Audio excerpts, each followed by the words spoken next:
director Ty Sorake. And Ty, we have not so much of a big day today, but some big surfing. Yeah, the conditions are looking really nice again. It's super clean, probably in the... Cut? Do again? Okay.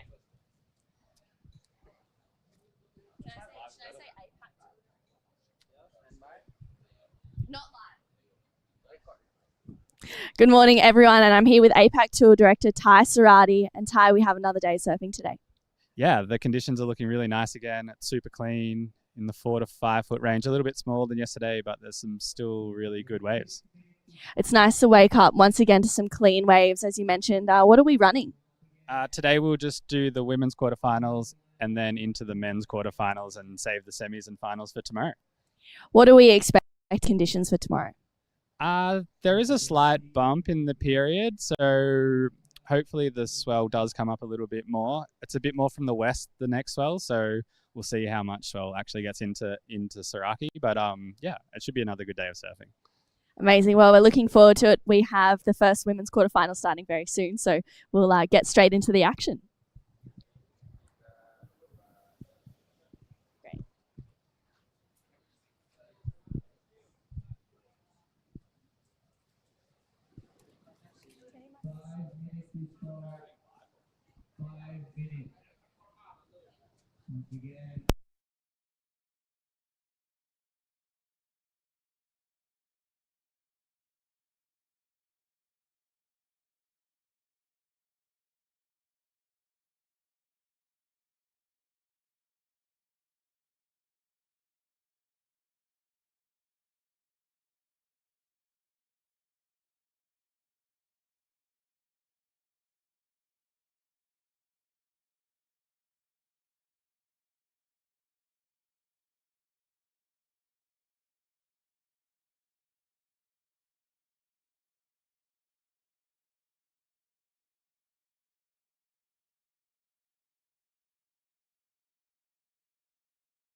Good morning, everyone, and I'm here with APAC Tour Director Ty Sorake. And Ty, we have another day surfing today.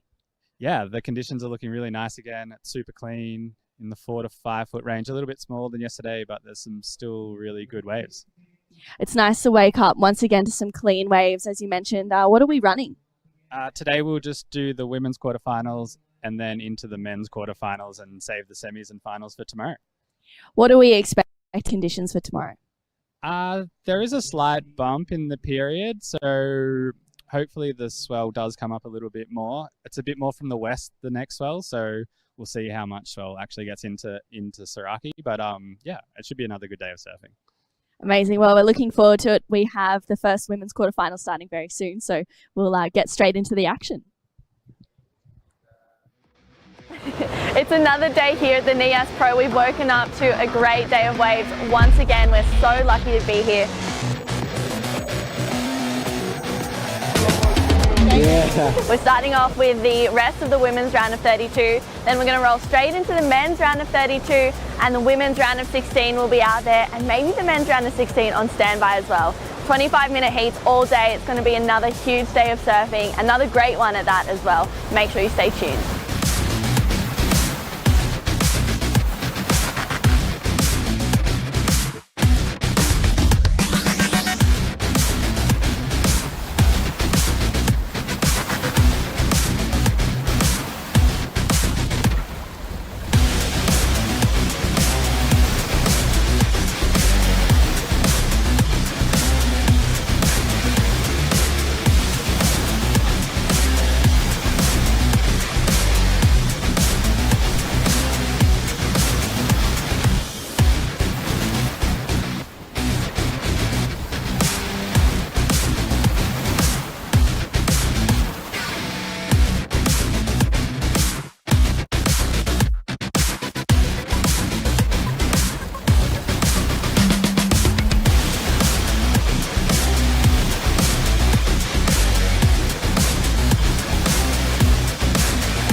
some huge surfing yesterday. It was incredible to watch, Di. There was some huge nines being thrown down. Well, yesterday was one of the days to remember again. A lot of nines, a lot of eights, throwing another, 6 good scores. So definitely it's going to be another epic day today. Yeah, we are rolling straight into the women's quarterfinals to start off and finishing the day off with the men's. And straight away, Taylor Green up and into some action. Taylor representing New Zealand. She's here with Safi Vetti. Unfortunately, comes off the back of that turn there. Maybe a couple of nervous moments for this quarterfinal. It's her best result in a QS 6000 so far. We've already had that Crewy Pro there. And she's taking on Lucy Dara in this heat as well. Right. So this is quarterfinal heat number 1, and it's a 30 minutes heat this morning all the way to men's quarterfinals. And yeah, making this heat is really important for every surfers to gain a lot of points. But Blue up and right. Wow, the first time was solid. Went up vertical and gets another one in. So this is gonna be a really great number for Lucy. Managed to put 3 good turns in. Really, the first turn was on point. It was great surfing from Lucy Darragh from Australia. Lucy's from the south coast of New South Wales, a couple hours south of Sydney. And this is her first proper leg on the QS, I'd say. I mean, she was down in over in Crewy and had a great event there. I'm pretty sure she got knocked in the quarterfinals or the round of 16. Wow. I think maybe the quarterfinals actually, and she's still quite young. She's about 16 years old. And yeah, competing here, she's made another quarterfinal. She's currently 9th on the Oz rankings at the moment. Absolutely charges. So for Lucy, this is going to be a huge result. Her first score locks in at a 5.33. And big days of surfing today, Di. I mean, up next we have quarterfinal number 2. Ruby True takes on Kia Hua. That's going to be a battle of the Groms in that next heat. So for Lucy, this is a actual first year for her to be on the QS tour, and already having a great result is so great. I know. Making in the round of 16 at Crewy, and here making quarterfinals. Yeah, definitely it'll help her to jump up the ranking. Yeah, she got sorry, I was wrong. She got a round of 32 in Crewy. She got taken out by Anon Matsuoka and Gia Lorenzen, who Anon went to take out the event. Right. So, yeah, huge results there for Lucy. Right now, she's in the quarters against Taylor Green, who Taylor's been absolutely ripping this whole event. She's been putting down some big scores for just one turners. Right, definitely. If she can put everything together, then she'll definitely get the good scores from her turns. But looks like Surfing Blue up and riding again. Nice floater there, and it gets a second turn in. So her wave choice is just on point. Get 3 turns in. So, well, another good number will be coming soon for Surfing Blue. Just 4 minutes in, 2-way Britain, and here is Taylor up and riding. Yeah, Taylor up on her second wave. Nice big hook in the pocket. Gets that second turn in. Wow, that was a strong connection there for Taylor. Drives through another one as she gets out of there. So that'll be a good score as well. Taylor's surfing so strong at the moment. Lucy has the 2 waves. Taylor's got 2 waves now. We still have these scores to lock in. That was a great, answer back from Taylor Green. That second turn was super strong and solid curve, throwing a lot of spray. So, wow, looks like there's so many waves coming through now. I can see a few lines at the back, and hopefully they can make it on time, because you don't really know when, it can be quiet quite often. So you got to take as many waves as you can. Yeah. It's two-person heat, so you don't have to rush that much. You can wait, and it's a 30 minutes heat. It's a 5 minutes orchestra. Yeah, the 4.7 for that second wave of Lucy. Taylor's second score to lock in. She's chasing a 7.53. to go to first place. Of course, we do have these half an hour quarterfinals, and as you're saying, Di, so important to just be getting the scores straight away. This is that last one of Taylor though. Beautiful first down and really love the second down. Lays into it, throwing a lot of sprays and gets another one in. This is gonna be really good number for Taylor Green. Yeah, to me it looked like it's gonna be a best heat score in this heat. Yeah, locks in at a 6.5 for Taylor Green.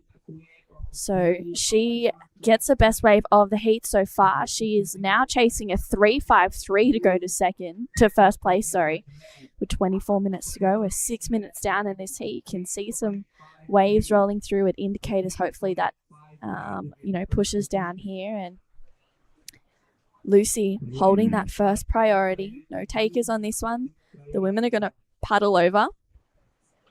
But it's so nice to wake up this morning, Di. It's a little bit smaller than yesterday, as we heard from Ty Sarati a little bit earlier on, the APAC tour director. But yeah, it's a little smaller, but still super clean and really fun. Right. I was expecting actually a little bit smaller than this. I thought, it kind of stays the same, but just a little bit slightly smaller probably. But I've seen some sets coming through and people getting better this morning practice. So, well, there's definitely potential and opportunities for all the surfers.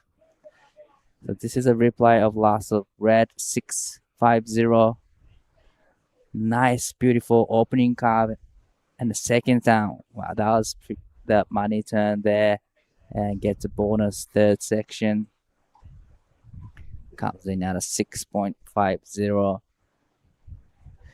Pretty much that last ride from red set up the tone for today for the women's side. Yeah, really, it really has that second turn of Taylor.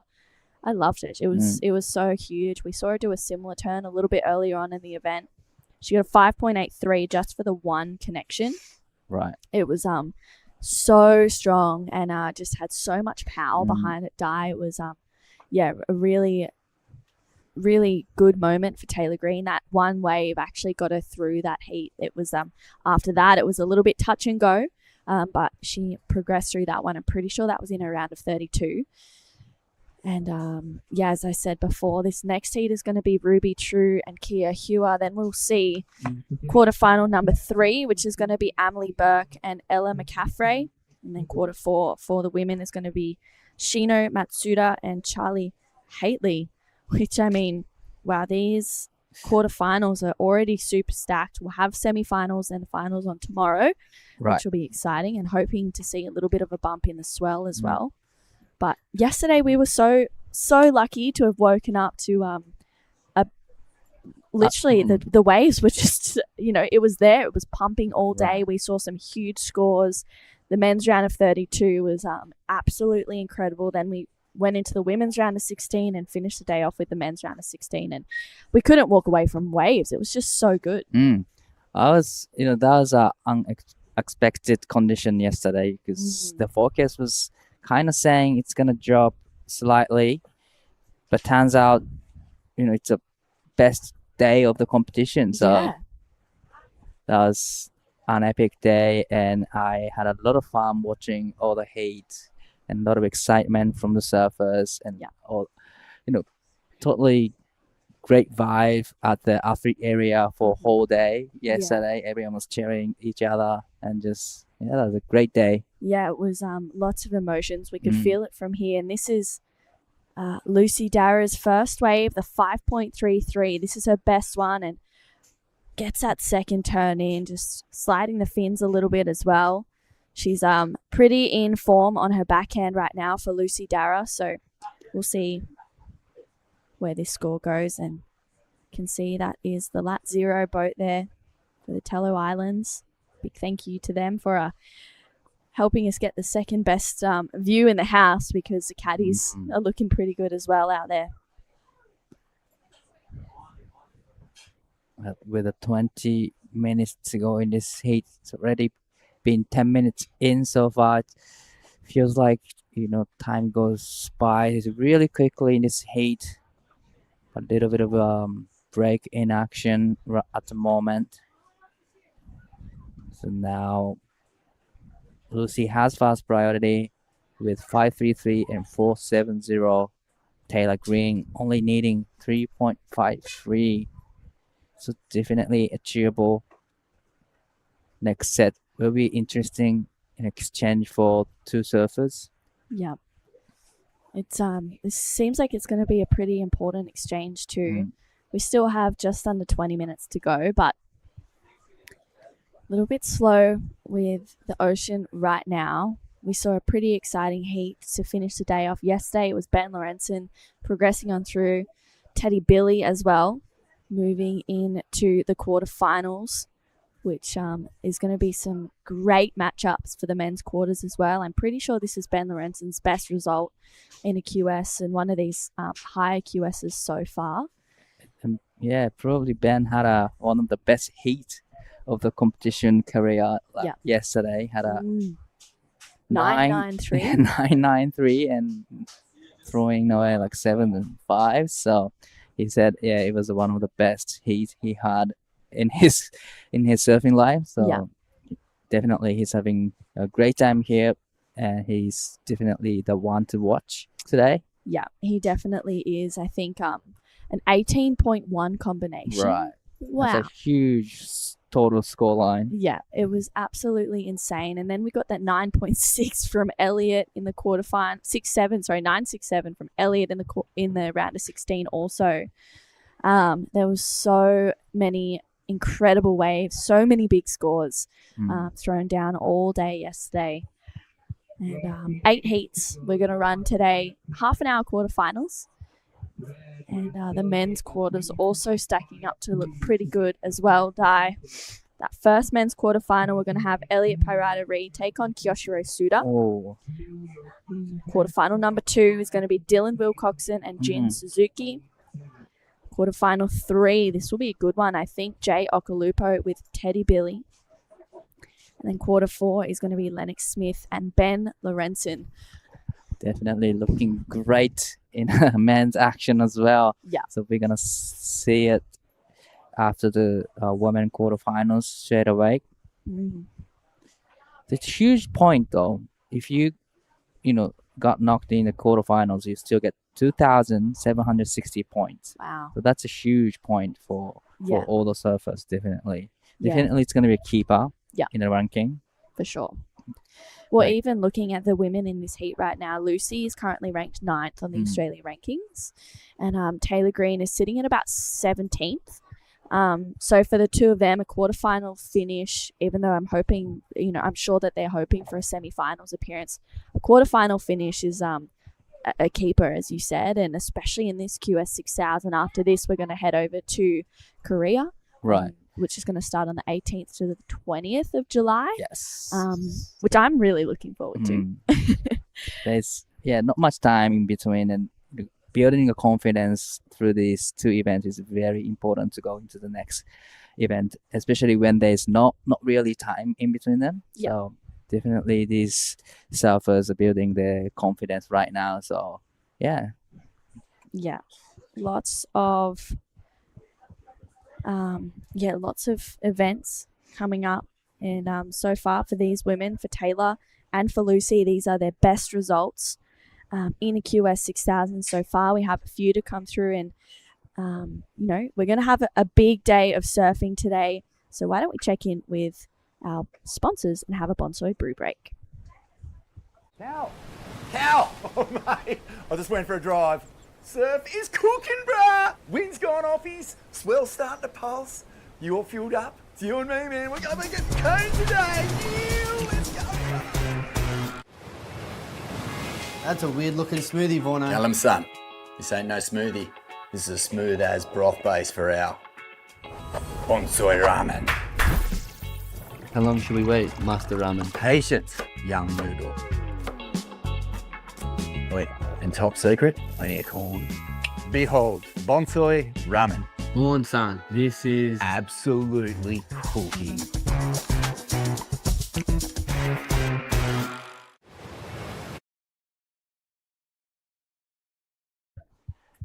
It looks like Lucy had a wave. So we love to see the reply of Last of Blue. She was in the lead, looking to get rid of the 4.70 with a 14 minutes and 30 seconds to go in this heat. Now Taylor Green has fast priority. Probably Lucy had a wave under priority. Yeah, it looks like she got that one under prio. So hoping to see this last wave of Lucy. She needs to better a 4.7 to increase her position right now. 14 minutes to go.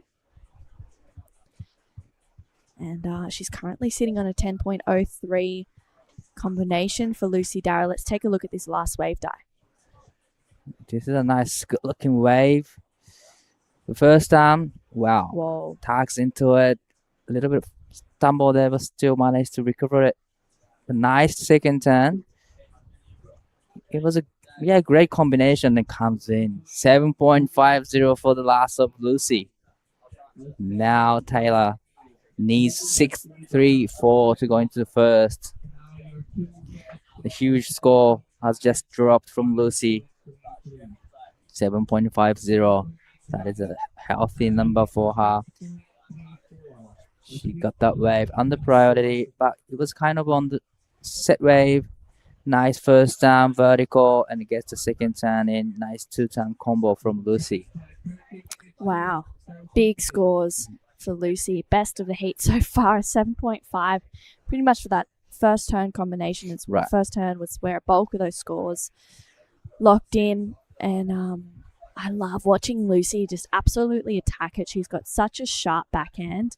And we also saw in Cruy on her forehand. She was lighting it up as well. And for someone that's still so young, she's surfing well above her years right now. Right, so she's only 16 years of age? Yeah. 17? Yeah, 16, 17 years old.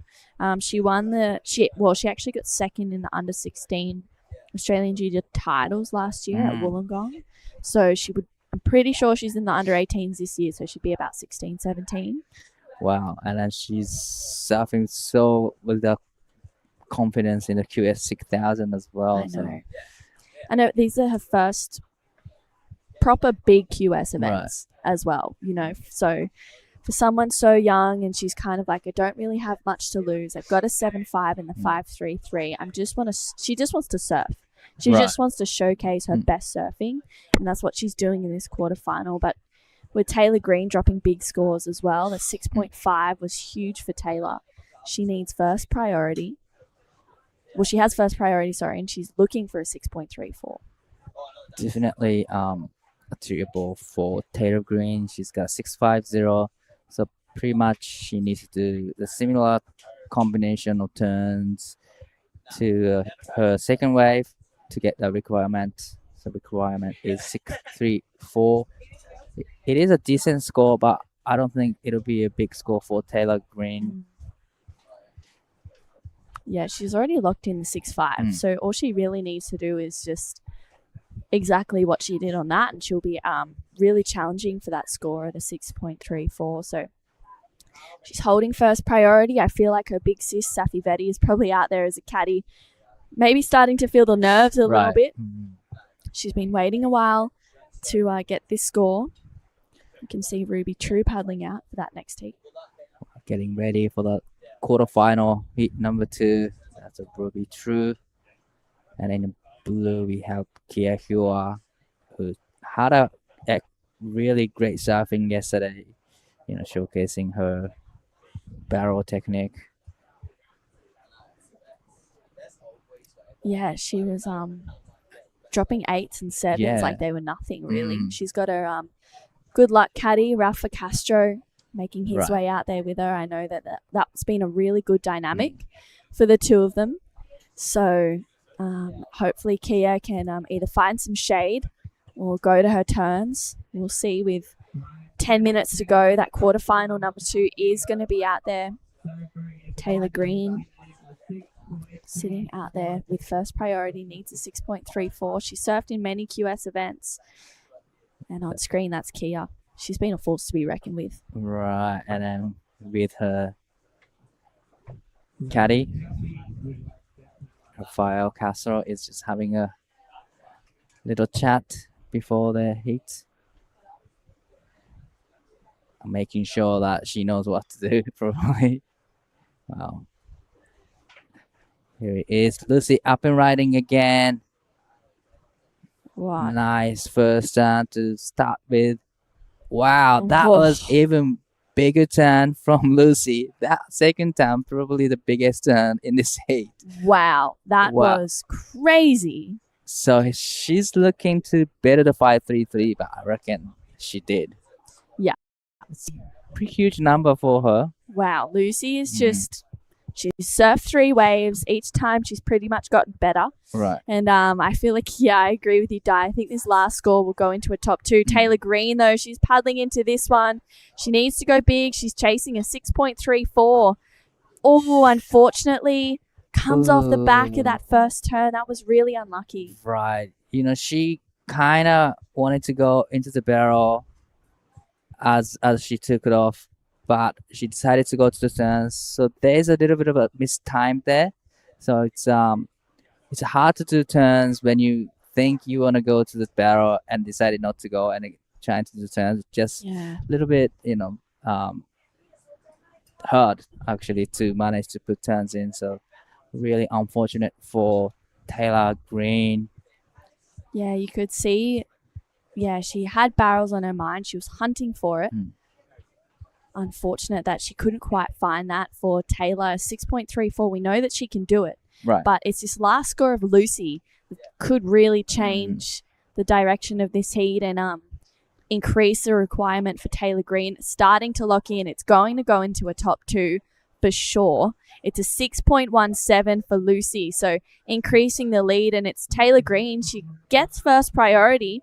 She's now chasing a 7.18. You can see on screen there with that big umbrella. That's Amelie Burke and Adam Dufner. Amelie's going to be coming up in quarterfinal number 3. She's just watching. She's a goofy footer as well, so I'm sure she's watching the attack of Lucy and then probably the attack of Ruby True, also a goofy footer in this next heat, to see how she can approach these waves. But Lucy's put on a show. That's 6.17. 6.17, extending her lead. So a lot of pressure on Taylor. Here's a replay of Last of Blue. This is 6.17. So nice first turn to set up for the second time, but this second time was just super solid, super, critical section to hit. That was a 6.17 combination from Lucy, but Taylor has fast priority and needing 7.18. There's still 6 minutes and 40 seconds to go, so there's a lot of time on the clock. Yeah. Definitely we'll see another set for Taylor Green. Yeah, I think we will as well. 6.5 minutes is still a bit of time. She needs a 7.18. We know that she can do that surfing. She just needs to kind of, I mean, it's way easier said than done, but just shake off those nerves and shake off those moments of, kind of jelly legs or whatever you want to call it, and just attack each section as much as she can. So we'll see. With 6 minutes to go, Taylor's in a good spot, holding first priority. And you can see the surfers in the next heat taking a moment to herself. And it is Ruby True already sitting out there. I think she may have one of the local Groms as her board caddy. I know that her dad, James, is here as well. Matt Cattle probably watching, preparing, to sit down for the next half an hour and watch Ruby's quarterfinal. But with 5.5 minutes to go, it is all eyes on Taylor Green. Will she progress through this heat, chasing a 7.18? She has a chance at a semi-finals appearance. Right, 7.18. It's a decent score, but she has fast priority. I think she needs to, concentrate what she's going to do on that next wave. So you don't really want to be thinking about getting barrel or getting turns. You kind of have to on screen Lucy up and riding again on a smaller size waves, gets around the section. She went well, she went big. Yes. Unfortunately, she went down, but she's already locked in 7-5 and 6-1-7, so she needed to go big, Mm. and that's exactly what she did. Yeah, this could be a huge result for Lucy if she can progress through this one in the next 4.5 minutes. But Taylor, I just feel like a 7.18 is not a big requirement by her standards at all. We've already seen her lock in numbers like that throughout this whole event. She's sitting out there waiting with priority. I know Lucy's dad is out there as her board caddy. Safi Vetti is out there for Taylor's as Taylor's board caddy. So both probably feeling really nervous at caddy corner right now, but Right, definitely. So nervous for both caddies, definitely. have you caddied for anyone in the water before, Di? No, actually I haven't. But It's have you? nerve-wracking. Yeah, I've done it for my sister a couple of times. And yeah, it's definitely stressful Yeah. because you're there and then, usually what I would say on land, it's like out in the water and she can kind of hear it. So if she would like get a good wave, I'd be screaming and, getting super excited. Or if she'd fall, I would be like, no, so you can hear the caddies and you can feel those emotions. It hypes you up as well. It's pretty incredible. And it's great for the surfers to have them there as well if they need a quick board change. But definitely to be a caddy, it's stressful, nerve-wracking. Yeah. And It's way better on the beach. you kind of good because you kind of have to sit there and do nothing out there, but you kind of want to do something for them. Yes. It's a super nerve-wracking moment for both caddies. Definitely 3 minutes to go in this heat, so probably all the pressures are building up for Taylor Green, needing 7.18, which is decent score, but I don't think it's a big score for Taylor Green. No, I don't think so either. I just feel like, she seems like she's pretty calm right now, maintaining that first priority. She knows what she has to do. Big surfing equals big scores. It's usually the recipe. It's usually the formula, and especially in these events, these QS 6000s. If she can go big on a good wave or on a good size set, do 2 solid turns, we'll probably see her challenge for that 7.18. Right. Well, it looks like motion out the back. So if we see something on horizon, probably just a little bit reposition themselves out the back. Wow. It's just a matter of getting those set or not for Taylor Green.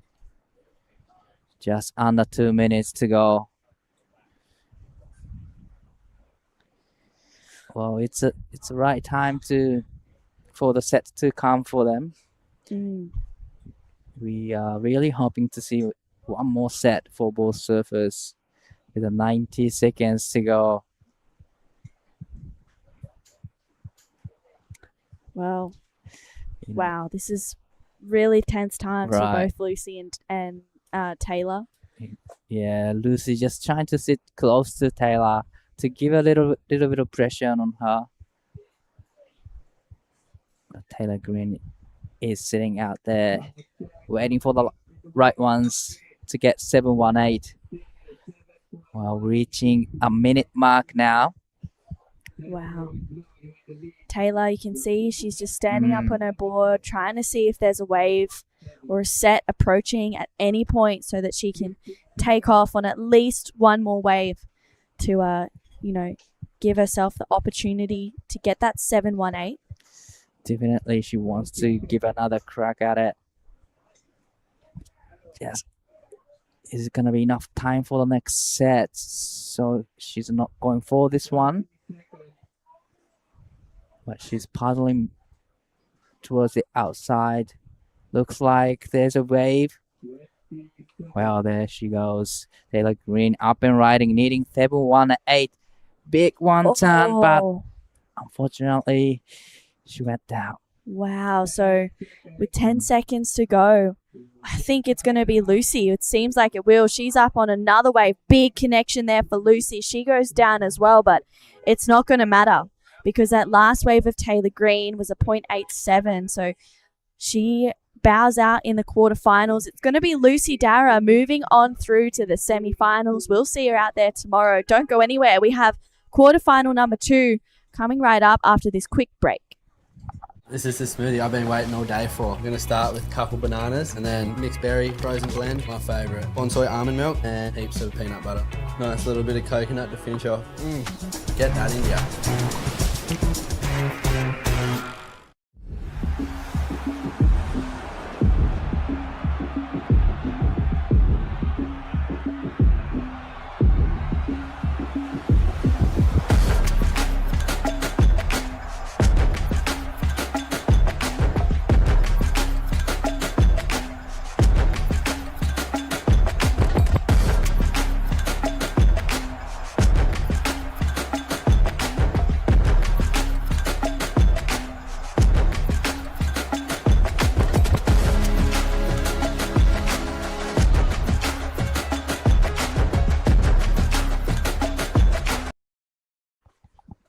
Quarterfinal number 2 for the women has started at day 5 of the Nias Pro. We just saw Lucy Dara progressing through her quarters into the semifinals. We'll see her again tomorrow, but it's Ruby True and Kia Hewer out there in their quarterfinal. It's a battle of the juniors. I'm True Starling, and joined in the booth with me is Mark Cliff. Yep, nice conditions again this morning, everybody. As you can see by our drone cam, just looking ideal. Glamour, Indo, morning glass. The free surf looked really good. They looked like there was still a lot of height attached to the sets. True. So tell me a little bit about Lucy Dara's 13-point heat. Yeah, she had a 7.5 and a 6.67 or something along the lines of that, and she was just a 6.17, sorry. And yeah, it was big backhand attack, huge belts. Not really anything we haven't seen from Lucy throughout this whole event. It just seems like each heat she's slowly getting better and better, and just unleashing a little bit more. Taylor got a 6.5, but unfortunately she just didn't quite get another opportunity at the end. She found 2 good waves, but yeah, going incomplete on those first turns. All right. So was there any barrels involved? I kind of missed a lot of that first heat. No barrels involved in that first heat, only turns, but nonetheless, it was really exciting. There was some pretty intense sections, and there was some pretty critical moments. The women just placing themselves in the gnarliest parts of the waves to get those big scores, and Lucy was just able to complete twice. Unreal. So I imagine if anyone's going to find a barrel this morning, young Kia has been doing it really well pretty much every heat. She's out of the men's. Youngster there in blue, taking on another youngster there in Ruby True. So it's been a bit of a familiar story this year in the 6,000s. There's a lot of young crew making headroads towards potential Challenger Series career and beyond. On the men's side of the draw, we've got a bunch of them. That charge has kind of been leading the young brigade led by Dylan Wilcoxon and Teddy Billy, and just loving the act that it brings. Good to see some new names in the draw and experiencing some success as we see a lot of the regulation big hitters on our Asian region that have progressed up to the Challenger Series. They're not here, so it's opened the door for some new crew to get up and get a bit of a starring role. Yeah, and I mean, for Ruby and Kia right now, this is probably their best results in a QS 6000 so far. We saw Ruby, she got a 9th at the Cruy 6000 just recently, and Kia unfortunately bowing out a little bit earlier in the event, but she was surfing so well, and right now Ruby's actually 4th on the Australian rankings.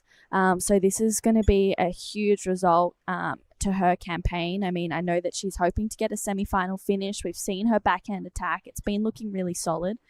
And for Kia, of course, we've been seeing her just kind of set the tone for the barrels, and she's been finding some incredible waves. So no doubt that she's looking to do that in this heat as well. It is her strength, and she mentioned that yesterday. She feels comfortable in the barrels. So let's see what she can do. If she's having a look at this one, it doesn't look like there's any takers. Yeah, great looking wave. Just rolls through unattended as I looked out our window. So 2-person matchups now with priority. Kia could probably just investigate sitting across a little wider and maybe having a good look at some of these waves. That was a pretty good looking wave that just went through. Wave counts, how was it looking in the first heat? Did they get a bunch? There was a couple of not really. I think Taylor had about 4 waves. Lucy had about 5 waves. The quality of the waves was definitely there. There was some, big scores dropping with the 6s and 7 range, but it was definitely slower in the, those set waves that were rolling through. But it's nice. We've increased the quarterfinals to half an hour, so that extra 5 minutes is definitely allows a little bit more wiggle room for these women out there. That's good work, good news. Let's have a little look at this. A line presents itself. Looks pretty good. Kia seems to think so as well. She's super late. Wow, didn't get a good read on the positioning in the lineup just then. Thank God for the extra 5 minutes, because we're sort of back to our regulation heats we had yesterday. About 24 on the clock.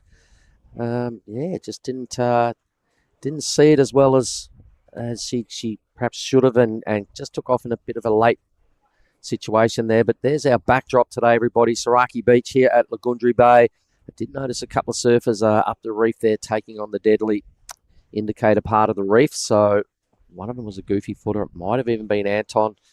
I'm not really sure, but it was pretty good just sitting there watching them this morning and watching the free surfers out here. We got 8 quarterfinals to roll out this morning. There's a couple of the dudes up there in the background. So some big matchups. It's going to be wicked. I can't wait to see who books themselves these semi-final spots, and those will run out tomorrow. So tomorrow will be a 6-heat format to finish up this year's QS 6000 here at Lagundri Bay.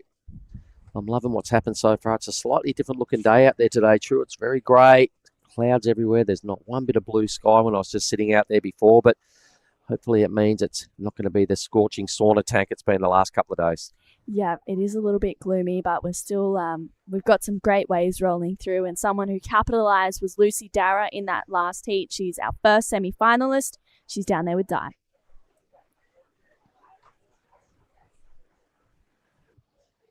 Well, now you're into the semi-finals tomorrow, and you did a great job out there, but how are you feeling right now? I'm so stoked to be in the semis. The waves are still so good today. It's dropped off a little bit, but there's still so many opportunities out there. Were you nervous in the beginning? Yeah, I was really nervous, especially because Taylor's such a good surfer. She's so powerful, so I was nervous coming up against her. But once I got a few good ones, the nerves started to get away, and then it got a bit slow at the end, so I was just hoping to just wait the heat out. So what was your game plan out there? I just wanted to go out and just try to get on the set waves, because they're giving the most opportunity to get the highest scores, I think. So that was my plan, and just to execute on them and do some big turns. Oh, that's exactly what you did, but now you're on to semifinals. Done for the day, so how are you going to spend the rest of the day? I'll just watch all my friends in the rest of the heats, and then I'll probably surf the Salvo, because I think they'll finish early today, and then just rest and get ready for tomorrow. All right. Is there anything you like to say to your maybe friends, supporters back home? Thanks to my mum and my little brothers for watching, and my uncle. And thanks to Tully from Wave Creations for watching and making the best boards. All right. Good luck in the next one. And this is Ben Ben. Thank you. Thank you, Lucy and Di. She's still quite young, around 16 years old, and an incredible talent. I'm looking forward to seeing her in the semi-finals. She'll either be taking on Ruby True or Kia, and I'm pretty sure Ruby got a good wave as well. Great first turn for Ruby, throwing heaps of spray. This second one as well, really getting a good connection in there. She does well to navigate that drop, finding that third turn. I think Kia got one behind her too. Yeah, so I heard the oohs and ahs, so she maybe tried to get tube. She did. Here we go. Must have just got clipped on the way out, because I heard, a bit of despair out there in the restaurant. She's a very popular young lady around here, and the crew really want her to get some more success. She's come a long way through the draw here. We started way back with the round of 48 for the women's. She's come out of the men's. She's right out there parked up in the blue Rashi. Plenty of waves on offer. We see Red just drop into her second decent-looking wave now. Can't quite capitalise on the back end that time, but geez, throughout the draw, we've commented many times, Drew, how polished and how good a majority of the goofy footers have looked out here. They really get tight in the pocket, and for Ruby, I really think that's what could carry her through to the semi-finals. Yeah, I agree. I mean, we have 5 goofy footers left in the draw. I'm pretty sure in the likes of Lucy Dara, Ruby True, Emily Burke, and then also Sheeno and Charlie Haitley in that last quarterfinal. They're both goofy footers. Yeah, I know, and they've been just powering. Young Charlie put up such a wicked performance yesterday, and the only one so far that's bothered Ella McCaffrey out of a winning spot. Mm-hmm. So she's on a heater. She's travelling here with the folks. The boards are looking absolutely spot on. Just the power game that Charlie brings is undeniable. So that's coming up in our 4th quarterfinal.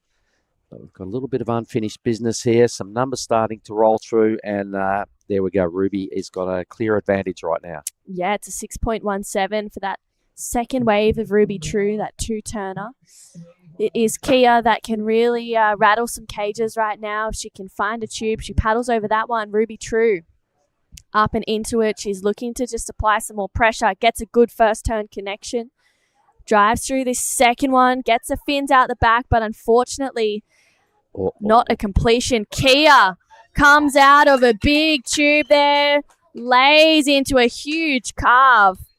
Wow, Kia just doing exactly what we've been seeing in pretty much all of her heats and dominating inside the barrel. Oh, that was so good. Wave choice perfect. Got the line absolutely spot on off the takeoff. Into a really solid bit of rail work out there as well. I totally loved it. So it's now over to the judges to throw the message as to how high they're prepared to go with the tubes today. I'm sure they're still going to throw the biggest numbers today at barrel rides. And she really got a back foot stuck into a couple of those moves. So young Kia, I reckon she will have the better number. It's a pity Ruby couldn't have added that second move to her last wave because she was on her way to a good number as well.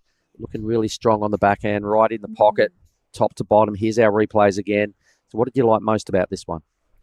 Yeah, well, she got that good first turn connection. Unfortunately, at this second turn, she got a little bit hung up on, but still loving that approach. This last one of Kia's, though, finds a tube, disappears for a moment, comes out clean, and gets that really strong carve there for Kia. She's, looking like she's in form at the moment. All right, so over to the judges. Let's see where they go with this number. Only a 383 drops in for Ruby's last. I think Kia had a pretty good ride there. It was a really clean wave. It was one of these set waves that we've seen come through with this heat. A nice barrel without, we could still see the nose of a board through a majority of it. I'm sure we're still going to see some better tube rides throughout the day, but first tube of the morning. So it gives the judges that little bit of point of difference, something for them to think about. Mm-hmm. Where do they go with this number and set that kind of a scale now for the rest of the women's action? Yeah, it's an important number to lock in for Kia. She goes back out the back, regains that first priority. That puts her in a really good spot. She needs an 8.5 to go straight up into first place. We'll see where this score comes through. And it's starting to lock in. It might be the score, maybe just under for Kia, but it's still going to be a really decent number. With just over 16 minutes to go, she's just, doing exactly what she knows how to do every heat. It's been so incredible to watch. She's traveling with the Kandui crew here. They drove from Padang in the Mentawais to Krui and then drove from Krui here to Nias. And it's a 7.83 for that last wave of Kia. All right, let's have a look at it again. So there she goes. She disappears. The nose of her board disappears for a moment on a set wave. Nice grinding manoeuvre out there on the face. Gave it another tag out wide. So a well-structured wave there for the youngster. Picked a ripper. Third time lucky. First couple of waves didn't go to plan, but she definitely got it together right then. Now coming down to about the halfway mark of this matchup. So they're well settled now, both these ladies. They're on their way to do their best surfing, soon as they've both got one decent number. I can see a clear advantage to Kia having that 7.83 though. Her confidence will now be brimming. I imagine that was just the perfect answer back after a couple of falls for the youngster, and then doing that is exactly what she needed to do, just for her own confidence as well as the scoreboard. But I reckon now that the shackles are off and they're looking for another little opportunity. Yeah, with 15 minutes to go, we are halfway down in this heat. Kia holding that first priority. And as you mentioned, a 7.83. Really good answer back there. And we had an incredible day yesterday for day number 4 of the Nias Pro. Let's take a look at the highlights. It's another day here at the Nias Pro. We've woken up to a great day of waves. Once again, we're so lucky to be here. Yeah. We're starting off with the rest of the women's round of 32. Then we're going to roll straight into the men's round of 32, and the women's round of 16 will be out there, and maybe the men's round of 16 on standby as well. 25-minute heats all day. It's going to be another huge day of surfing, another great one at that as well. Make sure you stay tuned.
It was an incredible day yesterday. I think highlight for me, Mark, was waking up and just seeing the surf absolutely firing. What was your highlights? Oh, it's got to be Ben Lorenzen, right? That 993 he got, folks. You saw him just on the clip then with his big dismount in the channel out near the caddies, but it was just such a sick backhand tube. The way he went into that thing and got all high early and looked like he could have been blindsided and gone over the handlebars, but he just totally got it together, got on the pump.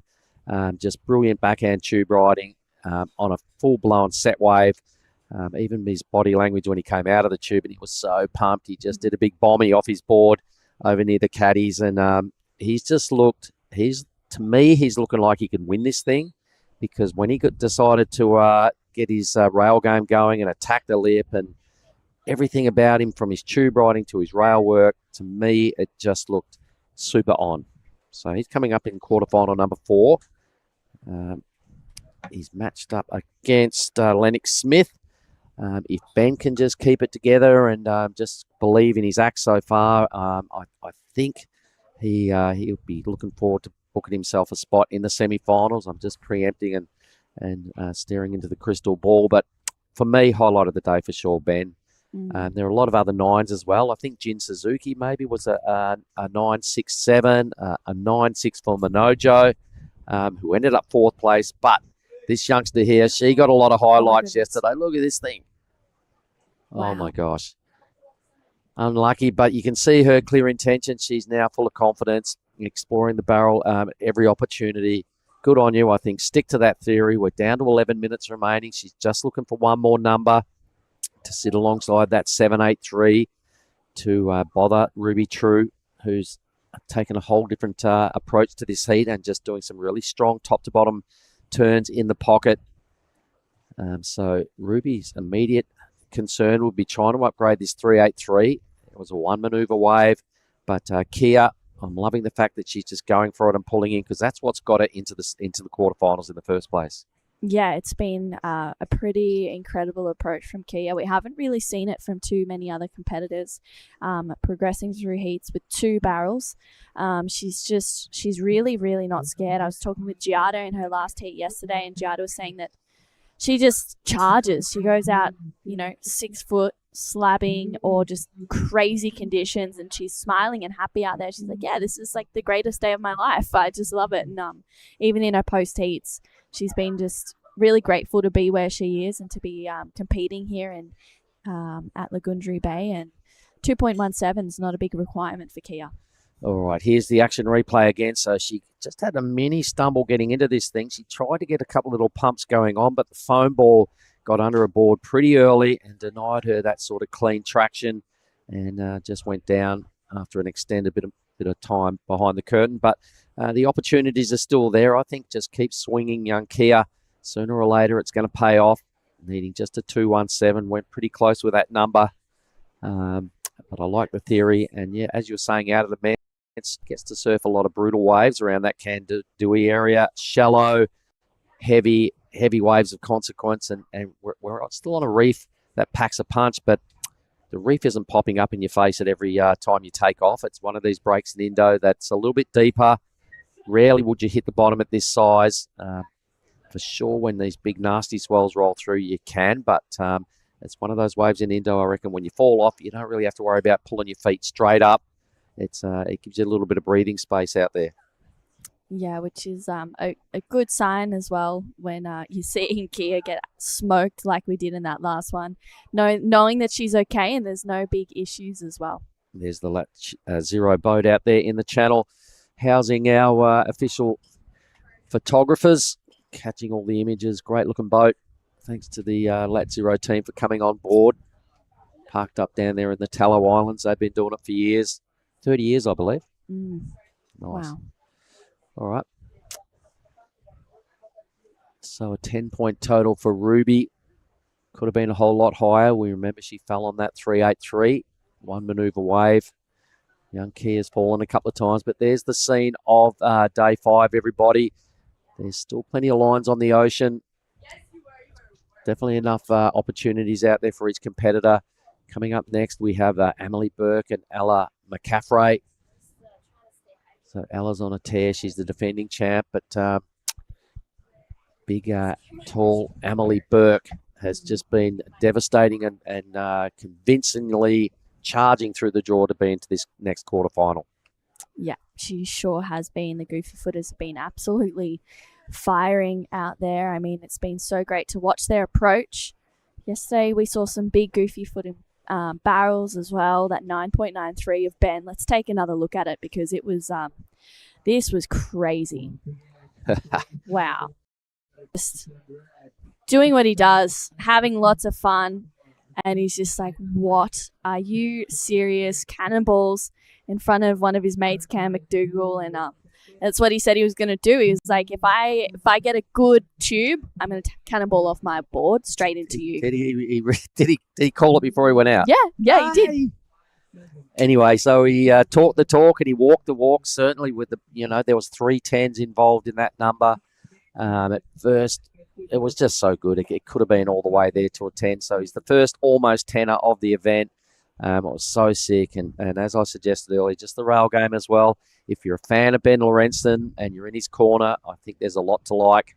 And I reckon after his performance yesterday and in Cruy, I reckon his fan base is starting to broaden. He's definitely on a tear and he's improved a lot since I last saw him compete.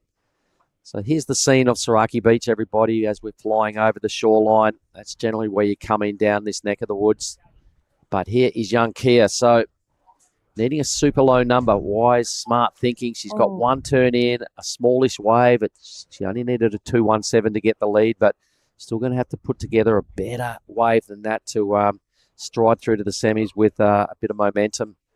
She's still got time, 5:40 on the clock, so I imagine Ruby. Let's have a look at it again. Yeah, nice first turn for Kia.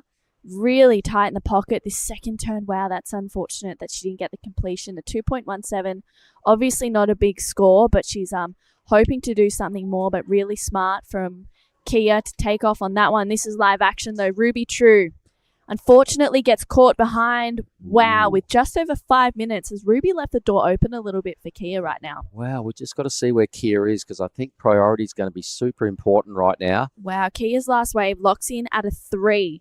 So Kia goes up into first place. Ruby True down in second, chasing a 4.67 to go up into first place. That is really, really close. It's 0.83 between first and second right now. Yeah, it certainly is. And, geez, a nice little answer there from Kia. She'll be spewing. She didn't just finish off in style, but I'd love to see where they're both positioned because this is going to be really crucial to pick up priority here. I can see red in the screen. She looks like she's still kind of out the back-ish. Kia wouldn't be far out. She didn't ride a long wave, so she's got to be pretty close by as well. Really important to have the next crack at the next set that rolls through because there's going to be limited opportunities looking at the clock. A little wasted moment there for Ruby. She'll be spewing. She didn't get a little bit better read on a takeoff. I'd still like to see them both ride at least one more wave. I want to see this thing surfed out. There we go. Ruby's back into top priority. She's almost back out there as well, so she's got a little bit of catching up to do. A 4.67 true. Something's got to happen reasonably productive to extract that number, right? Well, she's been locking in 6s and 7s all events so far, so she knows exactly what she needs to do, and it's just rely on that backhand attack and do it in the most critical parts of the wave. So I've no doubt that once Ruby gets to her feet, I feel like she'll, if she can really capitalize on that next opportunity, I feel like she'll get the 4.67. She's been surfing good. She's been very consistent, but it's this 3 of Kia that is... she can upgrade that so quickly, especially if she gets in a rotation of a good set, gets tubed, and comes out. You never know what's going to happen with Kia. She's one of those real entertaining surfers, as well as Ruby. It's a battle of the young women right now. This is Ruby's best wave. It's a 6.17 for that backhand attack. 2 different approaches in this heat mark. Yep, love it. Really strong surfing. Boom. That's pretty much all she has to do again. If she could just connect twice, I think she could quite easily move through to the semis. This was the highlight of the heat, everybody. First tube of the morning with some strong rail work here. So young Kia Hewer is really starting to step up here. Such a good wave. Highlight of the heater. Other numbers are still pretty low. So the 3 is looking like she'd really want to upgrade that and get rid of it pretty quick smart. I mean, even if she could just get a couple of turns going on another wave, she'll probably get something in the 5 range, which would really lift up, close to a 7-point ride would then be needed by Ruby. So I think if Kia's got a touch of the smarts out there and doesn't just sit and watch the clock wind down, I think if she could just ride another wave here and just play the game, throw a little bit more. Looks like she's going to do it. Here we go. Right on cue. Thank you. Yep, Kia up and into another one. She's flying down the line. She needs to make this count. Good first turn. Drives through a second one, but the same thing happens. Unfortunately, catches her rail. That was really unlucky for Kia. She needed to really make that second turn count. Oh, wow. This is Ruby True. She's having a look with priority. It's not going to matter. She's the only one out there by herself. Needs that 4.67. Last of Kia was a 2.17 for that single turn. Yeah, I think Kia's wave just ran out of puff and she thought she could bury the rail and sort of maybe throw in one more big slash, but the wave just had zero energy left by then. But this is looking much better for Ruby now. Let's see how nervous she is. She tags at once. Got to hit this and ride out. And I think she's on her way. Kicks out in the channel, so we'll definitely leave that to the judges, but I think it's going to be really close. As we were suggesting, True, she needed a 2-turn combo. She got it, and there's now exactly 1 minute left in this second quarterfinal. Yes, wow, 4.67, not a big score for Ruby. I think she'll get it. I agree. With 55 seconds to go, will Kia get back out there? Let's take a look at the replay. She approaches this wave with, a lot of attack, gets this second turn in. It's going to be really, really close for Ruby True. 2 good turns. Completed it. Yeah. 40 seconds to go. I think she gets a score. It's a 4.67 is what she needs. Will Kia get back out the back in time? I mean, she's had great approaches. Those last few waves she's had, I love that she's just been taking them knowing that she needs to get small scores to go to first. But it's those fall off moments, even on that 1.5, that second wave that might come to, haunt her a little bit in this heat. It Ooh. might just cost her. It's a 3.7 though for Ruby True. So Ruby doesn't get the score. Woof. She was chasing a 4.67 and with 5 seconds to go, will Ruby get another opportunity? No. Doesn't get that one. So it's Kia Hewer moving on through to the semi-finals. She is going to be facing Lucy Dara. We've got quarterfinal number 3 coming right up. It's going to be a big one. We'll go to a quick break and be back with some more action. There's one thing we all love to bits. It's a fresh spritz. A little bit of ice. Juice is worth the squeeze. Now the magic elixir. Next up, a bit more citrus. Mint agave. Hey, that is incredible.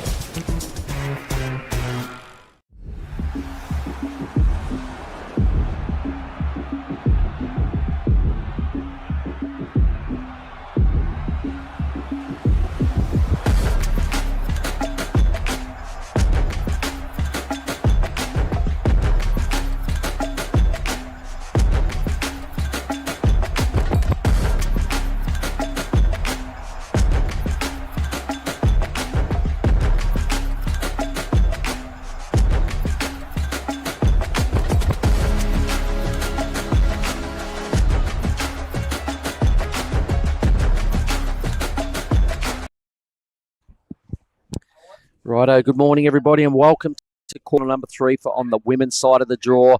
In the red, we just saw Emily Burke on her backhand. She's up against Alan McCaffrey, the defending champ, a natural footer in blue. And welcome into the booth with me this morning. It's Giada Lagardi. AG. Good morning. All right, so already 2 waves ridden from the girls. This is Ella McCaffrey. Big blast under the lip there. Wraps it around strongly again. So nicely done there from Ella McCaffrey. Now, Emily Burke right behind her. So these are some of the bonsai replays on her backhand. Good first opening turn there. Does she get anything on the inside? She does. So a couple nice turns there for the girls. Nothing. Good way to kick off this matchup. Yeah. Nothing too crazy like we've seen Ella do maybe in the first couple heats, but it's still super early. And with 28 minutes and 2 girls out, it's a good run. It's good news, isn't it? Your work day when you get to surf Lagundri Bay out here at the point with just one other surfer who can't drop in. And you're fighting for some big points and spots in semi-finals. There's the scoreline, slightly in favour of the goofy footer. Emily looked really on point yesterday with that top-to-bottom attack. She was getting big numbers every time and convincingly. No flakiness about her act yesterday. She squarely parked herself up and a deserved quarterfinalist in red, the Australian. But Ella, she got taken down for the first time in the draw yesterday and walked into the quarterfinals with a second placing behind Charlie. So we're going to have to regroup, get back to what served her so well. The first couple of heats in this year's QS, Giada were just so strong. It was just golden performances. It's what got her the title last year, is what we saw in the early rounds. She's now going to have to regroup and revisit that sort of form, I reckon. Yeah, and already, in the quarterfinals, pretty much makes the trip almost worth it. It's a huge result at a 6,000, and she loves this place so much, so I'm sure she's stoked to be getting to surf this heat with just Emily out there. There we have a set rolling through, and it's looking like Ella McCaffrey with priority. A good-looking wave here. So Ella decides to go for it. Kind of highlines this first section. Sets it up for this first big blast there. And again, pushes the tail a little more on that second one. Wraps it around for a third time. So beautiful wave from Ella McCaffrey. And that's exactly what we were just talking about. The form she had in those first couple of rounds and to win here last year, that's exactly what she was doing time and time again. Last year, his title defense started really good a couple of days ago, doing exactly that sort of surfing. You could see how confident she was once she had the right amount of speed and dug in deep off the bottom and just ripped into 2 huge blasts with a little cutback out there in the channel. But so sick. That'll be the first really big number in this matchup. But there's looking like another great wave here for Emily. Is she far enough out? Oh, unfortunately, slightly too inside. Hopefully she doesn't get sucked over the falls there because this wave can do that to you. Nah, she duck dived it pretty nicely. So some really good sets coming through. We saw a couple unridden there. beautiful Lagundri lineup there. I'm excited for the score of Ella McCaffrey to come It'll be a through. big one for sure. The judges love her act when she starts being brutal like this. So this is the look we see that the judges get. This first turn was just full out aggression, lots of body talk and body language that all looks impressive. A really nice tidy hit out there on the second section and a little wrap just to sign off. But either way, huge numbers. I reckon 7-5 is already the result. So great work. Our equal second best score of the morning. But the judges are just letting her know that we love what you do. Just keep that up. The rail game is just undeniable. All right, so we're going to hear now from True Starling with the winner of that last heat. It's young Kia.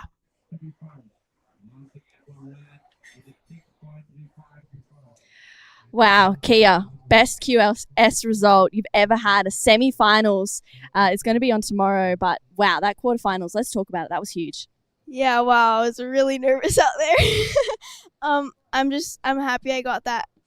What was it, a 7 point something? Yeah, I'm glad I made it out of that, and I could have got a better backup, but I don't know. At least I got something. Yeah, it was a 7.83. It was incredible to watch. It seems like that's just been the go-to approach for you. That last couple of minutes was pretty stressful. How are you feeling? Yeah, wow, I was really nervous. I kind of panicked and went for a really small one, and then kind of did one turn and fell, but yeah, my heart was pounding really hard. It's those moments when, you hear that another surfer needs a score and it's pretty stressful. I know you've got a great support team here. Your caddy, Rafa, was out there. Was he giving you any words to just, keep you calm? Yeah, he was like, paddle kid, paddle kid. He was just, I don't know, giving me courage, and yeah, he definitely helped me a lot. I was kind of paddling like a slug going back out. I was out of breath, but he was like, come on, kid, come on, kid. So I was like, oh, okay. Yeah, thanks, Rafa. Semi-finals, it'll be on tomorrow, which is pretty incredible. What's the plans for the rest of the day to kind of keep the energy down and get yourself ready for tomorrow? Yeah, I'm just going to chill out, watch the comp, stay out of the sun. Feeling pretty toasted right now, but yeah, I'm just going to cruise for the rest of the day and, yeah, watch the comp. Well, a Breakfast of Champions is a bang for you. Another one, a semi-finals. Congratulations on the result. I know there's lots of people here supporting you. Is there anything you'd like to say? Yeah, thank you so much, everybody here supporting me and watching back home. Thanks to all my sponsors and my mom and my dad and all my friends. And big shout out to my best caddy ever, Rafa Castro. Yeah, thank you, everybody. Love you guys. We'll send it back to you guys in the booth. Great job. Thank you so much. You're the only one in the girls draw who I've really seen come out of those bigger barrels, and I was just taking a look and talking to her yesterday. She's after this, she got an invite to the Penang Cup, so she'll be coming into that event with an extra bit of confidence after semi-final here, but maybe final. It could be. It's not over yet, right? Unfinished business rolling into tomorrow. So she'll be super pumped with her morning's work. I imagine she came here. I don't know what she came here, what sort of expectations or goals she had for this event, but it's all going to plan, team mentor-wide, traveling around in quite a large group. There's about 8 or so of them involved, and Ray Wilcoxon, the leader of the gang there, bringing them out. He probably realised he had so much talent on Kandui. He's probably like, why don't we just go to these events and see what happens? And it's paying off big time. It really is. I mean, like we said, it's not over yet for Kia, but semi-final at a QS 6000 is already a huge result. So they must be so proud of her. I'm sure in Kandui as well, they're all watching all these heats, and I know definitely in Kandui Resort they are. So it's a super exciting day for them. And so in the water now, while we were in that interview, Ella McCaffrey 7.5 and a 3.67, and Amelie just that 4.83 and a 0.43. So nothing too crazy while we were at that interview. But so coming up next, the quarterfinal Heat 4 matchup, we have Shino Matsuda and Charlie Haitley. So great matchup there as well. We'll be heading straight into the men's quarterfinals after this. we'll be seeing Elliot Parada-Reed and Kiyoshiro Suda in the first quarterfinal. Dylan Wilcoxon and Jin Suzuki, second quarterfinal. Jay Okilupo, Teddy Billy in the third one. And Lennox Smith versus Ben Lawrenson in Heat 4. And then that'll be today's format. And I think they're actually going to roll out an expression session for the staff directly after that. So we'll be asking for the water to remain clear as that happens. But we've got a lot to get through. Our third heat of the day is well and truly underway. We're 10 minutes in. Ella's picking up where she left off in her earlier rounds, back to that sort of winning formula of just strong power turns, because she just looks so good, and she's got to be confident with her act, having won last year and just the form she's been in throughout this event so far, right? Yeah, I mean, Ella has come here so much. We've said this in the past couple of days, but we'll say it again.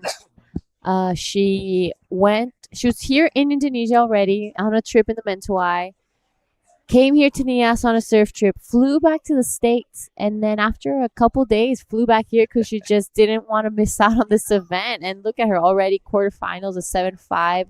She's looking like she already has a foot into the semis. Well, she's got one huge number. Probably going to have to back that up with something more substantial and burn off that 3.67, because Amelie's been doing it well. She's also got priority. She knows what's been working for her and extracting the big numbers throughout this event. So the stage is kind of set, but it's a big advantage right now to Ella. She really only needs to do it one more time, whereas Amelie, she probably needs 2 fresh numbers. Yeah, that's right. And the waves are pumping right now. It's not what we had yesterday, but it's still really fun and rippable conditions. So it's a great day here to run the quarterfinals there with 18.5 on the clock. Plenty of times the judges decided to add an extra 5 minutes to these heats, and great call. You know, it's maybe not as consistent as yesterday with those sets, Here but we go. Amelie on a backhand pulls the trigger on priority. Big backhand blast has been her formula. oh, That's what's got her into the quarters. She needs to do it again, and she does. oh, Gets up there and hits the lip. If she rode out of that, she was right there neck and neck with Ella. That was a brutal second blast. It looks so good. It's hard to hit the lip, and you can see it drew the error. Maybe a little bit of scoreboard pressure mounting from Ella's performance, but I reckon Amelie, she just needs to keep that train of thought. If you can hit the lip, you are going to be rewarded. The judges, they really reward the commitment and actually high-risk surfing. That was it, and that's why she fell, but got to keep it up. wow, that first turn was pretty insane from Amelie, and just showing what got her into this quarterfinal. Unfortunate for that second one. I think she was going to go to a really big score, and like we've said in the past, there's the people on their backhand just being able to get into that pocket a little more and a little tighter there. So here we have the replay of Amelie's last one. Here we go. Sets it up. Big opening blast there. Unfortunately here, wasn't able to really ride out of it. She tried, but just falling off on the way down. All right, well, she got so close. So here's live action, and he's the defending champ coming out of a brilliant big open barrel and throws in a carb for good measure. Wow, it's going to be a huge... And looking at where they're positioned now, she's probably going to get first priority back. Wow. So things are going really good for the defending champ. That was such a great wave. She waited out the back, as you suggested, G. There's plenty of waves on tap out here at Lagundri Boating. Ella just found herself on an absolutely A-plus wave, right in the pocket. The judges, this will be the best barrel of the morning, so we'll see it all again in a moment, and we'll see it hopefully from the judges' point of view, so we can see exactly how long Ella disappeared. That was so sick. That was, and she just looks so comfortable there, like no stress at all. You know, she's done this before. Here's the replay. So I love this drone angle. You see her just pull in. She's in there taking her time, enjoying the view, a bit of a smile on her face on the way out. Another turn here and gets off in front of Amelie, getting priority. So a bit of power play there as well from Ella McCaffrey, waiting for some scores. So the last of Amelie Burke came in at a 4.77. practically for just that one turn. Oh, have a look at the number of Ella, though. The judges are sending that clear message, everybody. If you get the bombs and you find the shade, they're throwing a 9 right there at Ella.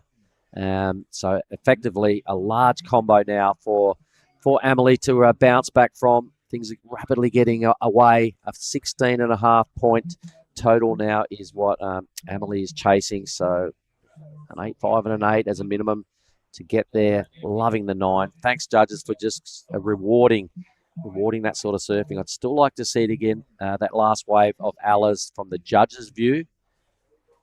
She obviously got really deep for a long time. Anyway, the stage is set. Ella's kind of got 1 foot in the semis. Can't count your chickens too early, but I imagine Amelie's got to be a little bit bummed with how things have gone so far. Yeah, but still 14.5. I mean, she can either break under pressure or just really build up. And if she landed that second turn, I mean, she was well on the way to a super high score.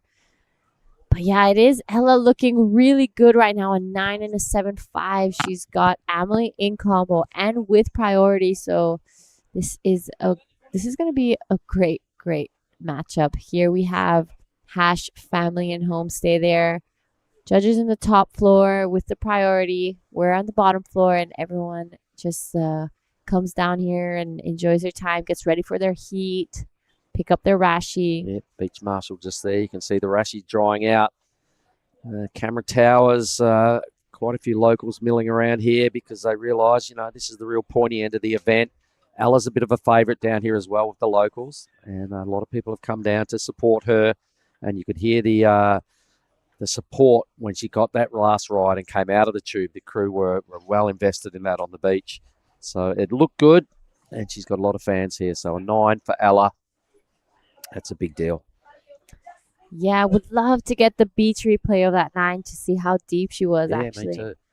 But yeah, so Ella spends a lot of time here, and she is one of the local favorites. You're right. Here we have it.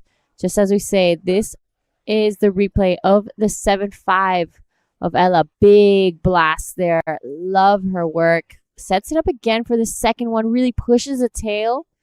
And this is just kind of tying it all together. So beautiful wave from Ella. Yep, that's the 7.5. Here is drone footage again of a last wave. So this is the 9. She's in the tube. Job, well done right there. Smart player here. She sees where Amelie is and just kicks straight off. A little smile to the drone, but now gets on the hunt and out there and regains priority. There's Elliot getting ready for his matchup shortly.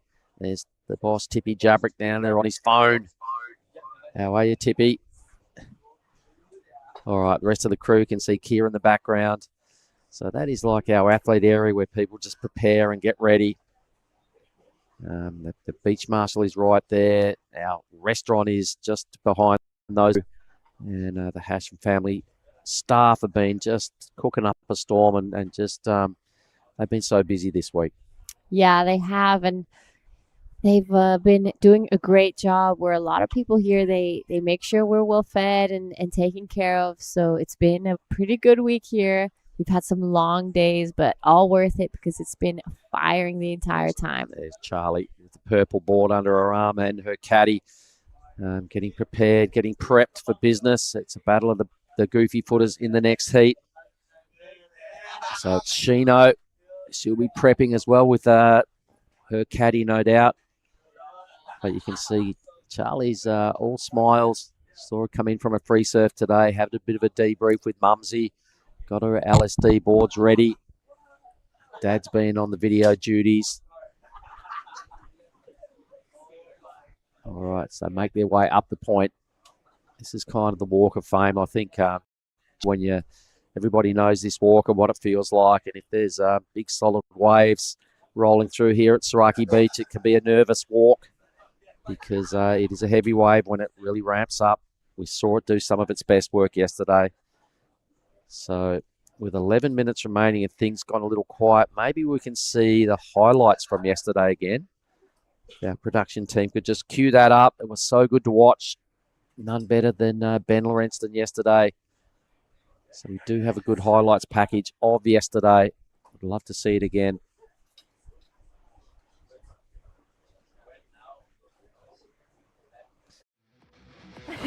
It's another day here at the Nias Pro. We've woken up to a great day of waves. Once again, we're so lucky to be here.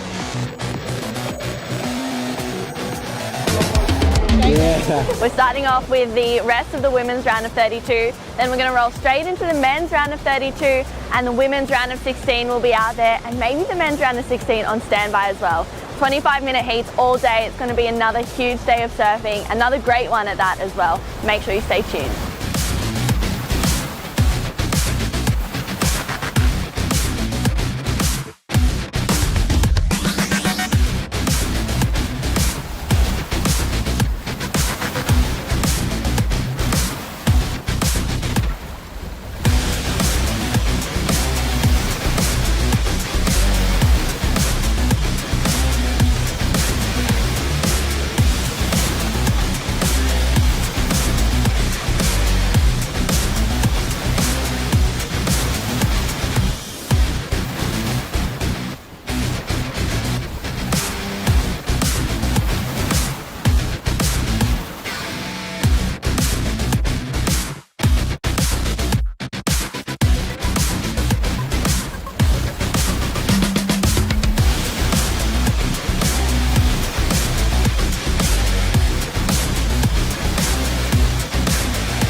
Well, that was some of the better moments out of yesterday. There was others as well. It was just such a high-powered day here. Giada, just the adrenaline coming out of the athlete area yesterday, the high-fiving and all the bro-downs and everything that was going on. It was just a killer day. Yeah, that highlights really is really special. It just shows that, you know, we had some incredible rides, some 9s and 8s. So yeah, a bit of unexpected. We woke up thinking it was going to be a little bit smaller, and then when we got here, it just like a little bit bigger than the day before and just perfect. Lots of them as well, and everybody got out there and feasted on the Lagundri Bay barrels. There wasn't too many heats that got skunked over our 19 heat day yesterday. So after yesterday, Giada, we know we've had a lot of big days. I counted at 85 heats done in those first 4 days. So it left us in a really good position to roll up today with 14 heats in total on the QS side of life. So we're going to roll out 8 of those today. Tomorrow we're going to keep 6 in the bank is the call. Semi-finals and finals day tomorrow. So we'll have our champions crowned probably by lunchtime tomorrow. And I don't know, right now, G, who would you be tipping maybe for the ladies' side of the draw? I think the final's going to be Ella McCaffrey. And, well, yeah, right now, Ella. I think Ella is a bit of a beast out here. She gets super barreled. Her turns are on point. She's a fierce competitor. And she just has this crazy connection with this wave. So I'm kind of tipping on Ella. All right, nice. Well, Charlie beat her yesterday. She's coming up in the next heat. So another goofy footer attack going on in the next matchup. Both goofy footers. So on the men's side of the draw, I'm going to throw a little tip. Look, I like the crew that are in it. No clear favourites, but I'm just going to say based on what I've seen so far and the performance yesterday, I can see Ben Lorentzen going a long way through the draw. Of course, I'd love to see Dylan as well. I mean, what a story that would be. 16 years of age out of the men's. Should those two, they're on opposite sides of the draw. So if things go to plan and they can just hold their form together, it could be those two in the GF. But we've got a lot to get through today to decide those sort of moments. Yeah, that's right. But, you know, days like today and these events, I mean, there are certain people who are incredible at getting barreled, but then if it gets smaller, they need to get high scores on their turns too. So I think winners usually are the people who adapt the best to all types of conditions and just being able to change their equipment and their approach to each heat every day and every heat they get. So it's a big factor. And you know what? And that's why I throw Ben's name up again, because I've seen him do that heat after heat. He's not just a one-trick pony. He's an epic tube rider. His rail game has just been super sharp and just faultless.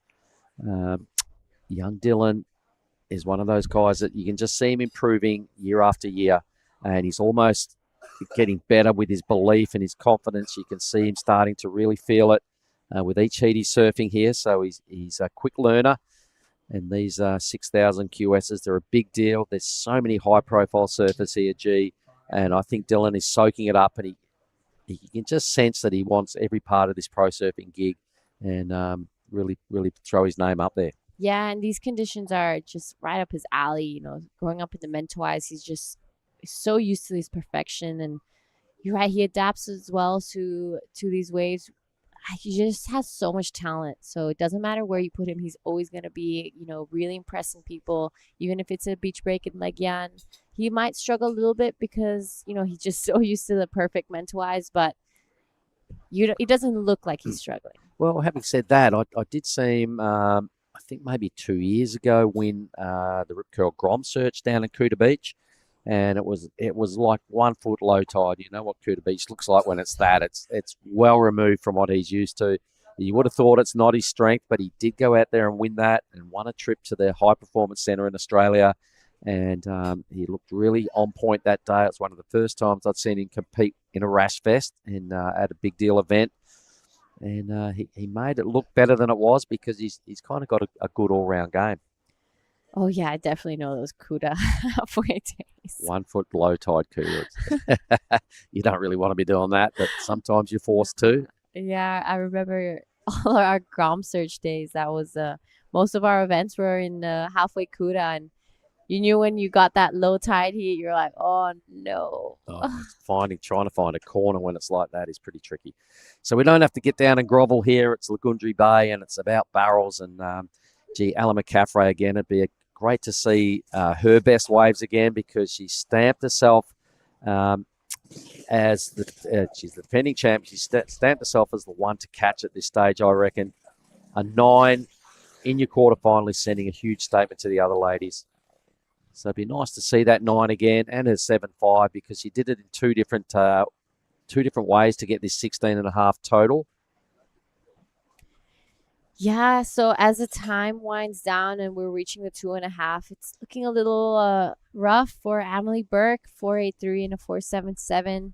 I don't see it really. Don't see her having enough time really to catch 2 waves now. No, yeah, I think it's Ella all the way really, and she's also got priority, so she can totally snuff out Emily's fight back here. Starting to see a little change of conditions maybe out there. I think the wind might be starting to puff across the bay. That church wind coming from the other side of the Lagundri Bay area. Still looks pretty perfect to me, but I can see a few little ridges going on. So here's the recap again. A best wave of day 4. Let's have a look at Ben Lorenzen's 993, folks.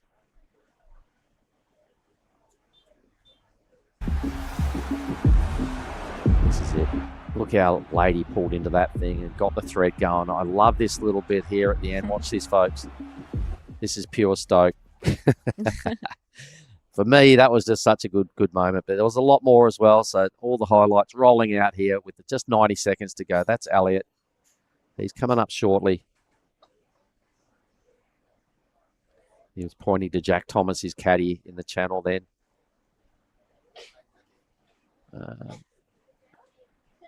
Who was this, G? I'm actually... Oh, this is... no, this actually is Taylor Green. All right. She surfed the first heat here this morning. So let's stay with live action. Amelie's comeback moment with a minute remaining. She gave herself a little fist pump. It was a pretty nice single maneuver. I'm glad she made it to this point. It's still a big result. A quarterfinal is like 2,700 points. There's a couple of $1,000 attached to it as well, which always helps their campaign. Yep, 2,760 points is what Emily will be packing in a pocket and a couple of grand. So 20 million. Sounds good, doesn't it? 20 million rupiah. Not bad. Yeah.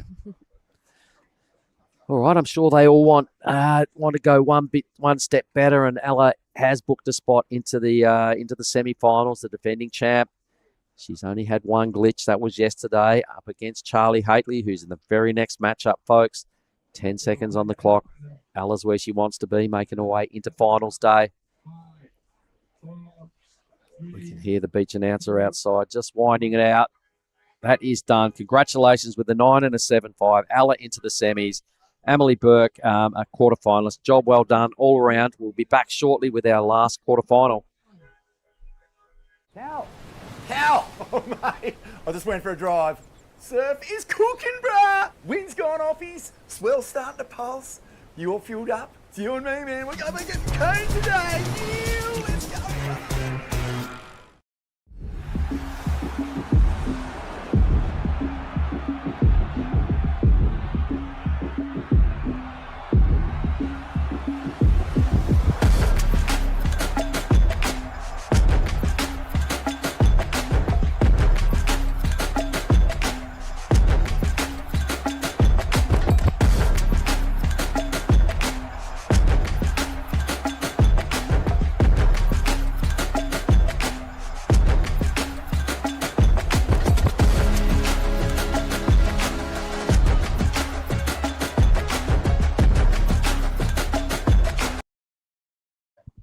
All right, guys, welcome back to the Nias Pro QS 6000. We are onto the quarterfinals.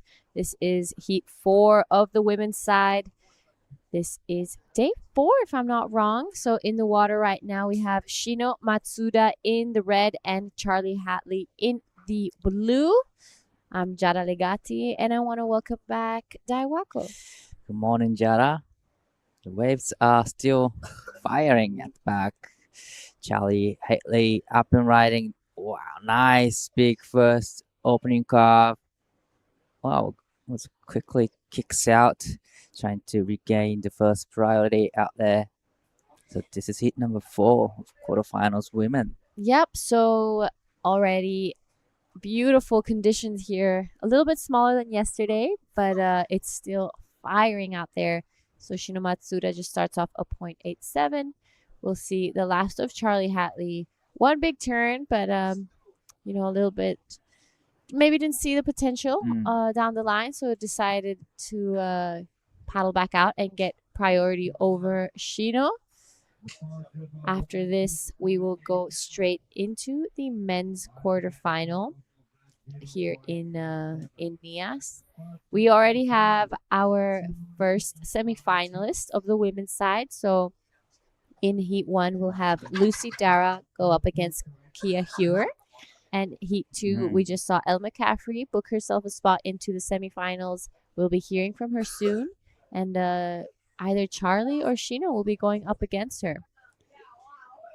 This is a fast wave of Charlie. Just big one down and didn't see the potential. So kicks out. But the first hit of the semifinal looks great on the women's side. Yep, so there we have on your screen, that's Emily Burke just coming in from her heat. Ella got a 9 and a 7.5, Wow. So it's huge result. Emily fought to the very end.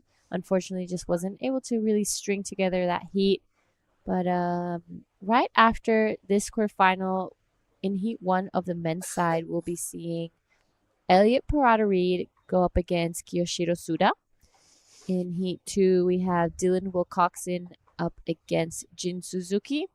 Heat 3 is Jay Okalupo and Teddy Billy, and Heat 4 is Lennox Smith with Ben Lawrenson.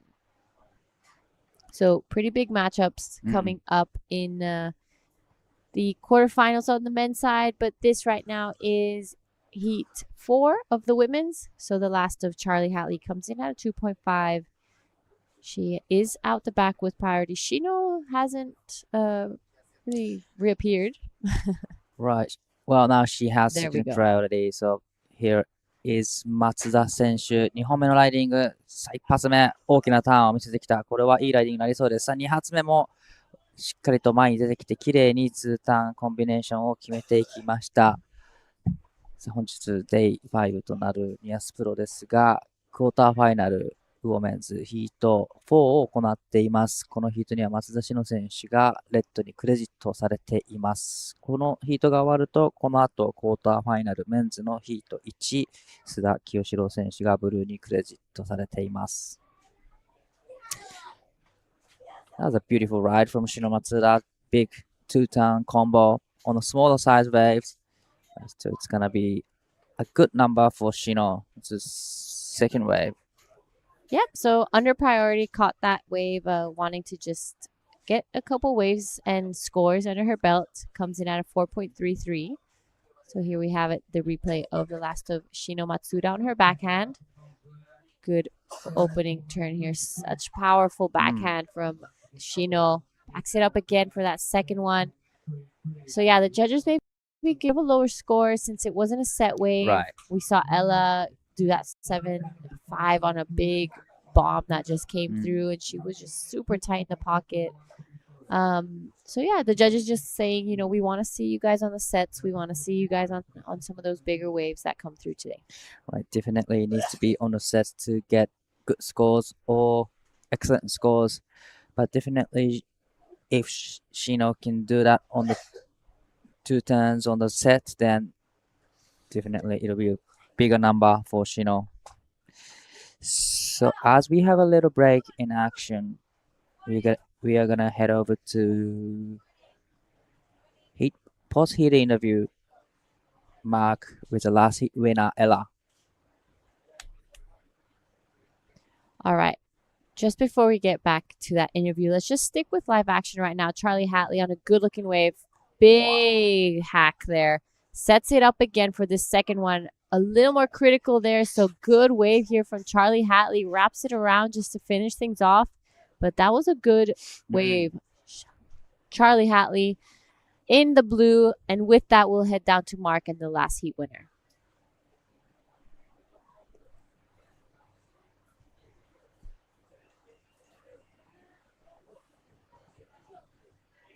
All right, I'm here with Ella McCaffrey, who's through to the semi-finals. Ella back in the winner's circle. That's got to feel good. Yeah, so stoked to be back into finals day here at Nias. Unreal. And let's talk about that 9-point ride. What just a dreamy wave. How good was that?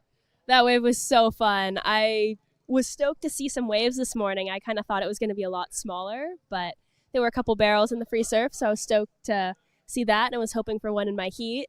I got a crazy one yesterday in my round, that was round of 16, right? But I ended up running over my competitor, so I didn't make it out. So I'm really happy I got another go at that. All right, let's talk about yesterday. For the first time during this event, you got a second position to Charlie Hatley. Was that just kind of a nice little sting in the arm that you perhaps needed to go, right, I've got to be on my guard? Well, I wouldn't say getting second's nice, but I know this region's stacked. Charlie surfs really well, and so does Paige and Surrey. So that was a stacked heat. I knew that was going to be a hard one, but I was just happy to make it through and be on to finals day now. All right, well, familiar territory, finals day. So the decision to come back here and defend your title, it's so far looking pretty good, right? Yeah, on to finals day, getting the job done, and hopefully we have some waves tomorrow. All right, you win last year here. Was that the biggest victory in your career, or where does that sit? Yeah, that was definitely the biggest victory in my career, still is, but it would be huge to go back to back. That's right, a bit of unfinished business. I'm going to shake your hand and just wish you all the best for finals day tomorrow. Thank you so much. Do I get a bang bang? You do. I've got one right here. Hang on. No, you can have it. All yours. Good on you. You deserved it. Well done, Ella. Epic. Thank you so much, Mark. And Ella, congratulations. We'll see you in finals day now on your screen. Shino Matsuda. 松田選手3本目のライディング、セット並みにテイクオフして、1発目綺麗に縦のアクション、そして2発目、これは大きなターンになりました。3発目も綺麗にカービングを決めて、ここでキックアウト、1発、2発と、2発目のターン、特に縦へのアクション、そしてスプレーをしっかりと飛ばしてきました。Perfect. So the last of Charlie Hatley comes in at a 6.83. Now we're waiting for the last of Shino, and we'll get a better idea of the situations. But Shino, beautiful wave ridden there. I love how elegant her surfing is. So she is a big hitter in Japan, a Right. big name, and known around, as well as in the international field of surfing. So I'm excited to see her kind of fight back a little bit here. So last of Shino Matsuda comes in at 5.33. So now she's in the lead with 5.33 and 4.33. Charlie Haley now needs 2.83 to go into the lead. She has first priority, so it's a really small requirement for Charlie. Definitely wait for the set. And she's having a look at this one.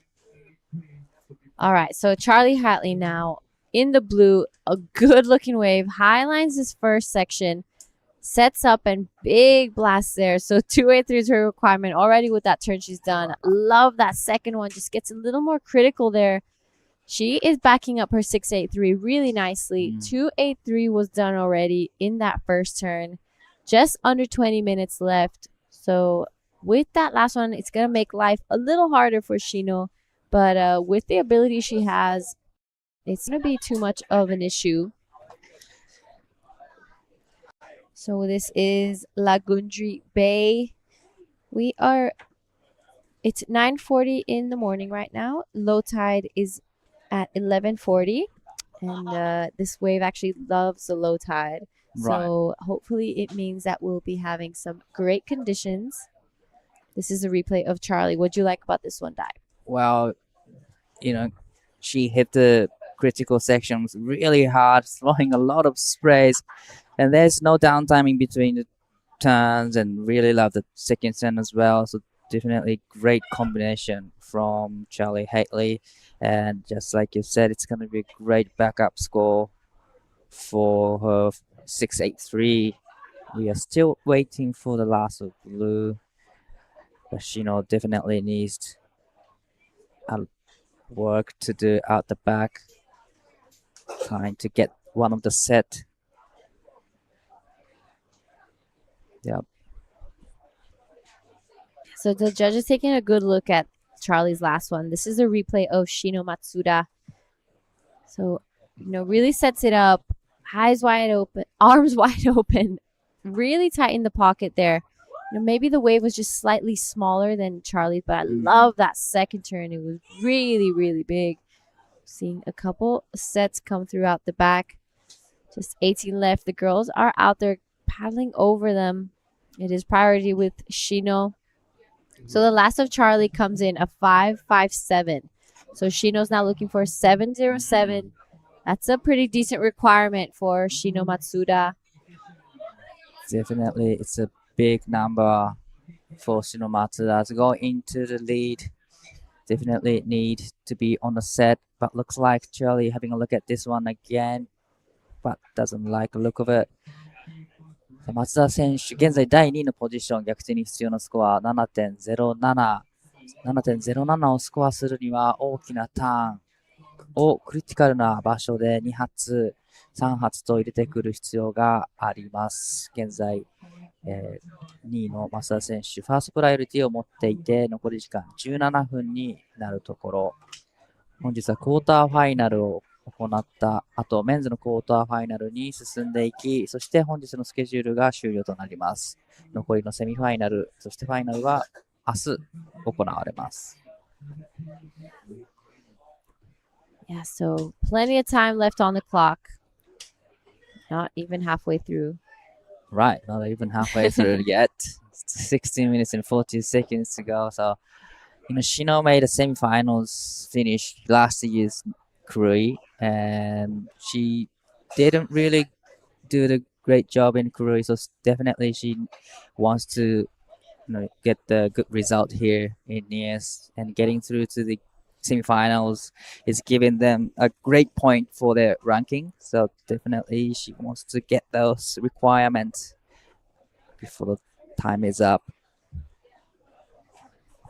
Yeah, so the conditions a little bit smaller than yesterday, but still some beautiful waves coming through. Yesterday we had a lot of 9s being thrown down and 8s. People getting really, really battled, and It was Right. such a classic day of competition. But it's looking like Shino's liking the look of this one. Decides not to go. So it is Charlie Hatley now on her backhand. Gets around this first section. Will she get around? Big blast there.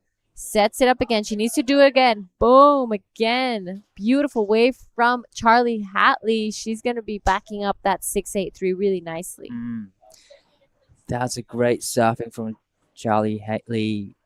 She got the wave under priority, so Shino decided not to go on that one, but it has a potential opportunities for Charlie to hit the lip and throwing a lot of sprays. Great two-turn combo, so wow, it's gonna be close to her backup. Yeah, it was on a set wave. I'm surprised Shino didn't really Right. go for it, but Yes. she probably didn't see the potential. But looking like Shino is liking the look of this one. She's been really selective, but looks like out there. 松田選手、さあ、この波に乗っていきます。セットの波、セクション一つ超えて、ファーストターン、しっかりと大きなターン決めてきました。そしてセカンドターンも、クリティカルな場所にヒット。さあ、ここは2発で、この演技を終えます。All right, so Shino fighting back on that last one. I love those two turns. She was super critical, like in the pocket.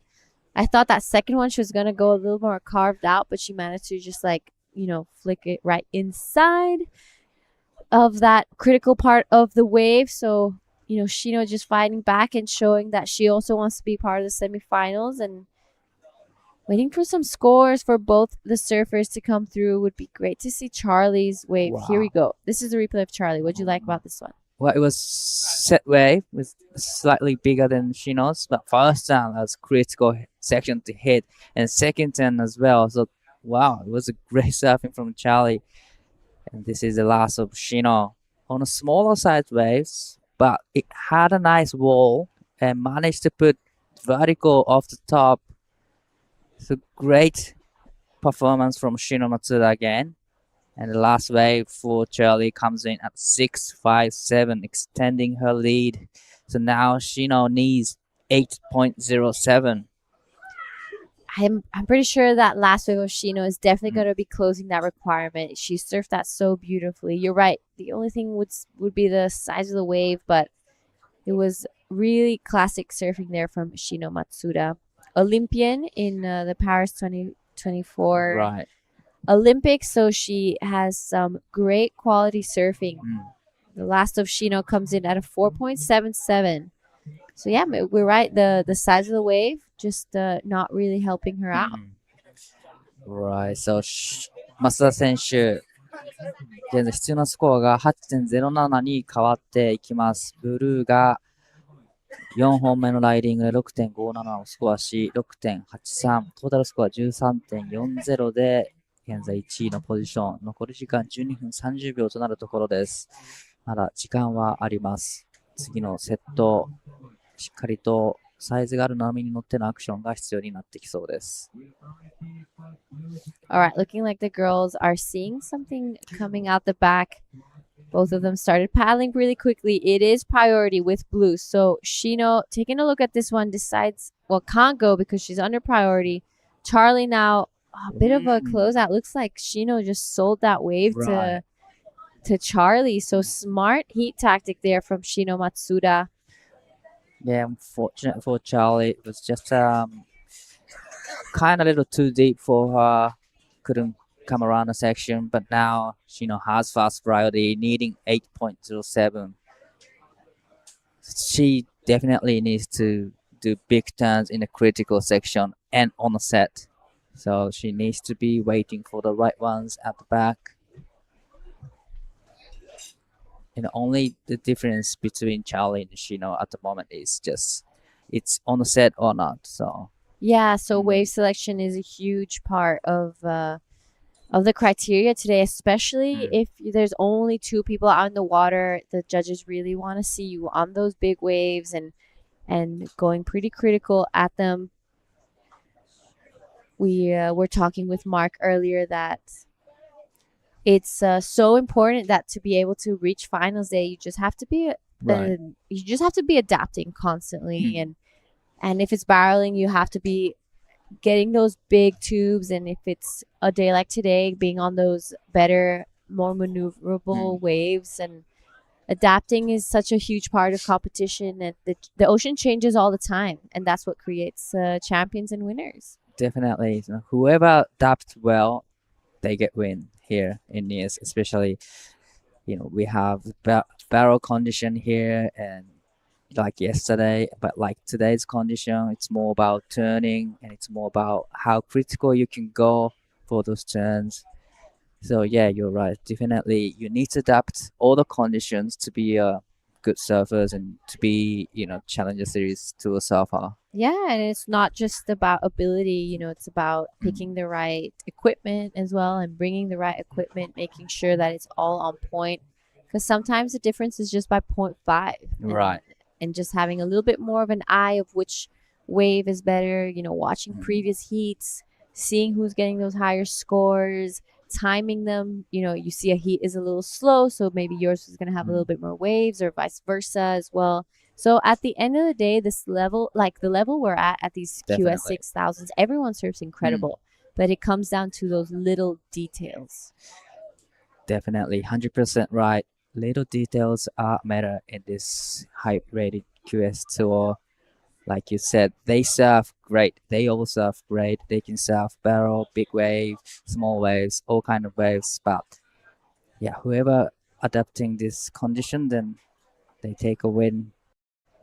Yeah, sometimes it even comes down to nutrition, and they're traveling so far away from home, and Indonesia is so different to maybe Japan and Australia. It's much hotter here. Right. The food is really different. So they have to just adapt to that as well, and make sure that they're staying hydrated, drinking coconuts, and maybe even trying to find their rhythm in what they eat. So it's a hard world out there. But Definitely. looking like the girls taking a look at this one. We're gonna go on to a quick bonsai ad.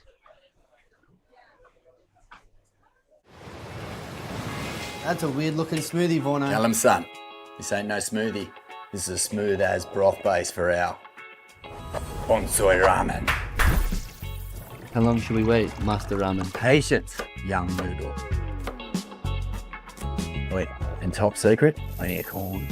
Behold, bonsai ramen. Morn-san, this is... Absolutely cooking.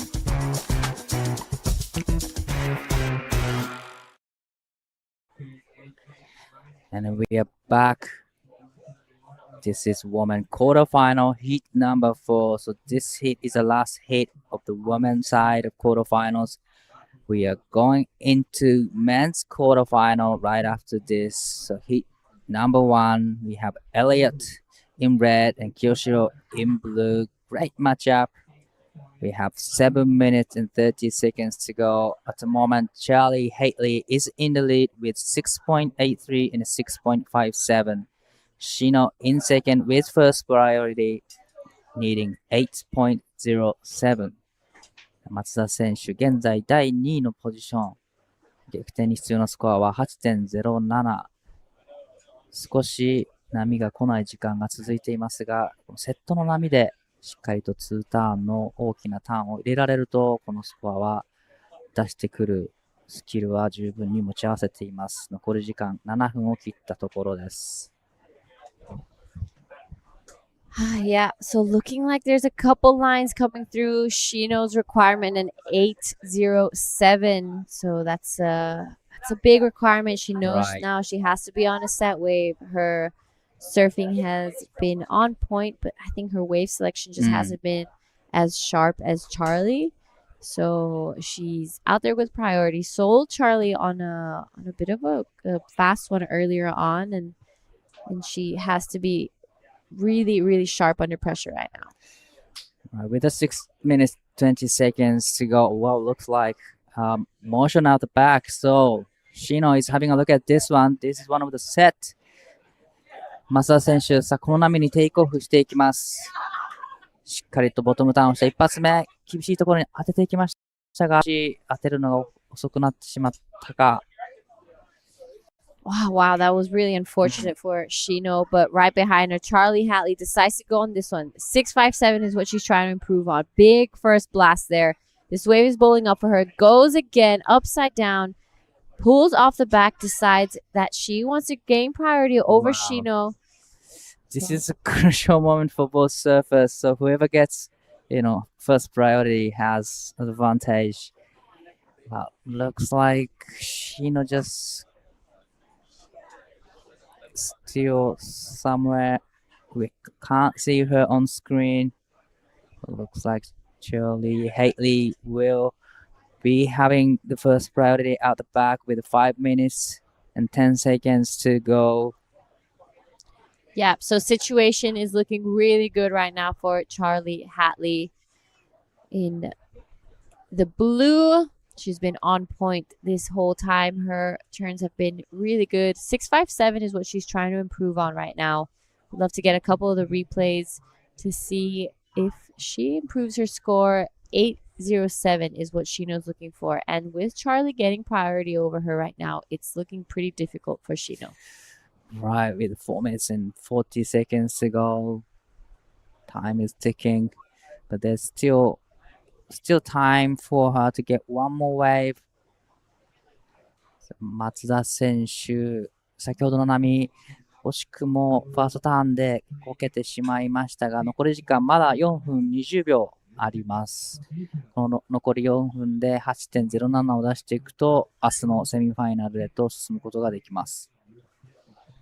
All right, last 4 minutes left in this heat. Charlie does get priority over Shino, so she will make life a little more difficult for her as we wind down. At this point, Charlie is not really trying to improve on her score anymore with just under 4 minutes left. She just wants to avoid Shino getting that 8.07, so she has to use her priority wisely. It's much easier now that it's man on man. So just less surfers to control in the water. This is the quarterfinal heat 4 of the women's side. Coming up, we will have the men's quarterfinals. In quarterfinal 1, we'll see Elliot Parada-Reed and Kiyoshiro Suda, two surfers that have been getting really, really high scores throughout the event. So this is the replay of Charlie Hatley right now. What do you like about this wave? Well, she's just doing her showing her skills. Get 2 turns in, that's solid 2 turns, and quickly kicks out to regain the first priority, and that's well served and well managed. The last one comes in at 6.37, but this is not going to be her best to score. So 6.37 was throwing away. 2 minutes and 35 seconds to go. So Shino is just hoping there's going to be another set with 2 waves. But I can see some line on the horizon. Yep, so 2 minutes 20. Looking really good for Charlie Hatley. Looks like she has 1 foot into the semifinals. But it's not over just yet until the time runs out. So exciting matchup coming up in quarter 2. Dylan Wilcoxon, Jin Suzuki. Quarter 3, Jay Okulupo and Teddy Billy. In quarter 4, we'll see Lennox Smith and Ben Lawrenson. So it's going to be a big day of action here at the Nias Pro. Shino Matsuda taking a look at that one. 8.07 is her requirement. So will she get one more chance to get that score? We're reaching a super, super critical part of the heat right now. Not much time left. 90 seconds on the clock. Shino Matsuda, 8.07. 松田選手、残り時間1分20秒になるところですが、まだ波が来ません。逆転に必要なスコアは 8.07。残り1分になるところでセットが来るのか。そして次のヒートには日本人選手がクレジットされています。ブルーに須田清志郎選手、メンズクォーターファイナルヒートナンバー1にクレジットされています。Minutes to go in this heat. So no waves coming through yet. Charlie has fast priority. Shino probably hoping to see couple of the sets.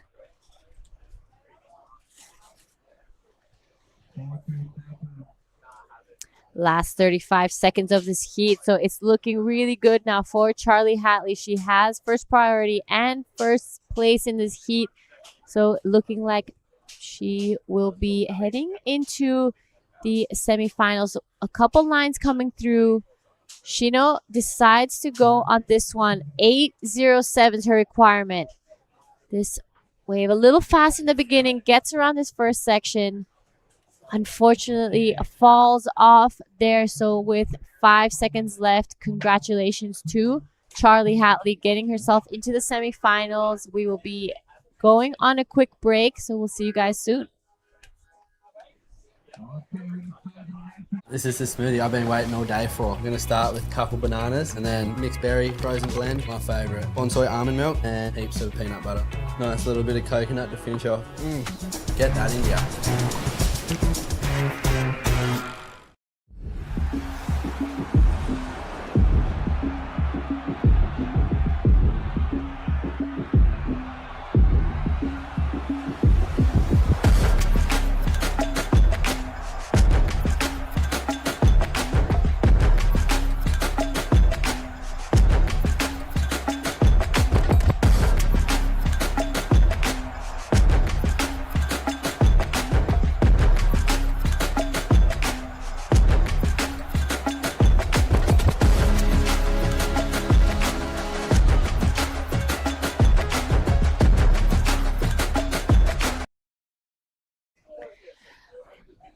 Welcome back, Nias Pro Day 5. We are now into quarterfinals of men's heat number 1. We have Elliot Pyratarid in red and blue, Kiyoshiro Suda. I'm Daiwako in the booth with True. Yes, thank you, Di. I'm so excited to be back in the booth. We saw Elliot putting on a great display of surfing yesterday. It was absolutely insane. And then Kiyoshiro as well. He's just been looking on point on his backhand. Obviously, the conditions have changed a little bit today. And Charlie Hatley getting the win, moving on through to the semis. Right, that was an interesting, exciting heat in the last of women's quarterfinal heat number 4. So Charlie get through the heat. Unfortunately, Shino got knocked in the quarterfinal heat number 4, but still great result for her ranking. Yeah, huge results. Shino, obviously an Olympian as well. Right. She surfs so good, and that would have been a really close heat. Both Shino and Charlie absolutely rip on their backhands. And Charlie just getting the win, moving into the semis. She's going to see Ella McCaffrey, I believe, in that first semi for the women tomorrow. That is Second a semi, big matchup. Huge matchup. So natural foot versus goofy foot. Wow. Love to see that. But this heat as well, Elliot is natural footer, Yoshiro is goofy footer. So love to see the matchup. で、クォーターファイナルメンズヒート1にクレジットされているのは須田清志郎選手ブルーです。このヒートを勝つと明日のセミファイナルへと駒を進めていきます。Here is Elliot up and riding for his first wave. Big air and oh no! That was super close to the landing. Almost right out of it. It was huge air. That was absolutely insane. He literally looked like he walked off his board then. Right. That was crazy, Di. I didn't expect he was going to go for the air for the first wave and in the first section. Yeah. Wow. I thought he was going to just hit the lip and it gets around the corner, but wow, that's great surfing. Great attempt from Elliot. Oh my goodness. Let's look at this. So much height. Wow, the projection as well. He covered a lot of distance with that air up. That would have been a huge score if he hadn't made that. And you know what? I'm not surprised with that attack, Di. We've seen him just go for those big, huge barrels. He's been, committing to some pretty, crazy stuff in his previous heat. So I feel like that was expected of him in this one as well. Definitely, Elliot was saying that he doesn't really care about point, just want to get barrel yesterday, but looks like he wanna get a win here today. Yep. 須田選手1本目のライディングしっかりとボトムターンをして一発目綺麗にターンを入れてきます。そして2発目はここでこけてしまいますが少し緩慢になってしまったんでしょうか。波を見ながら自分の位置確認していくのが須田清志郎ブルーです。残り時間まだまだ25分20秒あります。Yeah, Kiyoshiro getting his first wave. Unfortunately, that end turn coming unstuck, but he's got such a great backhand. Right, really like fast and quick with a lot of power and in his surfing. So definitely he has a great technique on his backhand. Yeah. So not major score in the first exchange, but looks like there's a few lines out back, and Elliot has first priority. Yeah, I know that Kiyoshiro, I actually saw him just before he was getting ready for his heat, and Toi Tanaka was his board caddy. Right. And they were both, it was like, good luck, Kiyoshiro, go for it. But Elliot, he's up and into this one. He's been dropping huge scores, big carve there for Elliot Pirata Reed. That second turn was huge, so much power, and he kicks out of that one. Wow, that was a strong two-turn combination for Elliot. Definitely strong, powerful, solid two turns from Elliot. Really loved the second turn, actually. Yeah. He just lays into it. Wow. Different approach. That was crazy. I know that Ty Richardson is Elliot's board caddy for this heat. I think he's been using a couple of different ones. But, Ty, he's been board caddying throughout the event when I think he got knocked out in potentially the round of 32. Getting knocked out in the round of 32, and he's been caddying for Jay and now caddying for Elliot right now. And that last wave of Elliot's going to be good because those two turns were just he's such a powerful surfer in anything that he wants to do, whether it's in barrels, big airs, or big turns. And he's got a score to lock in. It's going to be a mid-range number. It's a 5.5 for Elliot. Yeah, so pretty much he set up the tone for the men's side of the quarterfinals. Those two turns, 5-5-0. So now, all the surfers know what to do to get up mid fives. But here's a replay of the last of red. Nice opening carve there, and again that turns, throwing a lot of sprays. Nice combination, different approach. Well shot from Elliot, 5-5-0. Yeah, really, really strong surfing.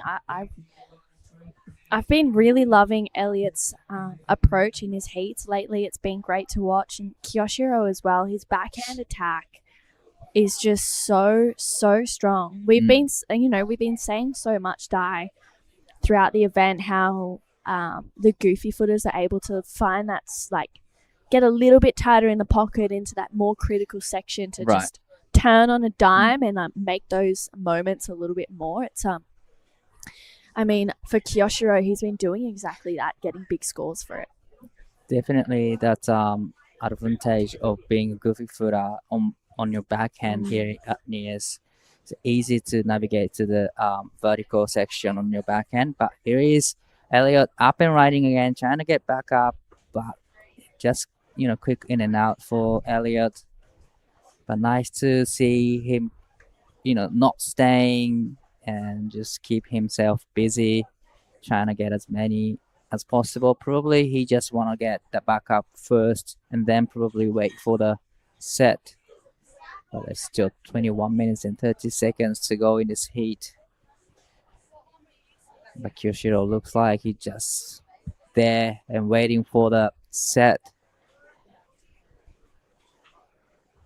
Yeah, he's patient. It's being patient, selective. Yeah.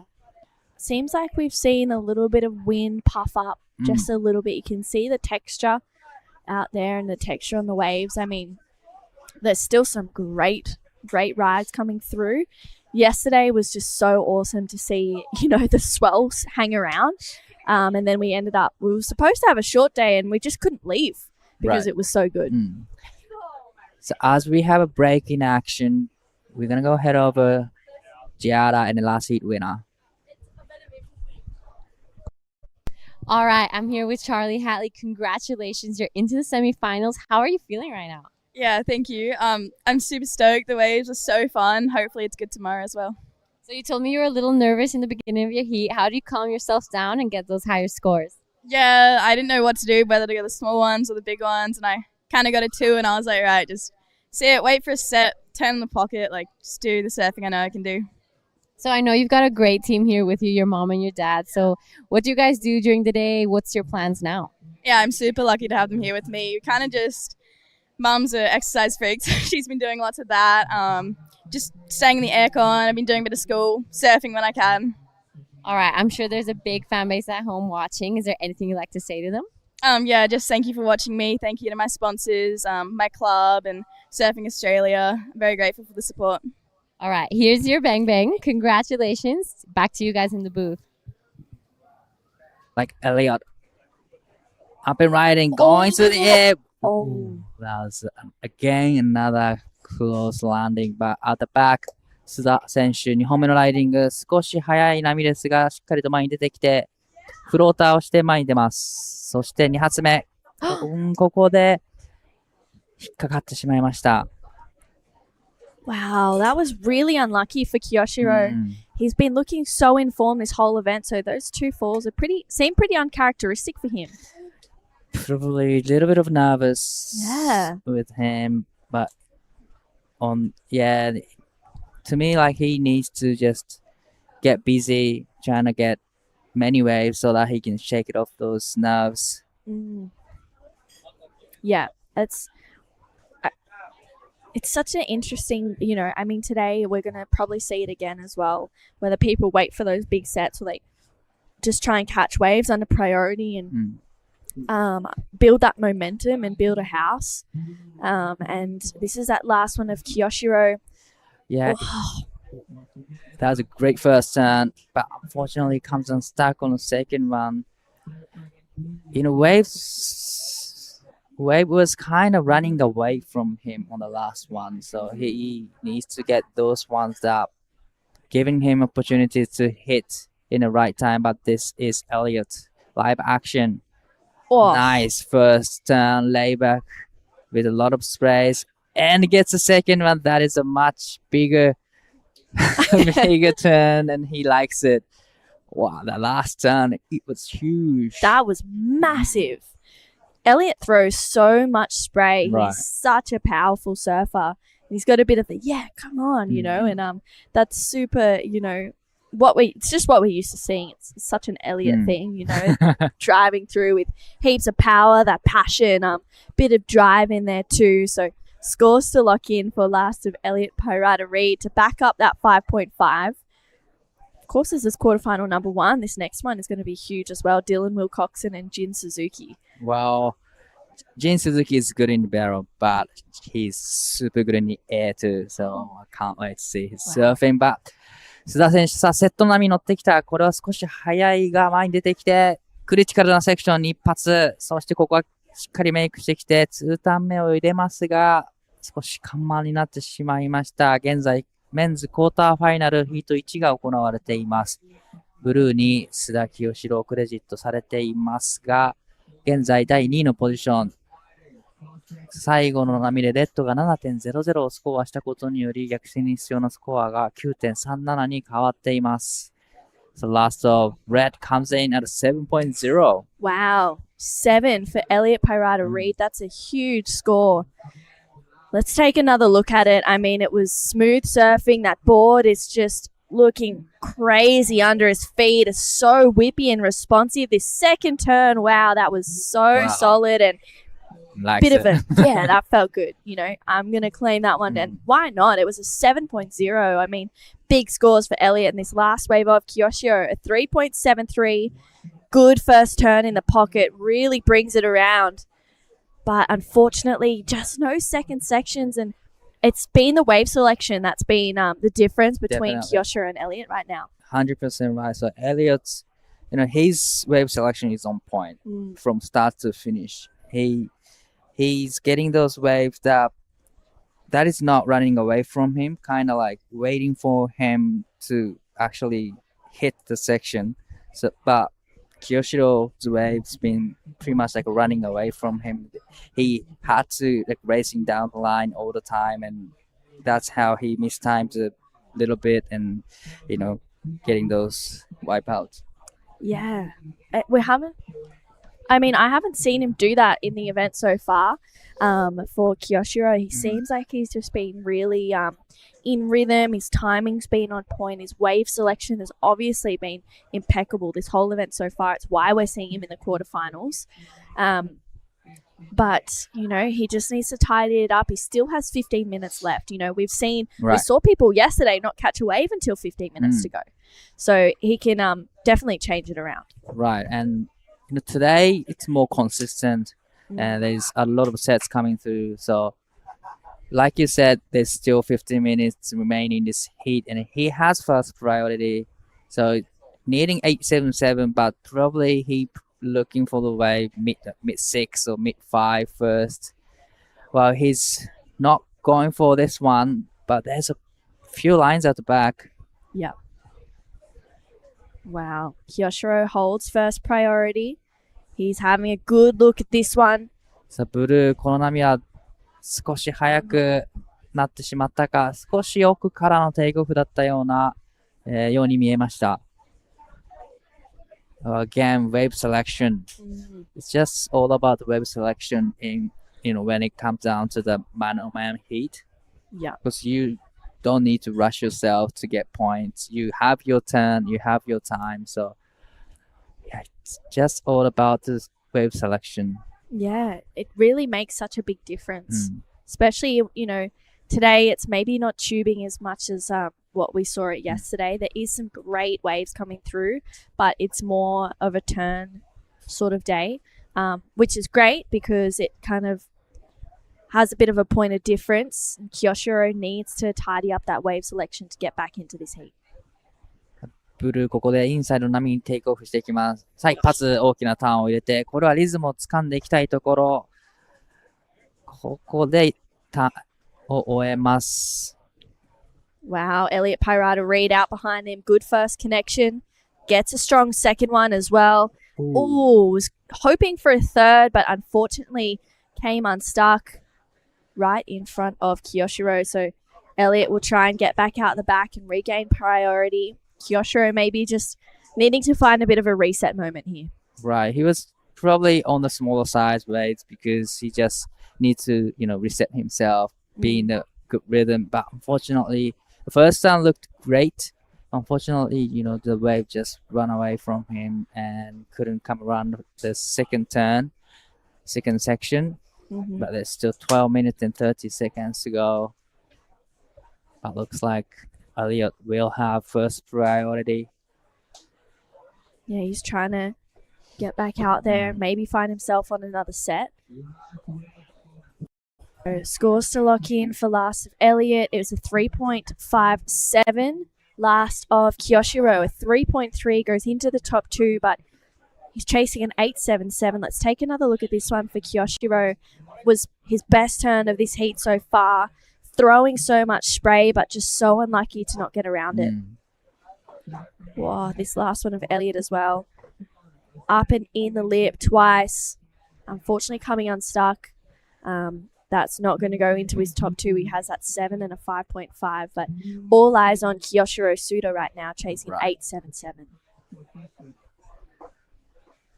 ブルーの須田選手、必要なスコアが 8.77、レッドは 7.0、そして 5.50 を持っています。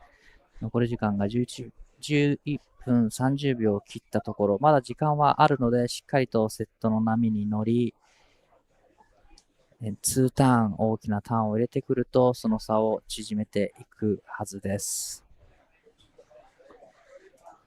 そしてこの後、クォーターファイナル、ヒート2には、ブルーに鈴木仁選手がクレジットされています。Big heats to come throughout the rest of the day, and while there might actually be a few lines maybe coming through. Right, looks like there's a bigger sets coming through right now. So Elliot has fast priority, and he's having a look at this one. Oh, wow. Elliot doesn't scratch onto that first set, so loses first priority. First priority goes to Kiyoshiro Suda with 10.5 minutes to go. Having a look. ブルーアップします。8.77 が必要な状況でハイラインを通っていたんですが、ここでノーズが刺さってしまいました。Wow, that was...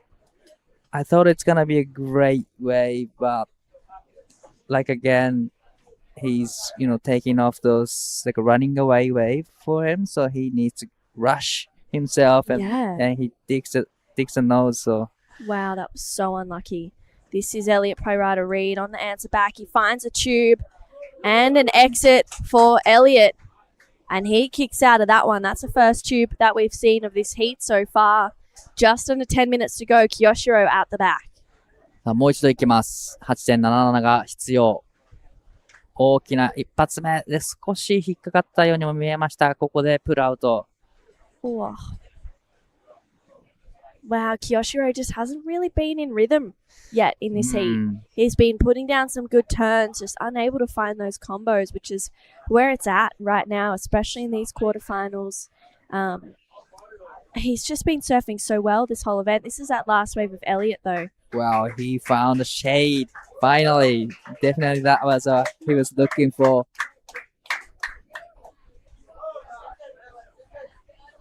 And here we go. This is that replay of Kiyoshiro's last wave. Gets a good first connection in. And I don't think that was a wave he was looking for. The wave didn't offer too much after the first section. But there's still 8 minutes and 45 seconds to go in this heat. Well, Elliot is up and riding again. Fast, big opening curve from Elliot and straight vertical hit and get one more in. That is a great combination from Elliot. It's gonna be a really great number for him. Yeah, I agree. Wow. Oh my goodness. Big scores to come in for last wave of Elliot Pirata Reed. Looking to better a 5.5. We don't really see the 3-turn combo today, so that was a huge... And let's have another look at this one. This first turn was just so smooth. Wow, just really in the pocket. Gets that second connection in there. And then off the bottom, up into another one. Wow, that was crazy, crazy surfing from Elliot Pirata Reed. I feel like that'll go into his top 2 and might just make it harder for Kiyoshiro.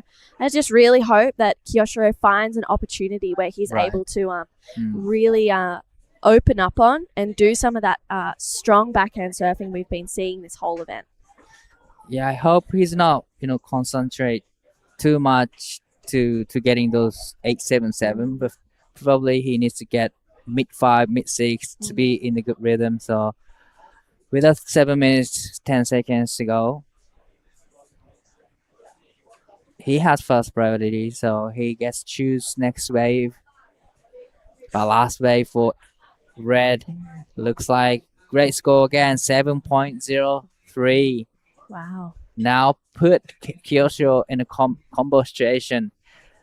ブルーの須田選手、この波でしっかりスコアを伸ばしていきたい。一発目、素晴らしいターンになっています。そしてこれはいい波になってきています。2発目、これはいい波になりました。3発目も綺麗にカービンを決めてきました。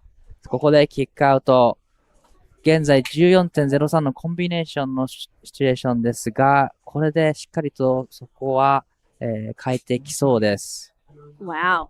Well, finally, Kiyoshiro is back in the game with that last ride. That was a great surfing from Kiyoshiro.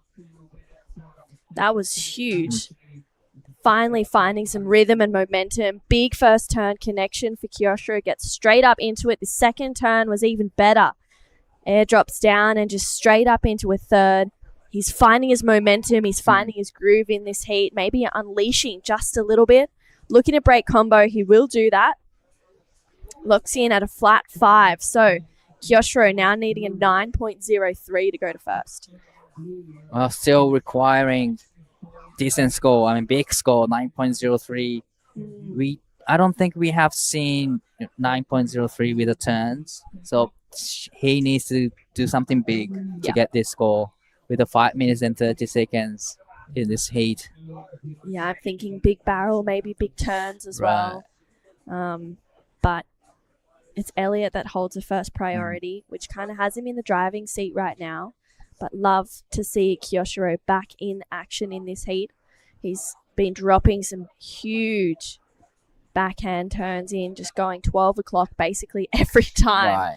You know, the expert, he's just, expertly navigating these waves here at Lagundri Bay with 5 minutes to go. He's needing a big score, a 9.03. Elliot Pirata-Reid has really locked this heat down so far. Wow, we're reaching the 5 minutes mark.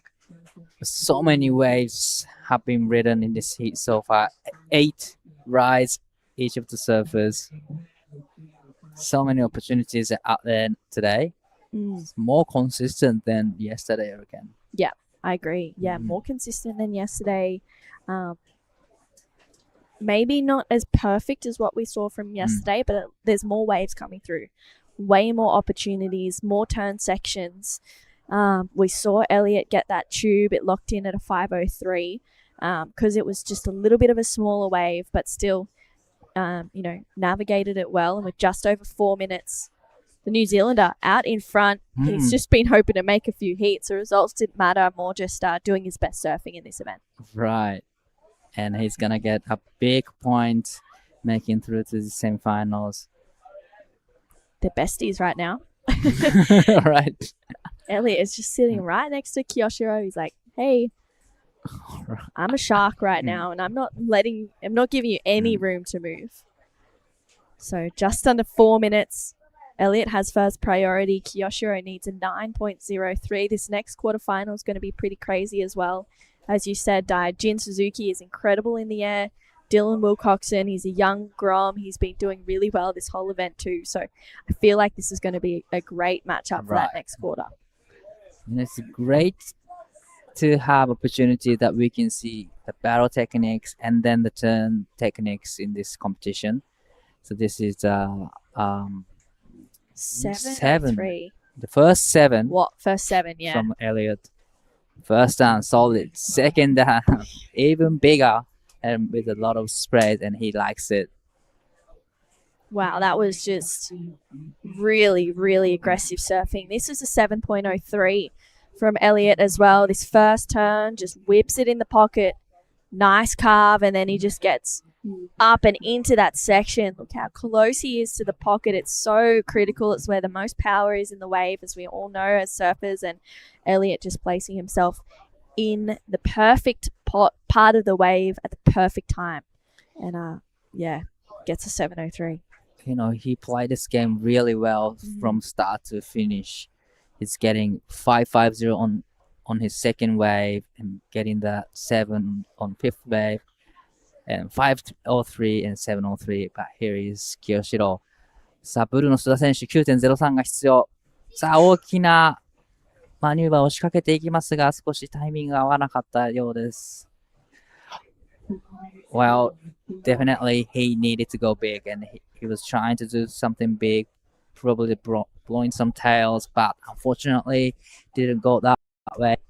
So with 1 minute and 50 seconds to go, he needs 9.03.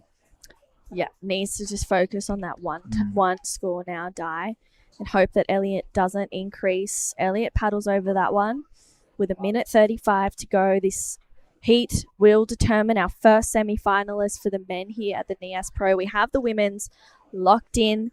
They're ready to go tomorrow, which will have the semi-finals. Just an 8-heat day today. And with 1:20 Elliot holding firm with that first priority. Kyoshiro needing a 9:03. Wow, it's going to be, I feel like Kyoshiro, he should be super happy with his performance throughout this whole event, but we just haven't seen him open up as we have in the last heats in this one, unfortunately. Right. He just, unable to find a good rhythm and good connection with the ocean.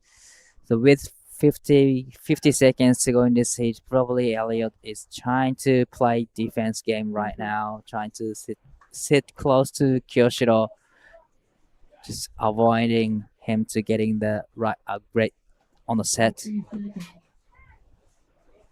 It's down to 30 seconds to go in this heat. 須田選手 9.03 が必要な状況で残り時間20秒。Elliot is up and riding. Big opening up again. And it gets a second time even that was bigger. Huge. Wow. Has a stand tall as they get. What about it? Kyoshiro, unfortunately comes unstuck behind him. Wow.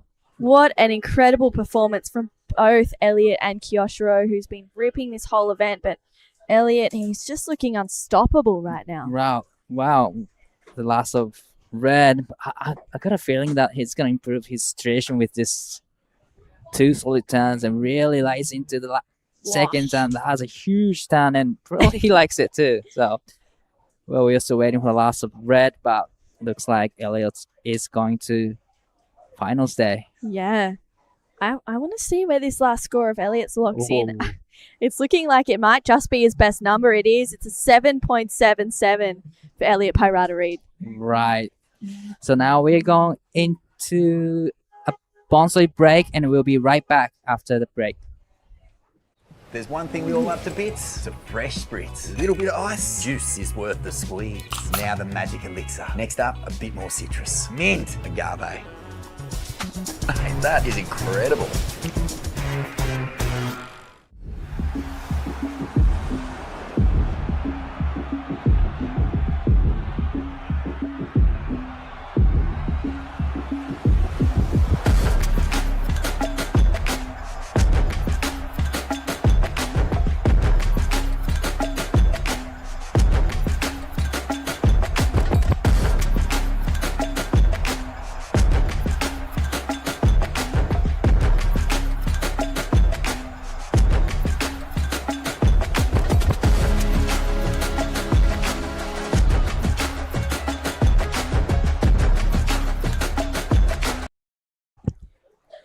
We are back to Nias Pro QS 6000 quarterfinals of men's heat number 2. We have Dylan Wilcoxon and Jin Suzuki. I'm Dai Wako here in the booth with Mark.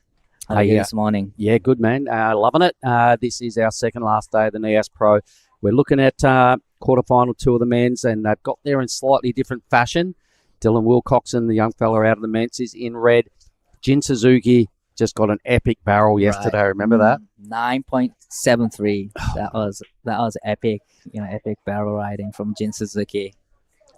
And you can see these two are just about paddled off the edge of the screen. So I'm tipping there super deep. When I look out the window, I don't think I've seen anybody sit right over there this whole event.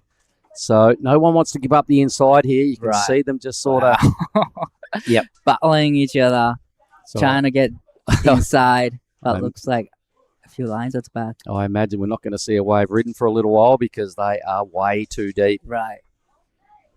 All right, so the youngster Dylan, he's only 16 years of age. Out of the men's, we know that.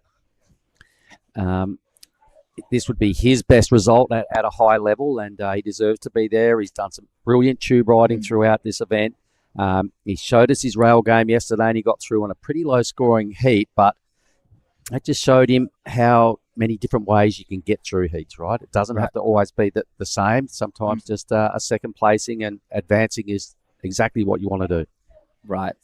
But definitely in a 2-person heat, you want to be in the first place to go into the next round. This is quarterfinal, and if we ever get through, it's going to be into semifinals tomorrow. So it's a big deal. making a semifinals in the QS 6000. It's big points, big prize money for them. So definitely both surfers want to get through this heat and moving into the finals day tomorrow. Yeah, so for all the crew listening in online, I hope you're having a good day. I hope you're just appreciating what's gone down here over the last 4 days. We've had to get to this point today, 85 heats in 4 days. We did That's huge. So yeah, it was huge, but it needed to be done. The surf yesterday was the best it's been during the event. There's been a lot of other really good days, but yesterday was something special. There was so much just good things that went on out here at Sorake. On the point, a lot of people getting just epic barrels. I remember Jins to get him out of, I think it was 4th spot or wherever he was languishing to get through in that heat. Ben Lorenzen's 993 was just a huge moment. Right. The boys are still paddling off screen here. Yeah, trying to get it inside. But like you said, it's just too deep for them, I think, once the set comes. So no, they are way too deep. So if anything does come through, it's going to go unridden. So I know you want to be the deep guy and you want to try and start, in pole position. But, I mean, you can see where they are now. That is like, when you look out our window here, Di, I've seen no one has sat there all week because that's just not the spot. Anyway, Elliot Parada-Reid did a really good job to get through that heat, mate. He even found a barrel, and I saw really, really high wave counts in that heat, right? So he said he didn't really care about the point yesterday, but it looks like he's just, cares now. He's on point today, mate. He's on point. So that'll be his last surf of the day, so he can regroup now and just deal with what is dished up for us on finals day. He's the first semi-finalist in the men's side of the draw. He'll be taking on one of these two. But more importantly, these guys have just got to realise that no one's going to ride a wave sitting where they are. If they do, it's going to be a dead set closeout. Then you hand priority over to the other dude. So I think they're going to have to budge from this tactic sooner rather than later. So let's have a chat with True Starling and Elliot Parada-Reid. Go, True. Thanks, guys. Elliot, another heat win. Yeah, I'm fired up. I'm ready to go. I want it. It was like a bit different out there turns today, but just laid into a couple and it's all good. I was going to ask you, the conditions have obviously changed since yesterday. How did you approach that heat? Yeah, well, when I was looking at it, there was still a couple barrels, but then like the heat before mine, it definitely wasn't barreling, and I was pretty keen to do an air, but that didn't really work, so just stuck to the rail and pushed through the back foot and hit it hard. You had two pretty close moments. You almost made a huge air at the start. It would have been pretty crazy and a great way to start a heat. I was saying to Di that explosive surfing is what we're expecting from you in that last one. I heard you giving a couple words of advice to Jay just before he's coming up pretty soon. You've got a great support team with you here. Yeah, no, it's me and it's good to see me and Jay making some heats. He's up next, so we're firing each other up, and hopefully we can just keep going and meet in the final and have a little rock off for priority. That would be the dream, but let's go. Finals day tomorrow, so keep that energy up. You got to sleep on it. I know that there's lots of people that are watching at home that you'd love to say hi to. Yeah, kia ora whanau, everyone back in NZ, tuning in, messaging me, supporting me, all the Keyhole boys, my family, my girlfriend, her family, and all of the boys, thanks for the support. Let's go. Sure. You know the drill. Another Bang Bang Breakfast of Champions. We'll leave you to it. Send it back to you guys in the booth. Cool. Well, Elliot had to change his game plan. He did still find a pit. He said he was going to try and do a couple of airs, but his rail game was good enough at the end of the day, right? Well, he almost landed one of the biggest air so far in this competition. So he is on the way to the air game as well. In live action. So here they go again, paddling back. Dylan does not want to give up this inside.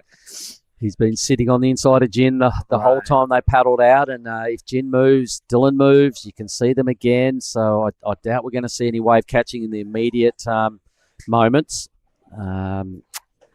We're down to almost 20 minutes. Wow, it's been a quite consistent heat, last couple of heats that I've seen. But in this heat, not many waves coming through. Well, there's waves coming through. They just, nowhere near them. And that last heat, there was a lot of waves caught because they just got on with it early. Mm. These boys are doing the exact opposite and just fussing around, and now they're just about off screen, all right? So that is as far as cross as anybody sat the whole event. So, there's no point even taking off from there, seriously. They're probably 60 metres off the spot. Right. I wonder how they're going to roll the dice from that takeoff area, and which is obviously too deep for the set. Yep. Different set of tactics going on in this matchup here. So now Jin moves and Dylan follows him. A little tiny little wave rolls through that would have been absolute B grade if they had caught it.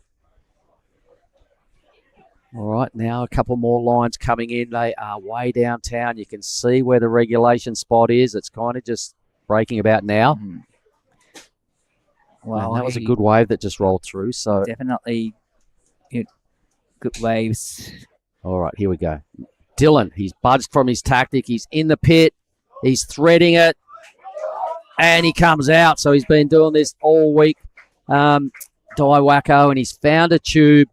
So he got all bossy on the start of this heat, and he still somehow found the very best wave, and that was a ripper. Definitely, that plan worked out well for Dylan. Gets the tube, gets the turn in. So he's just sticking to his previous plan from yesterday, just getting those barrels. It's going to be a nice number for Dylan. Oh, it will be. It'll be really good because that was a long barrel. Okay, so here's it again. From the boardwalk, actually our drone footage from behind. There's Dylan out on the face. He's changed boards, I've noticed today. He's on a swallowtail. He's still got a Mayhem craft under his feet. Tagged it a couple of times with a long barrel as well. So the judges will, I reckon they'll be happy to throw a pretty big number at this. Right. Love to watch the replay from the beach angle, though. It was... Oh, here we go. Here we go. Right on cue. Thanks, boys. All right, so this will give us a good look at, oh, wow, you can see that red rashy just traveling. Disappeared quite a long time, gets a great 2 turns in, and gets...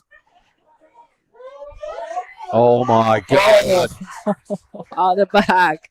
All right, so you guys on at home or wherever you are watching, you wouldn't have seen what just went down, but Dylan rode another wave.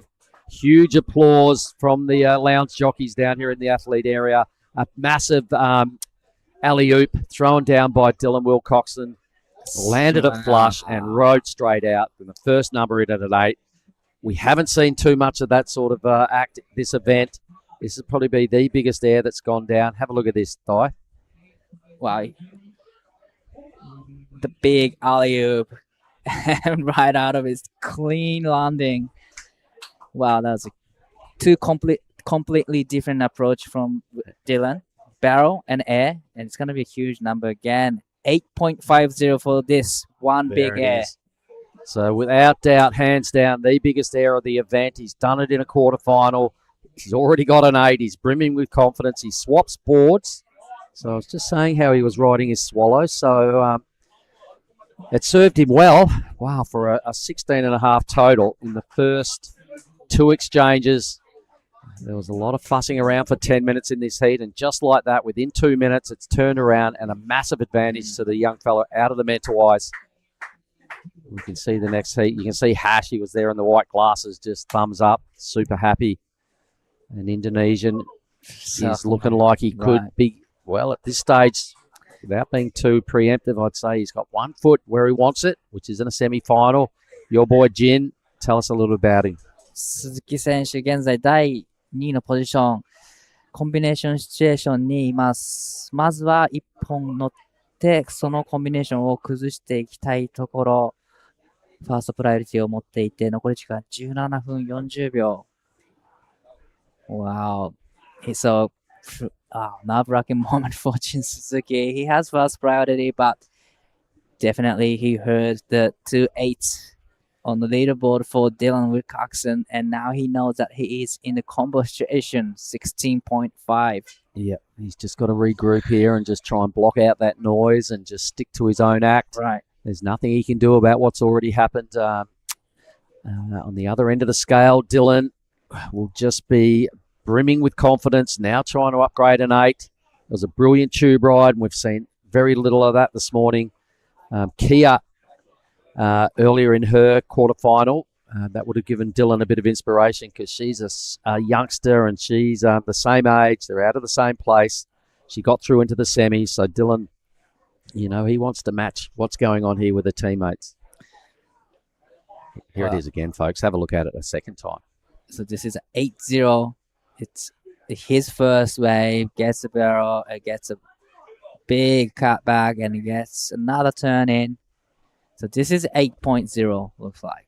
Yep, and then the biggest air of the event. Look at him. You can see him turning around here on his second wave. He was on the way back out after his tube and straight away was telegraphing that he wanted to boost.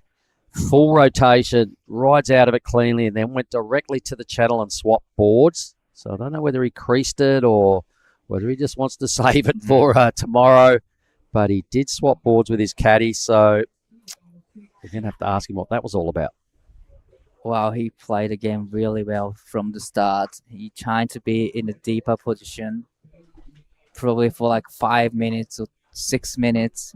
And then as soon as he saw the set, he just pulling wider and he gets that tube. Yep, well done, young man. 16 years of age, just started doing some events I noticed a couple of years ago. As I was saying earlier, I watched him win the Rip Curl Grom Search in Kuta maybe 2 years ago. He won a trip to the High Performance Centre in Australia out of all that.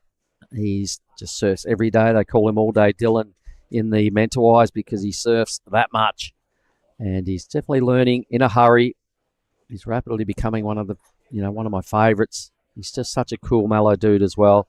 He doesn't, there's no ego attached. He just lets his surfing do the talking. So I'm glad he's experiencing success. Jin Suzuki, though, tell us a bit about his stats, mate. Has he won any big events, or how's he rated in Japan? Super high rated surfer. Jin won the QS 3000 last year in Miyazaki, Japan, and he's good in the air game and a big wave as well. He once surfed in the backdoor shootout a couple years back, so he's really great barrel surfer because he's from the Rivermouth Point in Japan, which has a really good surfing. All right. Okay. How's his air game? Super good. Really? Actually. Okay. So really good. So I can't wait to see him going to the air because he has some crazy air game as well. All right. So that'll be good to see then. Let's see how inspired he is by the 8.5 out of Dylan. Plenty of height attached to Dylan's big alley-oop. Landed it flush. Didn't miss a beat on the ride out. So it was, the best we've seen taken to the air at this event. That wind kind of blowing across the bay is ideal for those people that like to boost.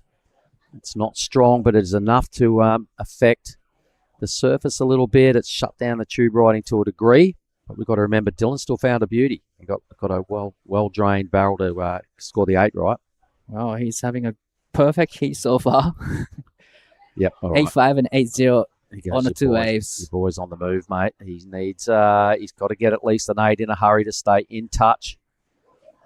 An 8 or a 9 to give himself a really good chance at the back end of this heat. We're down now to 13 minutes.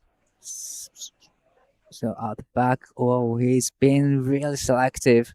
He is. He's going to have to pull the trigger soonish because 13. A little bit of pressure from the scoreboard, pressure directly from the clock as well. Yeah, definitely he needs to pull the trigger really soon. Otherwise, time is ticking, time is running away from him. It's just under 13 minutes to go in this heat. There's still plenty of times, but as the time goes, the pressure will build up for Jin Suzuki. Yep. We know he needs 2 waves, right, everybody? So stay with us here and let's soak up the day 5 action. We only have 2 more quarterfinals to finish off the official side of the QS event for today. I believe there's a expression session that's going to bounce down after that for roughly an hour or so. All the officials get to have a chance to have a surf out there, don the rashi and strut their stuff and get the lineup without all the QS warriors out there. So that should be fun. Down to 12 minutes to go. Well, Dylan is just sitting really close to Jin Suzuki. He just follows. Cow! Oh, mate. I just went for a drive.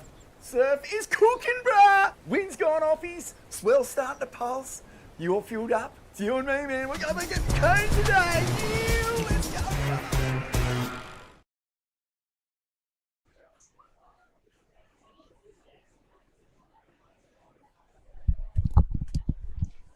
All right, live action. Jin is on the move, so let's stay with this. It's his turn to answer back.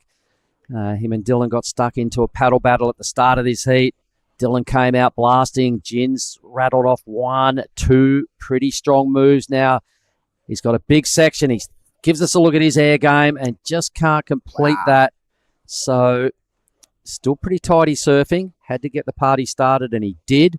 Does that get him out of a combination situation? We'll know in a moment. It's got to be a minimum of a 6.5, probably more, at least like a 7 or an 8. What did you like? 鈴木選手の1本目のライディング、一発目、綺麗にターンを入れてきました。少し小さめのサイズですが、ここで大きなエアを狙っていきます。しかし、ここはランディングに失敗してしまいました。現在、コンビネーションシチュエーションにいるのが鈴木選手。さあ、最初の波ですね。3.00 をスコアしました。8点以上出すことで、このコンビネーションシチュエーションから抜け出すことができます。残り時間10分20秒。Wow, that was really unfortunate for Jin Suzuki. Used his first priority and got a smaller wave. Unfortunately, didn't make that last turn. No, he makes the air. He probably goes close to getting out of combo, but I think ideally the wave was a bit too small. I imagine he was just feeling the time pressure, so he decided to go big on that wave. It didn't pay dividends that time for Jin, but he's got to keep thinking that way because, if he sticks something soon, then he could be back in the hunt. So I think just keep the belief alive, Jin Suzuki, and let's see if we can narrow the gap here and get out of combo. With 9 minutes and 30 seconds to go. So now Dylan has first priority. Well, I wonder what he's going to do on the next wave. He did get a barrel, and he did turns, he did airs, he did everything. His board. And he got all bossy at the start of the heat, right, and did not let Jin anywhere near his inside. It ended up paying off. It could have gone the exact opposite way, but it was a confidence building move, I guess, at the start there, and then Dylan's walked straight into a couple of 8s. It showed us a fresh side of his game during this event by that big alley-oop. You could see as soon as he stood up, he widened his stance. He stayed in the top half of the wave. It was so good. I'd love to see the replays again of both Dylan's waves if we could cue them up. First one was the tube ride. The second one was the alley-oop. So it appears as though there's no waves coming. I'd love to get a second look at Dylan's waves. Here we go. This is his best score. So let's have a look at the 8.5.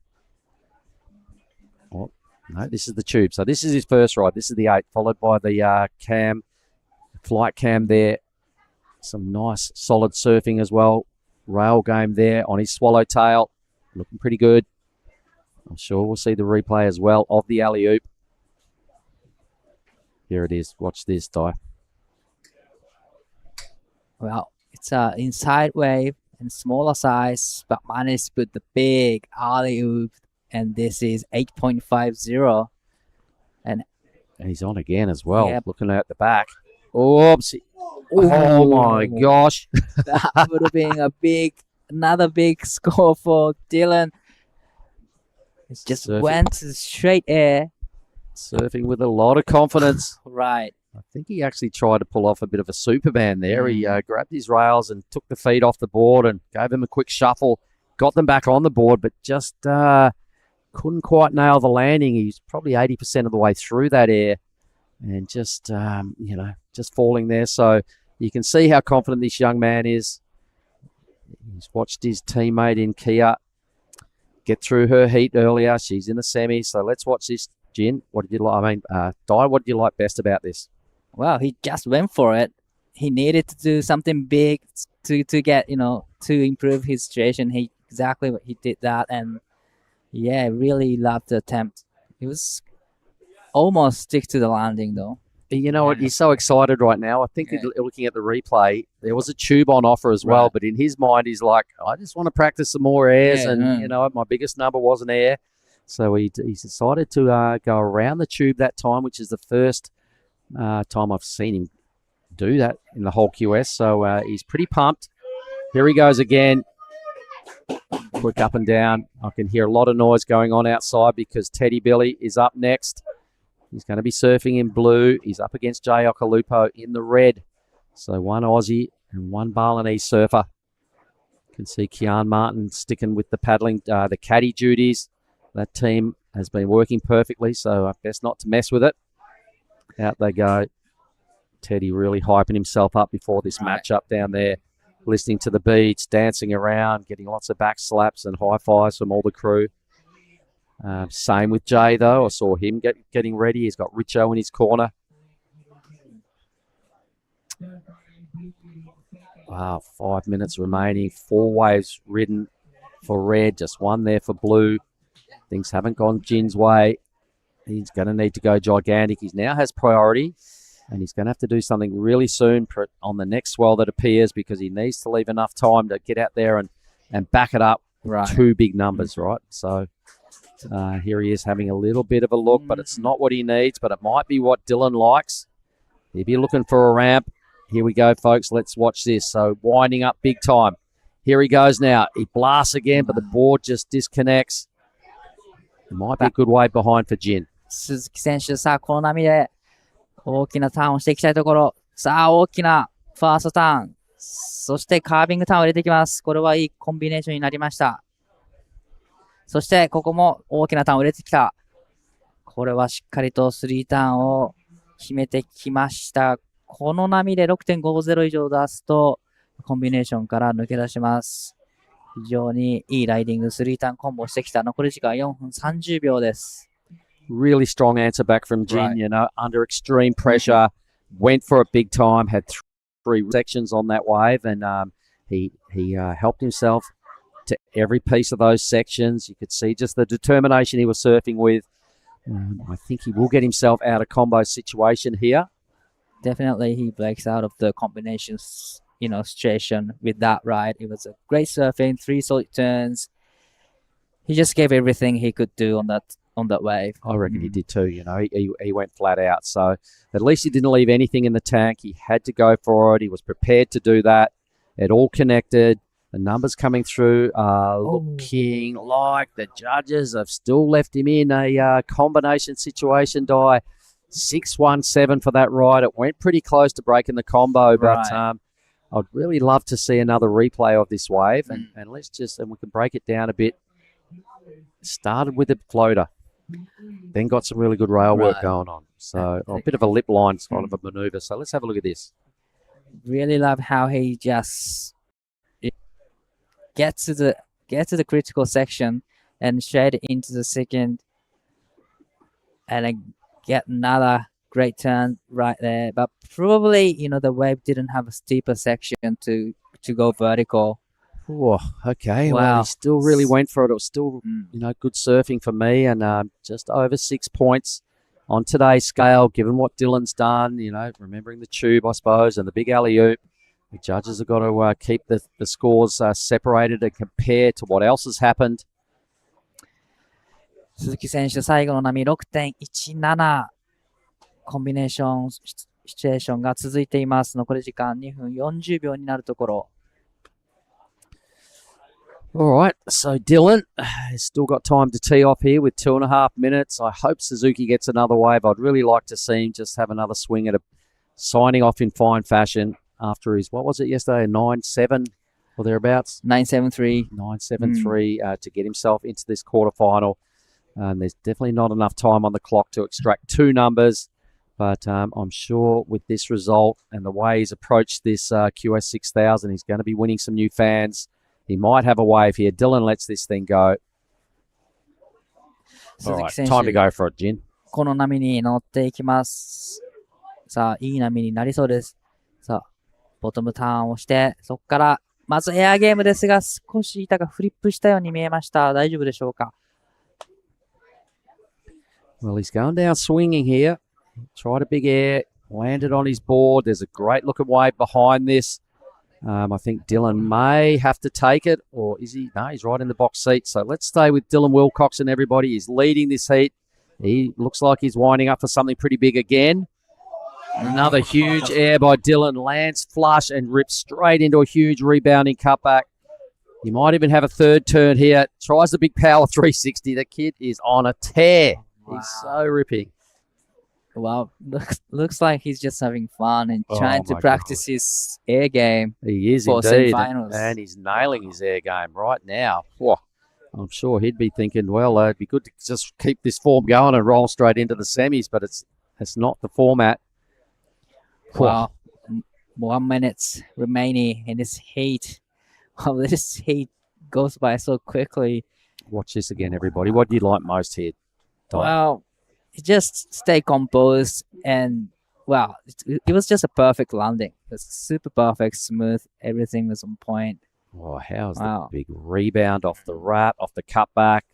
Decides to mix it up a little bit more and show us his complete bag of tricks. So Dylan, he's done a whole lot of different things in this heat. He's absolutely brimming with confidence. This is a good thing as well, because we know that he's a bit of untapped potential out of the mentor-wise, and he's just starting to really get that belief at the highest level on the Asian QS region. So I'm loving the fact that he's really growing into his rash vest and really learned how to compete at the best level and ditch the nerves. 3, 2, and 1. Here's Jin. One last effort. さあ、最後の波になりそうです。しっかりと大きなターンを入れて、ここで大きなエアを見せていきます。All right, well, we hope you enjoyed the entertainment on quarterfinal 2, everybody. Dylan Wilcoxon with a huge victory. He's improved his numbers as he went. He ended up, well, it was just an epic total there with a 9 and an 8.5. So over to quarterfinal number 3 in just a moment, right after this break. That's a weird looking smoothie, Vorno. Tell him, son, this ain't no smoothie. This is a smooth as broth base for our bonsai ramen. How long should we wait, Master Ramen? Patience, young noodle. Wait, and top secret, I need a corn. Behold, bonsai ramen. Morn-san, this is Absolutely cooking.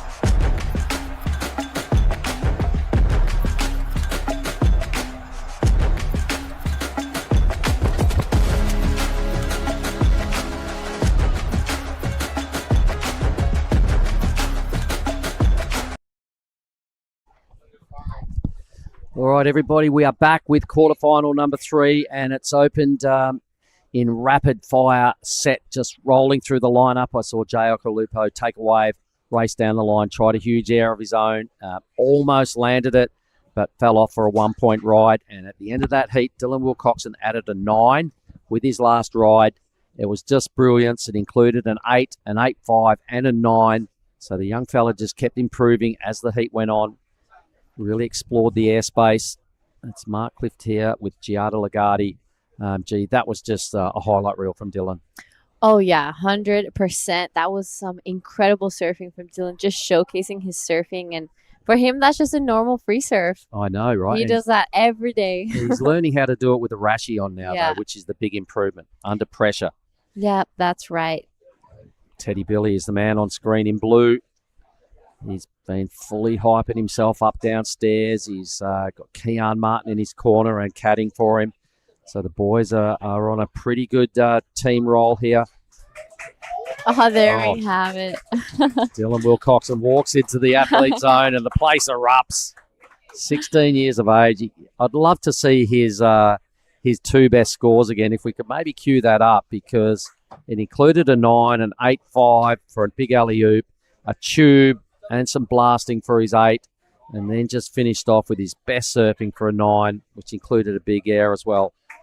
He practically had the heat under control in the first 2 minutes of it. He got that back-to-back wave, and now we're going to be seeing a replay of his 9-point ride that he got in the very last part of his heat. Yep, let's check this out, everybody. If you didn't see it the first time, we're going to have a look at Dylan's 9-point ride. This is it. So there was a lot of goodness in this heat, G. He was so confident by this stage. Check this out. Grabs with both hands, releases, perfect landing, and then look at this rebound. Boom. And then he goes for the big power carving 360. If he had made that, I think they had to throw a 10.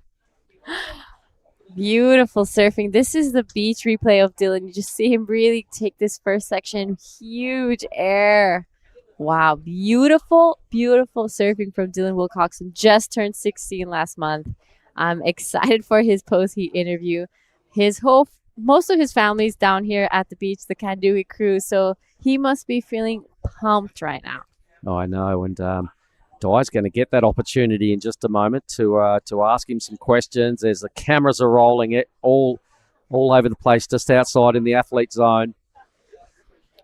Can't wait to hear what the young man's got to say. He never says much.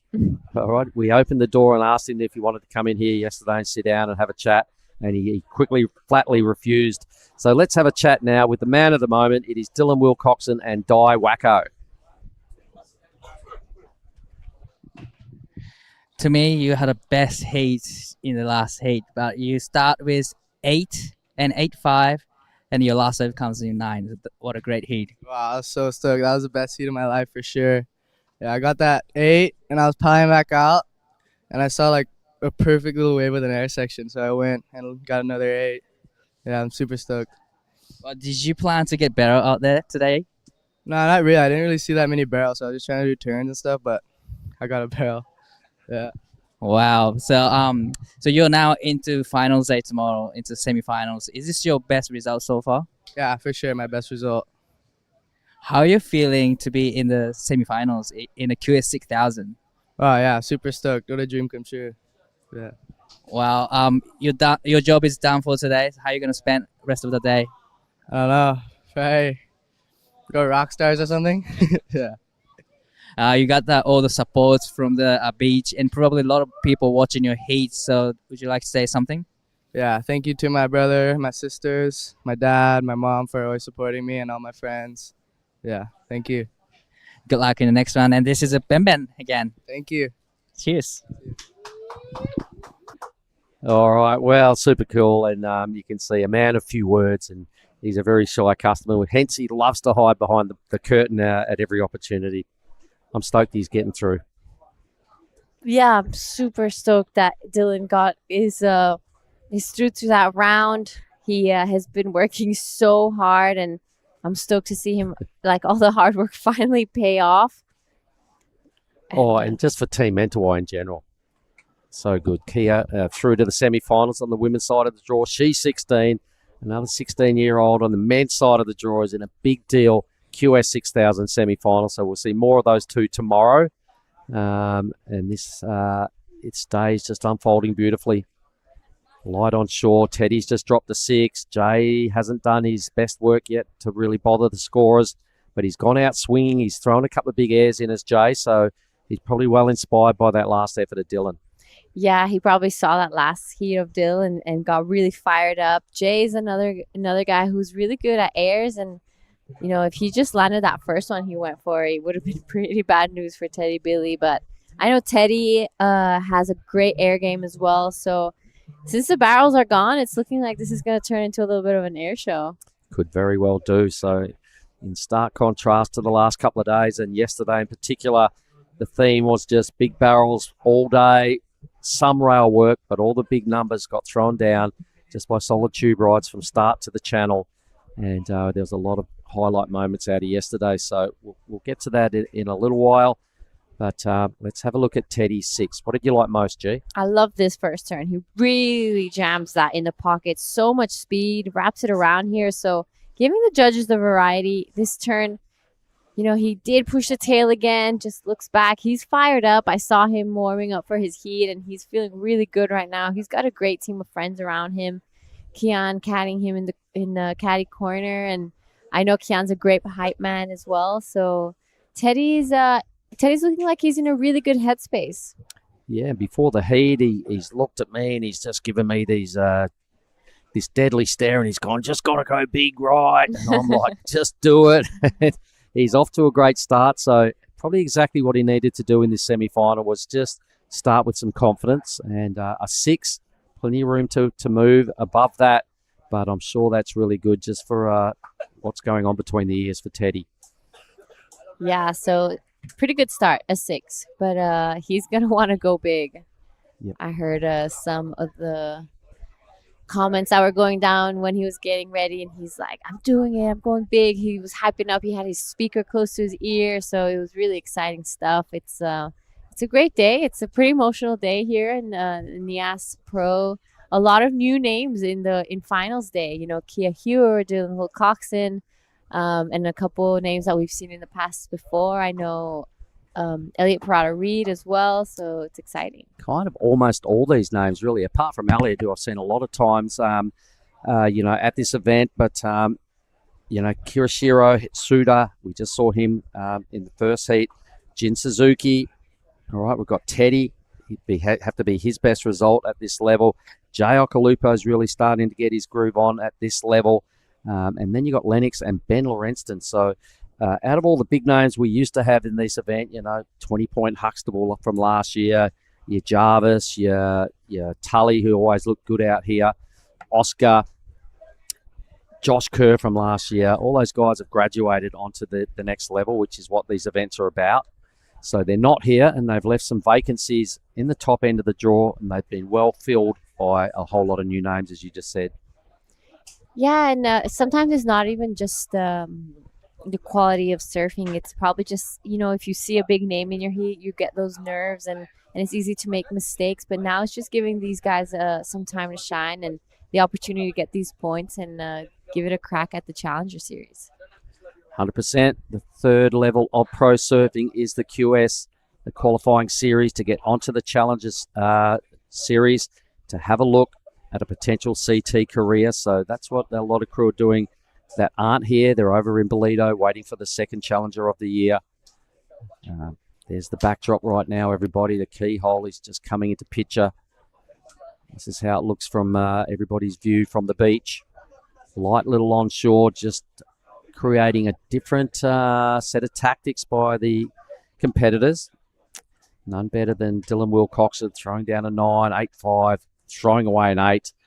Brilliant stuff. Is the start of that heat, I don't know whether you saw it or not, G, but for 10 minutes, the boys sat just about off the screen. They were so deep. Dylan was on the inside the whole time, did not let Jin get onto his inside, and then somehow got the first wave and ended up getting an 8. So everything worked perfectly for Dylan then. Yeah, Dylan, like we said, he's so young, and he doesn't have that much competitive, a big competitive past. So the fact that he's really in the semifinal already and getting those heats in, he just needs to start bringing his free surfing into those heats, which it looks like he's already doing, and I think that's great news for him. It is. It's great news for us as well, because when Dylan's on fire and full of confidence, just magic happens. So I hope everybody enjoyed that last quarterfinal. This one's got a little bit sleepy. One good. Jay's prepared to investigate the airs. I've seen him try it a couple of times. Hasn't paid off just yet. But I'm sure if he just keeps swinging and keeps that mentality alive, it's going to happen sooner than later. So 18 to go. They're just both trying to get an opportunity. Neither surfer would be stress-free at this stage, because only low numbers and not a big wave count. You're never really that relaxed until you perhaps get 2 good scores. So Jay with top priority. He can sit anywhere he wants, but the boys are really, really deep here. Yeah, they're super deep right now. You usually never really see the speed of reef when they're filming their surfers. So Jay with priority, but I don't think the positioning is that great to be catching a set or an insider. No, good call. So they might just have to have a little squiz around. I imagine Teddy doesn't mind this one bit because he's got one number, right? So Jay just needs to keep an eye on his markers. They're really important here. It can be super easy to get out of position. While we're waiting for all that to happen, we'll just throw to a quick bonsai ad break and be right back. This is the smoothie I've been waiting all day for. I'm going to start with a couple bananas and then mixed berry frozen blend, my favourite. Bonsai almond milk and heaps of peanut butter. Nice little bit of coconut to finish off. Get that in ya.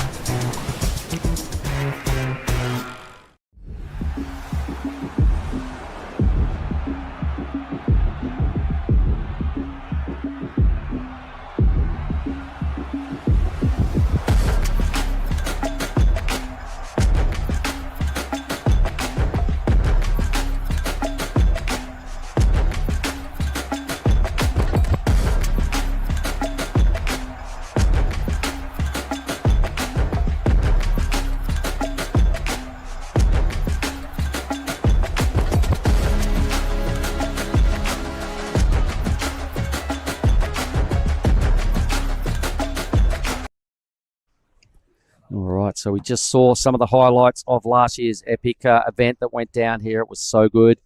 There hasn't been a real lot going on in this heat. There may be some lines coming through. We'll have a little look, see what happens, but it would be great to also get a look at some of the best stuff that happened yesterday. Some of the waves yesterday looked almost like versions of last year. So let's just see if these lines stack up to anything. If not, it'd be great to just have a little look at yesterday's highlight reel because there was plenty of them. It looks like there's no waves coming. So maybe we can just have a little look at yesterday's highlights just for the crew online. And let's see what all the fuss was about yesterday. There's a lot of big numbers. None better than Ben Lorenzen's 993.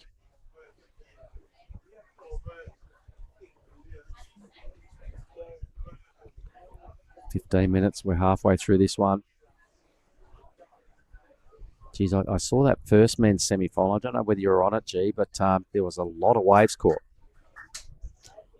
Yeah, that's true. I was down at the beach and there was a couple waves ridden, so it was just super consistent. And I had that with the women's quarterfinal as well. We had in Ella's quarters, it was a little slow. She got that 9 and the backup with that 7, but the heat after was just so consistent. So it's just going to be one of those days where it can go either way. Well, the boys are still out of position here, and I don't think they've really cottoned on. That was a good wave. I watched it rattle off as I looked over the balcony.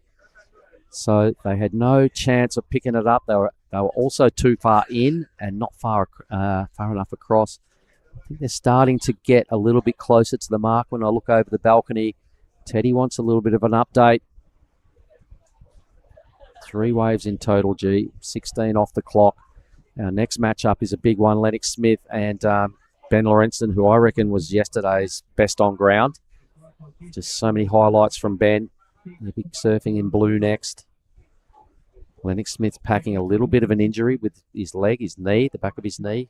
So he had a little, discussed that with me a little bit this morning. He said every now and then it just catches and it feels a bit weak. But you wouldn't know it looking at what he did yesterday. Yeah, and actually, speaking of injuries, Teddy is, he's good now, but he had a couple injuries last year. He tore both his meniscuses on his knees. Yeah, so he is coming off that injury, and he's looking like he's in great form. But there we have it. Now, Jake cashed in his priority, 501 to go to first. Good first turn there. It's a little fumbled on the way down, but wraps it around here. So this is a good start for Jay Akalupo. Bit more critical there. Gets down. Good start for Jay. Well, it's a completion, so it's going to settle some nerves. A lot of time has gone off the clock. It's the first wave he's finished. We'll have a look at the replay again shortly. I don't think it's going to be a huge number, but, at least he got to the end of it and he strung stuff together. 3 moves, so he'll be feeling way better about his campaign now. It's going to help him forget about the 1 and the 0.7 that went on earlier and just sticking to a little bit more basic surfing that time. Keeping the rail in, tagging the sections. So the judges are probably going to square this up against what Teddy did on his wave and just see whose they liked better. If so, by how much? If under, by how much less? Yep. All right. So this is Teddy right now on screen, looking like a pretty good set coming his way. Decides to pull off and wait a bigger one coming out the back right now. Teddy Billy with priority already has a 6 to his name. What is he going to do? Yep, so he opted to let the first wave go, G, because quite often when it's on shore, the second wave can be a little more groomed up. So the flight cam is right in Teddy's face, watching him whip into a big tail slide with a whole lot of power. Really strong connection as well there. A third rail gouge, little rebound off the foam if you don't mind. A fourth turn. Wow, his decision to let that first wave go, as he points to the boys in the clubhouse, the decision to let that first wave go was just super smart. Oh, nerves of steel. I know, what a nice man, Nerves right? of steel right there. You know, those decisions they look easy from out here, but they're really, really hard when you're in the water with all that pressure. Jay Akupo takes to the air, falls off. Now it's open priority for both. Will we be seeing a bit of a paddle battle here? Well, we've got a heat in our hands. That was about a 5-wave set as well. There was another big one, and there's another one rolling through as well. So the ocean just breathed at the right time for these two and offered them opportunities. Teddy's will be a big number, I reckon. Really good connections. Here's the replays again. So Jay, so this is his turn into a 4-3-3. So the judges definitely like Billy's first wave better. At least Jay got to the end of this thing and did some moves. The number's not super high in the big scheme of things, but Teddy's is. Here we go. Comes in at a 7. This is a replay of the last of Teddy. Big first turn there. Really love how he pushes the tail. Then again, airdrops down, wraps it around to finish things off. I love this cutback as well. Just goes all the way back to the whitewash. And these last two turns were just to tie the bow on this wave. And Teddy Billy a 7 and a 6 next to his name. It is now Jay Akalupo playing catch up, and 8-6-7 is his requirement. Well, there's been a lot of waves roll through in the last couple of minutes as well. The ocean just really clicked. So Jay will be hoping that theme continues when he gets back out there. He's still got to go a little better. He needs a mid-range 8. The time now is exactly 10 minutes, but Teddy's only ridden 2 waves. He's got some decent numbers on the board. He'll now know his immediate option is to get rid of the 6. I reckon his headspace will be feeling pretty good. Confidence on that last wave looked really strong. Pointing to his corner on the beach, and you could hear them lose it when he did that. Yeah, so really exciting stuff here. 9.5 is going to be the slowest 9 minutes of Teddy's life and the fastest for Jay Akalupo. So it really just depends on which side of the heat you're at. But you're right. Teddy is looking like he is in some incredible headspace right now. He's looking confident. He's not letting anyone really take him down. He is one of the youngest in the draw. I'm pretty sure Teddy might be either 19 or 20. I'm not too sure. But he's looking really confident, and I'm liking it. Just massive improvements in the last year or so from what I've seen from Teddy. You know, in previous events, I stated this earlier, I've seen him in events just make some typical inexperienced mistakes throughout events. But this event, there's just a new belief under his skin, and he's just put it together heat after heat. He's not rattled by anybody. He's got some crew in his corner that are just geeing him up that heavy before he goes out, that he fully believes, you know, once he's got that rashie on, he's a new weapon, and it's serving him really well. He's got Kian in his corner. No doubt he'll be screaming at him and giving him, sending him more good vibes. I saw Ty Richardson doing the caddy duties there for Jay. So Jay paddles back out. He'll hear the requirement. He got a 9 the other day, so he's just got to dig back into that belief. Here's what it looks like right out front of the athlete area. Young ladies there enjoying themselves in the shade. There's the beach marshal and all the lounge jockeys there in the athlete area. Luke's Judah. Look at so Jay has caught double the amount of waves of Teddy, but Teddy just like back to back, really good wave selection. Jay trying to go big, but unfortunately wasn't really able to land. There we have Hash in the white Hash. goggles. His famous goggles. Look at him. He goes, I think we're on screen. You are indeed, Hash. Oi, how are you, mate? Ew. The owner of the establishment here where we're parked up. Look at him. He's got some dance moves. Is he going to bust one out?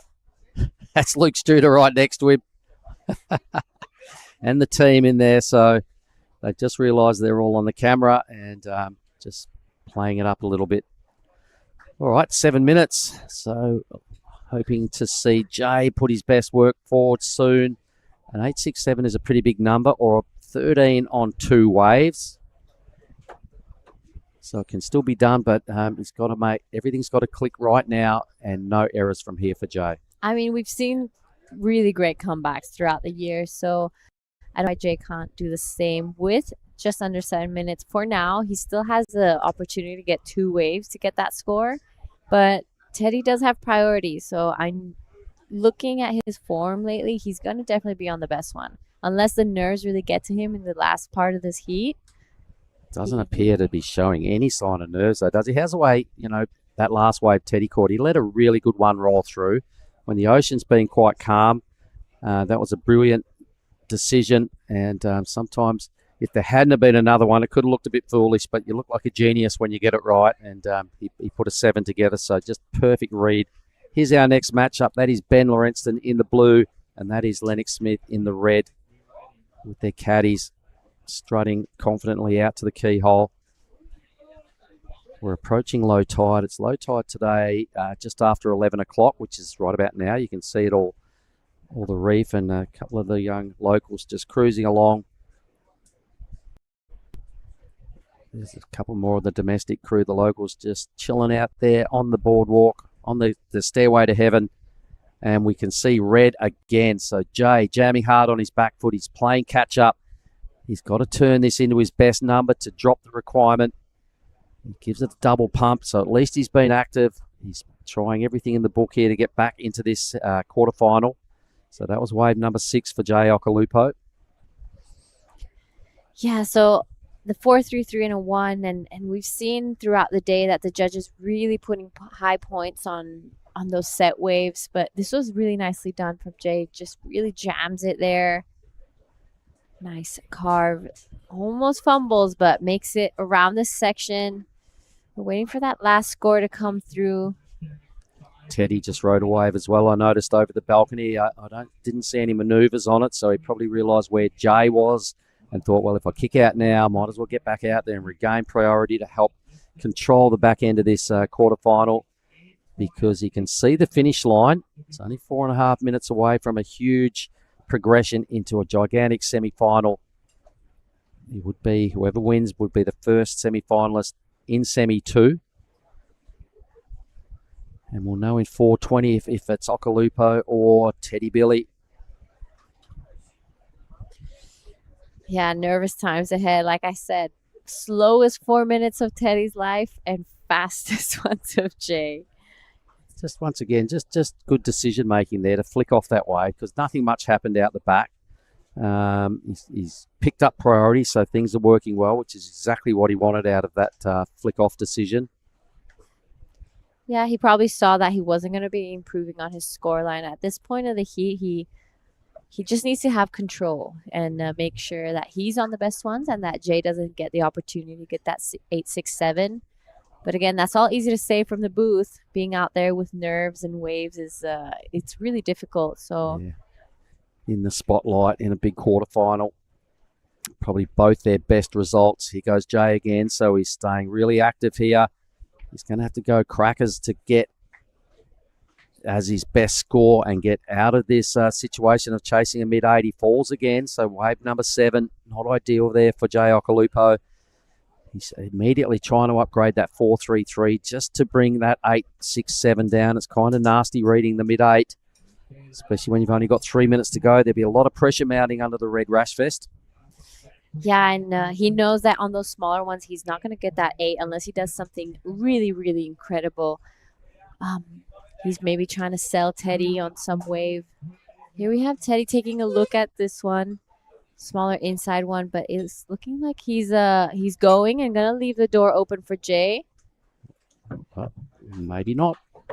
So just investigating was more what that was all about, just having a look. Maybe he thought I'll try and boost, but he didn't ride down to the point where Jay is. So just a little moment of playing around and just having if there had been a ramp and he was feeling it, he probably would have gone for it. But I think wise move to kick off. You've got to get out there and, if a set comes through, you've got to be able to keep Jay off it. Yeah, so Teddy just taking a look while there's a bit of a break in the action, and it's looking really good for Teddy right now. I want to give a big shout out to everyone in Bingen. I know Diego is watching the heats. All the Bingen board riders for sure are watching all of Teddy's heats right now, and they're going through a strange moment. So this is probably just a bit of a good news for the team there, and I'm sure Teddy's parents are watching, and the guys at CI are really proud of him right now. So he lets this one go to Jay again. So Nurse of Steel. Jay looking like he's going to take for the air. What does he do? And decides to pull off on that one. Last 90 seconds. Yeah, another good decision by Teddy not to lose his priority right there. I think more than anything, Jay was just trying to sell him that wave and hoping that he did pull the trigger so then he could just sit out there and control the next set if one comes. Teddy's still asking for the time. Maybe he needs a watch sponsor if anybody out there would like to get on that young man's wrist and get on his surfboard with your promotion. There's 1 minute. He's played it pretty well. His first couple of waves, he did all the damage. Since then, he's just sort of investigated waves without any real threatening of the scoreline. Okalupo's done exactly the opposite strategy. He's caught a bunch of waves. He's got under pressure early in this quarterfinal, and he's sort of gone out swinging here by giving himself a chance. But the waves he's caught have not had those big moments. They lacked steepness. He's tried a bunch of airs. So at this stage for the Ock, things are looking a little grim. Another small inside wave. So this time Teddy takes it off him. All right. So this time Jay sold this one to Teddy. Teddy goes for the air. Unfortunately falls off. 15 seconds left. Is there anything out the back? Smaller looking one for Jay Okalupo. He decides to go for this one. We're going to count this one down. 867 is his requirement.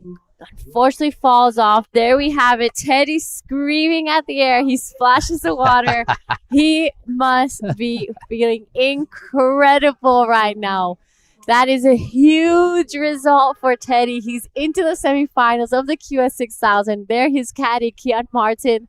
Yeah. Wow. Let's stay with this. This will be good. Here we go. The hugest man hug in the channel. Kian Martin's the caddy. Teddy Billy's a semi-finalist. We'll throw to a quick break, everybody, and back with the final quarterfinal of the day. There's one thing we all love to bits. It's a fresh spritz. A little bit of ice. Juice is worth the squeeze. Now the magic elixir. Next up, a bit more citrus. Mint. Agave. Hey, that is incredible.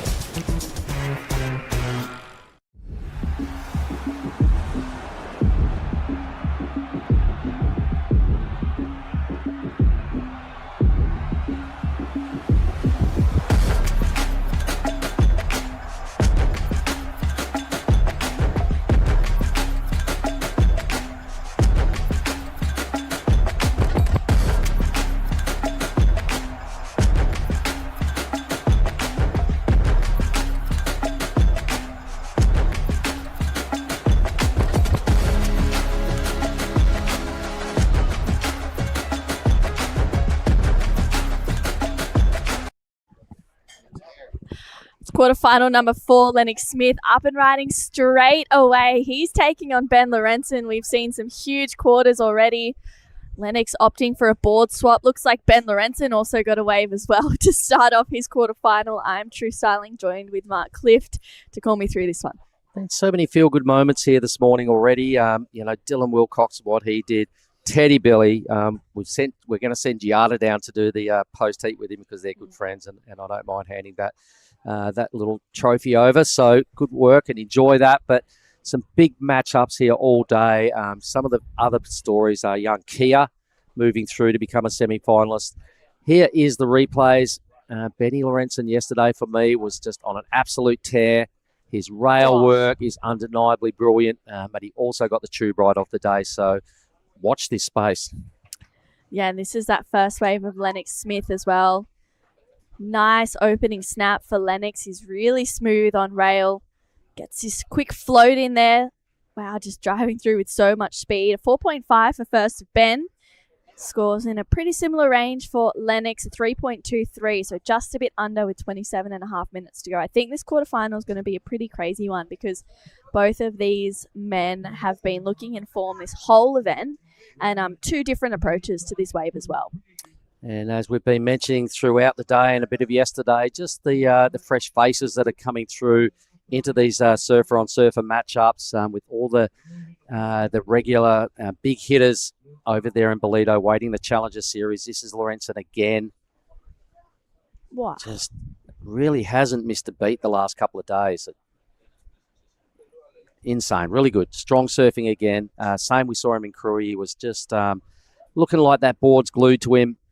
Kind of everything he tries seems to be working. Backhand tube riding was brilliant yesterday for a 9.93 is the best wave of the whole day, which was our best day of competition yesterday. So he's carrying a lot of this over into this quarterfinal. A couple of Aussies going hard at it. Yeah, and obviously today, is a completely different day in regards to what we're seeing from the surfing. And his first turn for Ben was really smooth. And wow, that bottom turn had so much drive and speed to it. He's just making it look easy out there, really, for Ben. A 4.5 for that first. Scores for his second score to lock in. And, Lennox, he did well here last year as also, and here we go. He's up and riding into his second wave right now. All right. Oh, Tess out that knee, and it's looking pretty good. That was a nice recovery from that little layback snap right in the pocket. So realising the value of a semi-final berth, he's starting to loosen up and really go for it. Another mini number coming in there for Ben. It's just another 4.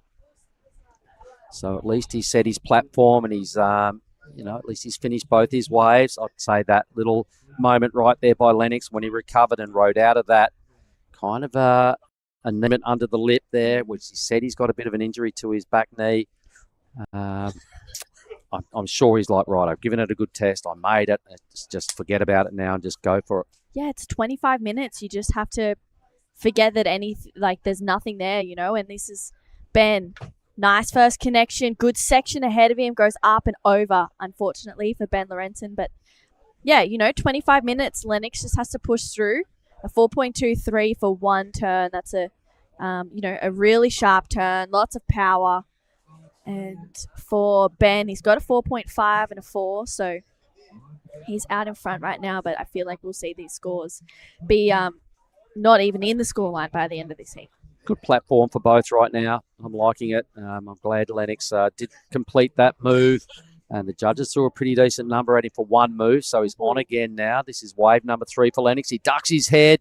He's got a good thread going on here and picks the eyes out of this barrel. There's just the standard cutback to put him into good stead for a third hit. A third manoeuvre. The tube looked good. I think we've just seen the best wave of this quarter. Yeah. Best wave so far for sure. Lennox just getting a good connection in, finding the tube, getting a good combo of turns. You can see Gia Lorenzen on screen there. She's a caddy for Ben. Brother-sister combo. They are supporting each other throughout this whole event. Gia, unfortunately, bowing out in that round of 32. But scores to come through for Lennox. It's going to be his best number for sure. Wow. Loved it. Have a look at this. Watch the red rash. He just travel. You can see no board there for an extended amount of time. The cutback there, he decided not to hit the foam. I think the knee injury is still just lurking in the back of his mind a little bit. But either way, a really good wave. For sure, we're going to see the best score drop. He needed only a low 4. Guaranteed this is the better wave of the matchup. A 6.17. Good stuff. Yeah, great surfing from Lennox. Just gets that first decent number of consequence in this heat. I feel like we'll just see them both start to push each other. Lennox is pretty determined. He's smooth on rail on his forehand. And Ben, he just, feeds off that confidence as well. Someone who seems to be having a lot of confidence right now. He's into the semifinals is Teddy Billy. He's down there with Giada. All right, I'm here with Teddy. Oh my goodness, what are you feeling right now? I'm over the world. Yeah, that was amazing. Yeah, couldn't be happier right now to make it a finals day, semifinals. So not only is this your first quarterfinal, but your first man-on-man quarterfinal as well. So how did it feel? How did you keep your nerves under control? I don't know. I've surfed a lot of heats this event. I started in the second round, so I don't even know. Maybe it's like 5 or 6 heats now, and I don't know. My board feeling, my mind feels good. I feel solid out there. You're looking so sharp as well. Tell us a little bit about your routine before you paddle out, because we've seen it here quite a bit. I don't know. I like to get loose. I dance a bit, listen to some music, psych myself up, and then listen to a nice calm reggae song before I paddle out. And what about your team? Keon Martin's your caddy. I see you guys talk to each other in the water. So what's the conversation like? I don't know. That's a secret. But Keon Martin, I couldn't be happier having him by my side. Really changed my mental game and really gives me a boost of confidence before my heats and after my heats. And yeah, big shout out to Keon. Like big support for me. All right, so it's not done just yet, but what are you doing with the prize money once you're back at home? I don't know. We'll figure it out. Buy something for my dad. Stoke him out. And I don't know. I want to win this thing, so let's see.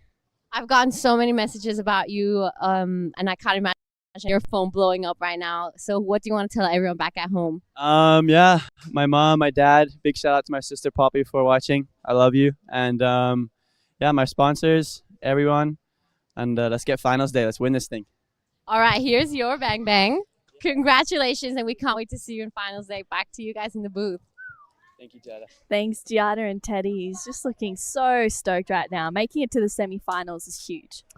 How good. And laying all his cards on the table going, I want to win this thing. You know, that's just brilliant. It's a brave call, but I mean, he's feeling it. And at this point of the draw, there's only 3 other guys that can. So he's thrown his hat well and truly into the ring to take home 6,000 points out of Lagundri Bay for the first time ever.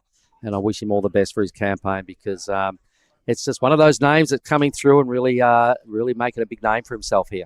Yeah, he definitely is. And I can't wait to see who he's going to match up with. It's either going to be Lennox Smith or Ben Lorenzen. So we'll see who it's going to be. I mean, 20 minutes to go. And Lennox has that 617 and a 423. Ben holding a 4.5 and a 4. He needs a 5.91. And Giada, welcome back in the booth. That was a pretty special post-heat interview for you. Yeah, it was really exciting. I think I looked more excited than Teddy in that post-heat. I'm just so happy for him. So thank you, Mark, for filling in and giving me the chance to do that post-heat. So I'm excited for Teddy. But I was so distracted down there. Give me a little bit of a lowdown of what's happening in this heat. Yeah, so we've had a couple of 4s, as you can see in the scoreline, and then Lennox got a good tube and then a nice combo of turns straight after it. So he was surfing really well and found, that point of difference in this heat. But we haven't really seen much else go on. It's just been a couple of turns. Ben got a wave as well. It was just a 2.1. He didn't like the feeling of his first turn, and it's great these half-an-hour heats have time to kick out and try again. Yeah, that's right. And with just 2 people out, they have so much opportunity and time. So I'm sure the boys are being extra picky. We've seen that throughout the whole morning. This is the last heat of the day, and then we get to serve. Yeah, bring it on. Let's go. No one else is allowed out there. Just me and you. Just putting it out there. Okay? It's a staff only. Yeah. Staff and local legends. And we fall under both categories, and it's just the 2 of us out there. I think I've had too much caffeine from Casa Bebas. But let's take a look at the best wave of this heat so far. That 617 of Lennox Smith. This was the one that I was just talking about. Giada gets a tube. You can see him in there the whole time thanks to that red rashy. Driving through a big hub. He's nursing a bit of a knee injury right now, I think on that front knee, but makes it look pretty easy. Yeah, that was beautifully done actually from Lennox Smith. And even though there's a bit of onshore wind, he made that barrel look actually really nice. So really done. And that's the first barrel we've seen in quite a bit. Yeah. Yeah, Lennox just finding that flow and leaning into it. I mean, Lennox is so great in the air, especially on his forehand.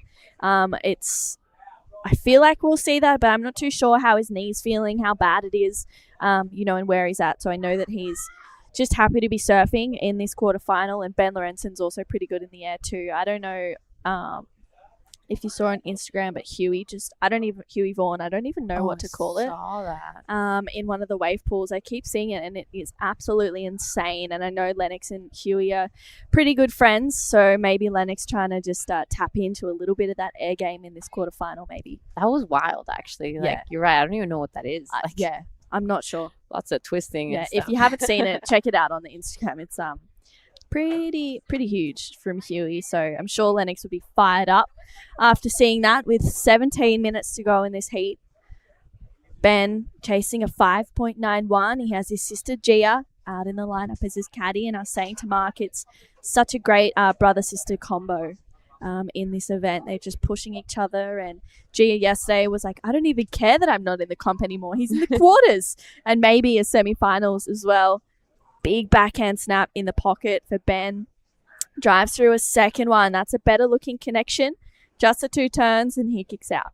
Wow, Ben's backhand is so powerful and sharp. Like, I think it's one of the best ones I've seen throughout this event.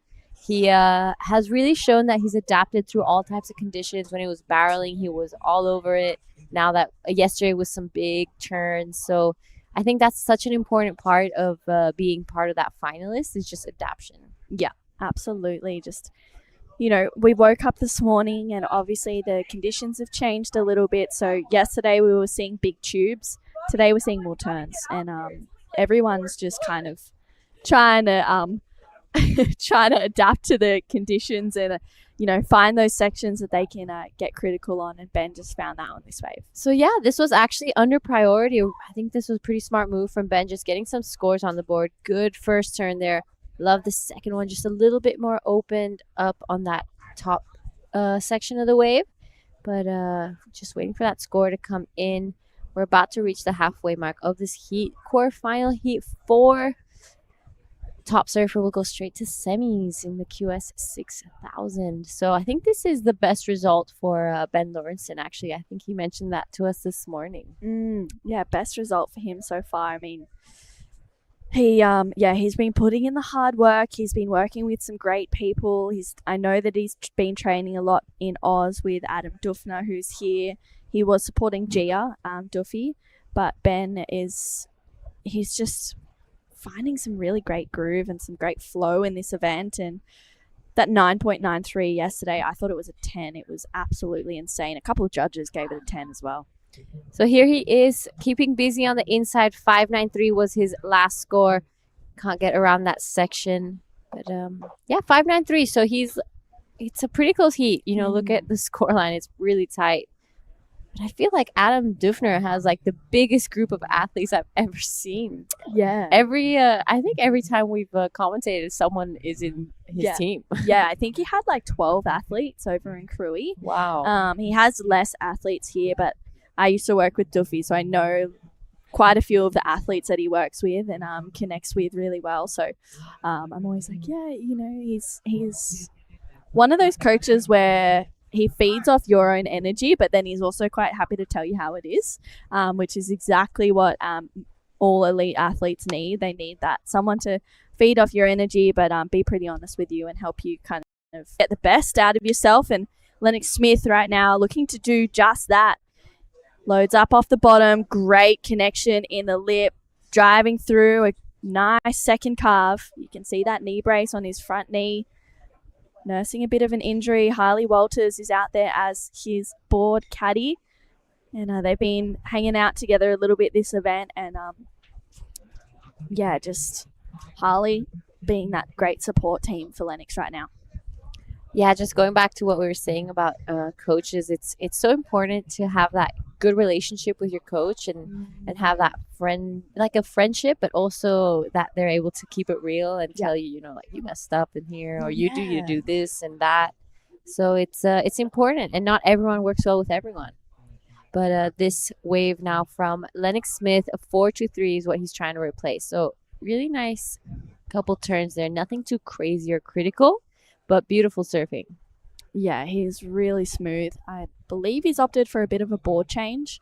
Last score locks in at a 3.67 for Lennox. Still, the surfing was really good. I guess just the wave size, a little bit of an issue for Lennox. He's chasing a 4.26, but yeah, as we mentioned, Giada, that he's just finding some really nice flow. He's looking smooth out there. Maybe some lines starting to roll through, hopefully, and hopefully Ben can open up on another good-looking wave, and Lennox as well. This is going to be a pretty exciting last quarterfinal. This is the last heat of the day. Yeah. It feels strange saying that so early on. We've had some massive days of competition here. I think yesterday the day before we did 24 heats in total, so we did like 10 hours of competition. But this right now, Lennox Smith under priority, good-looking wave, goes big first blast, unfortunately just falls off on that one, isn't able to ride out of it, so he leaves the door open for Ben Lawrenson out the back now. Yeah, looks like he's just testing the knee out. I mean, he's still just giving it everything he can in this heat that we've got just under 12 minutes to go. And I like how Lennox is kind of adopting that. I'm just going to try and keep catching waves under priority and see what happens, because he might find a mid-sized one that stands up. Yeah, that's right. And that's actually what we saw Dylan Wilcoxon do in his heat. He got back-to-back scores, but one of them was actually an insider that just had an incredible wall for him to just take off and did this crazy air. So he maybe just saw Dylan's wave and Dylan's heat and getting inspiration from that. Yeah, it's I saw some snippets of that heat with Dylan Wilcoxon, and I was like, whoa, that was insane. He was just going for it that whole heat. It was so great. And then Teddy moving on through. Unfortunately, we said goodbye to Jay Okulupo. So the first semi-final for the men's is going to be Elliot taking on Dylan Wilcoxon. That's going to be a pretty stacked heat. I know. Elliot's he's ready to go all the way, and Dylan as well looks really fired up for a big finish in this event. I think it's the experienced competitor against the new up and coming Grom, because Dylan just turned 16 last month. Wow. And he's only done the Korea and Nias event last year, but he doesn't have too much experience in these big QSs, so this is a big result for Dylan. Yeah. If I'm not wrong, maybe his first man-to-man heat as well. Wow. Yeah. Well, bring it on for Dylan, I say here. Expertly navigated that last one for quarterfinal number 2, knocking out Jin Suzuki. And in about 10 minutes, we're going to have a staff session and local legend session as well. We'll have some people come in and commentate through that one, I think, also, which will be super fun. Yeah, I'm so excited. Yeah. It'll be nice to go for a paddle at some point. I'm worried I don't know how to stand up anymore. Yeah, I need a cup. I think I might need to surf on the inside for a few waves, and then hopefully Riser's not on the drone and doesn't get any of it. Well, 9.5 minutes to go in this heat. It's Ben Lorenzen in the lead with a 5.93 and a 4.5. Lennox Smith holds a 6.17 and a 4.23. He needs a 4.26 to go to first place with just over 9 minutes. Ben's holding priority. He's doing really well in this heat so far. There's literally 0.03 separating both Ben and Lennox right now. It's a really, really close heat. Yeah, it is. And, getting into this pointy end, you don't want to be in this position. You don't want to be having to leave it last minute or last second. So nervous times ahead for both these surfers. I'm pretty excited to get a couple waves out there soon. So hopefully we'll see some sets and get some inspiration, True. Yeah, let's see it. These guys are firing me up. I think Elliot fired me up. Dylan did. Teddy and Jay. And then now Ben and Lennox. This heat I was really hoping to kind of talk through, because 2 Aussies, I've seen both of them surf a lot, so it's a huge heat for them. It's going to be a big result, but while there's a bit of a break potentially, there may be some sets coming through after this one. We'll just stay with it just for a moment. Ben holds a priority. Looks like it's going a little bit flat. So we're going to have a chat with Bonsoy. We'll be right back. Cow! Oh, mate. I just went for a drive. Surf is cooking, bruh. Wind's gone off his. Swell's starting to pulse. You all fueled up? It's you and me, man. We're going to get cone today. Yeah, let's go.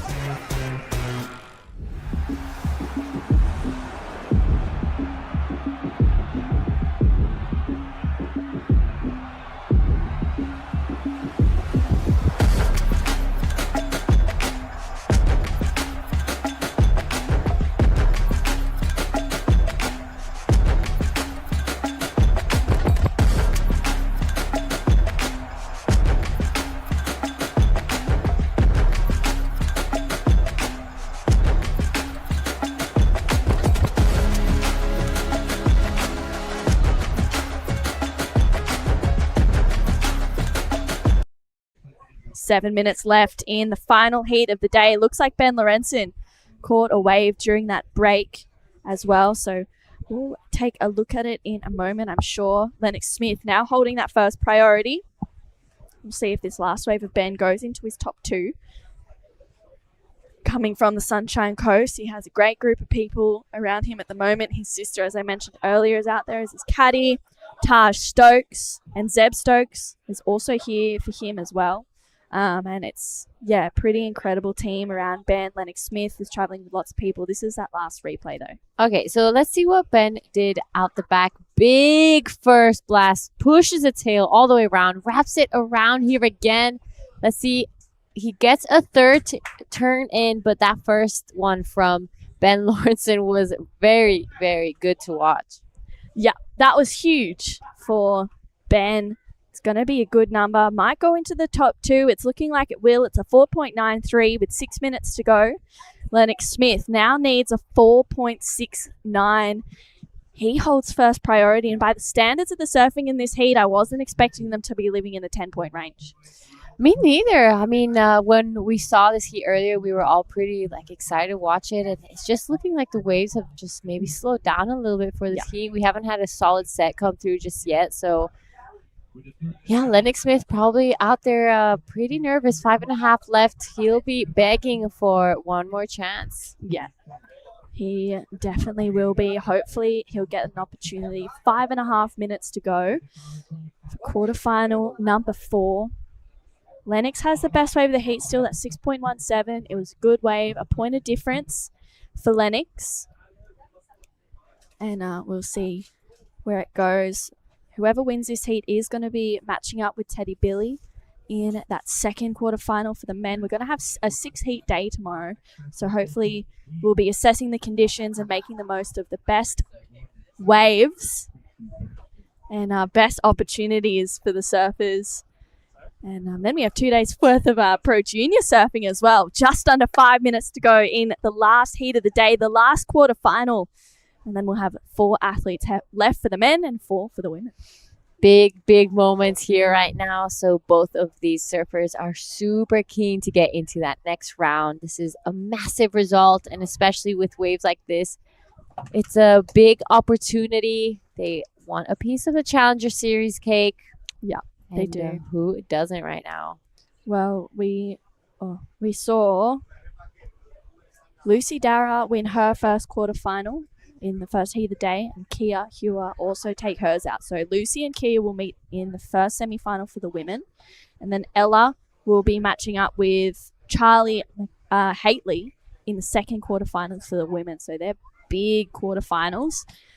Good ones at that, though. Ella is the last year's winner, so I feel like she's hoping to go back-to-back, and looks like Ben is going to take off on this one. He's racing down the line.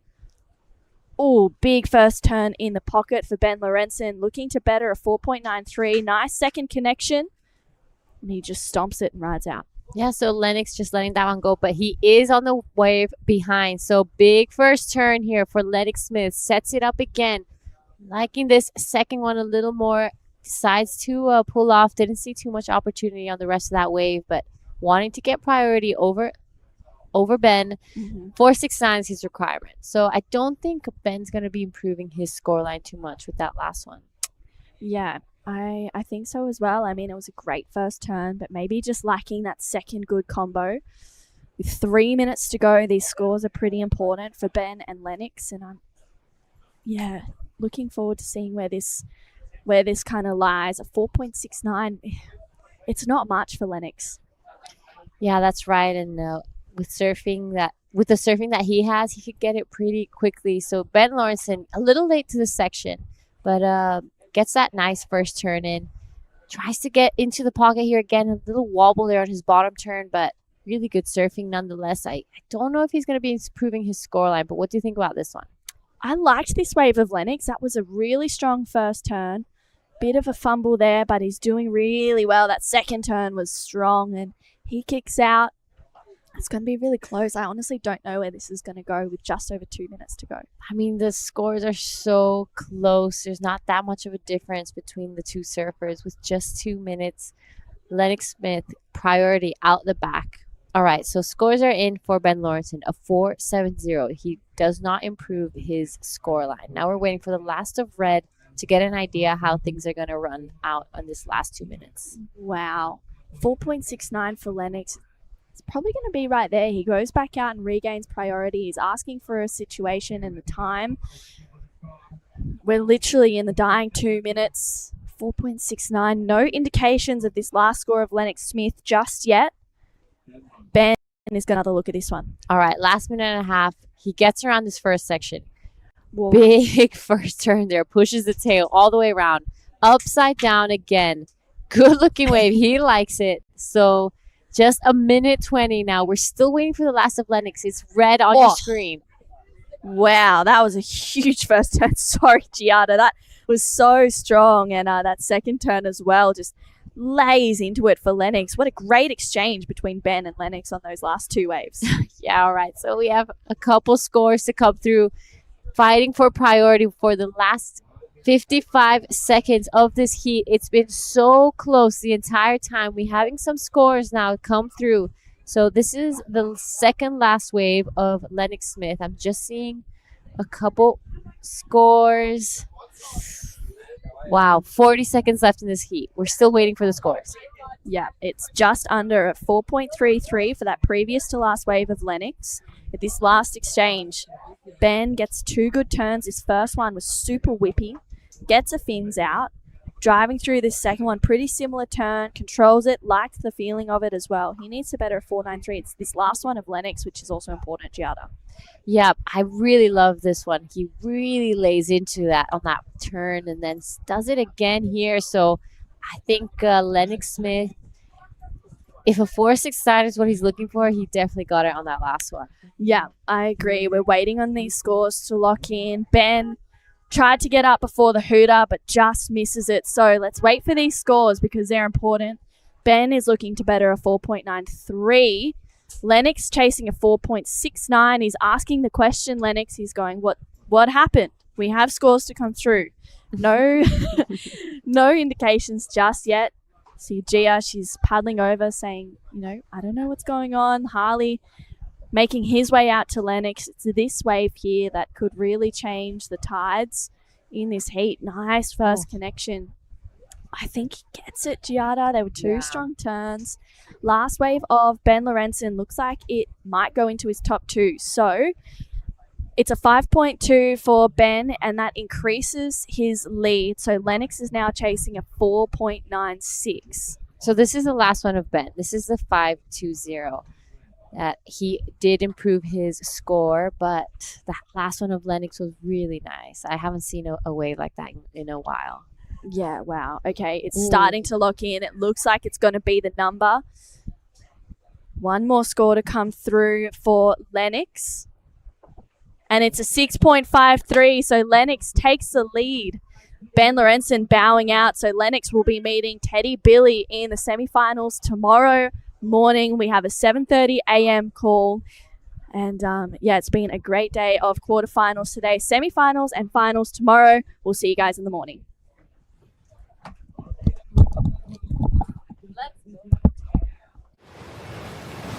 That's a weird looking smoothie, Vorno. Tell him, son, this ain't no smoothie. This is as smooth as broth base for our bonsai ramen. How long should we wait, Master Ramen? Patience, young noodle. Wait, and top secret, plenty of corn. Behold, bonsai ramen. Morn-san, this is Absolutely cooking.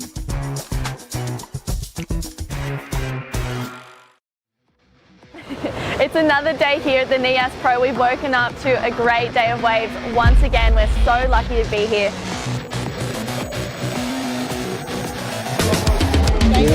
We're starting off with the rest of the women's round of 32. Then we're going to roll straight into the men's round of 32, and the women's round of 16 will be out there, and maybe the men's round of 16 on standby as well.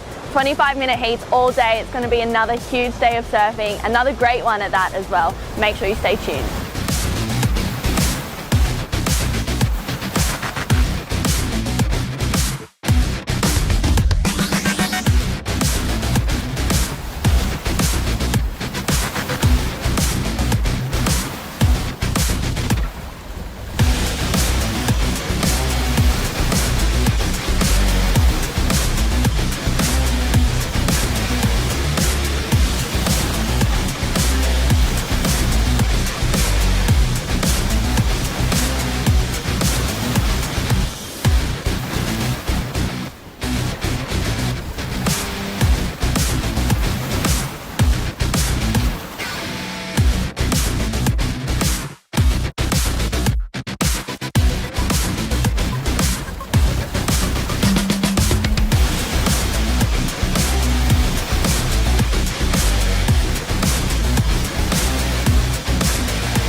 It's another day here at the Nias Pro. We've woken up to a great day of waves. Once again, we're so lucky to be here.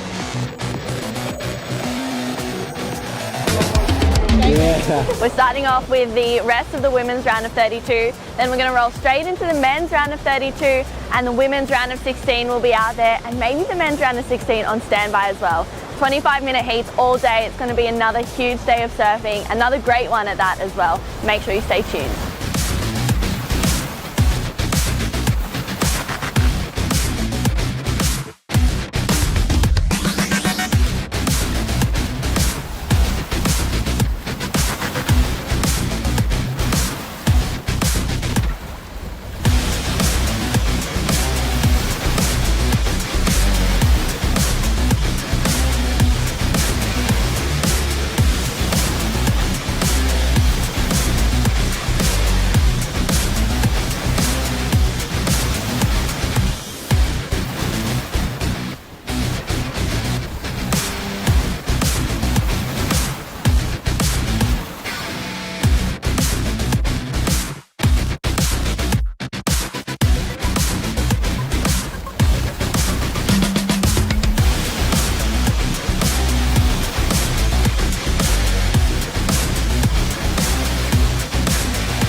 names off the beach marshal? Because beach marshal has the name.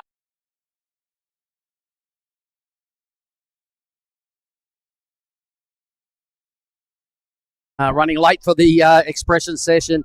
That is True Starling in the blue. It's Giada Lagarde in the white.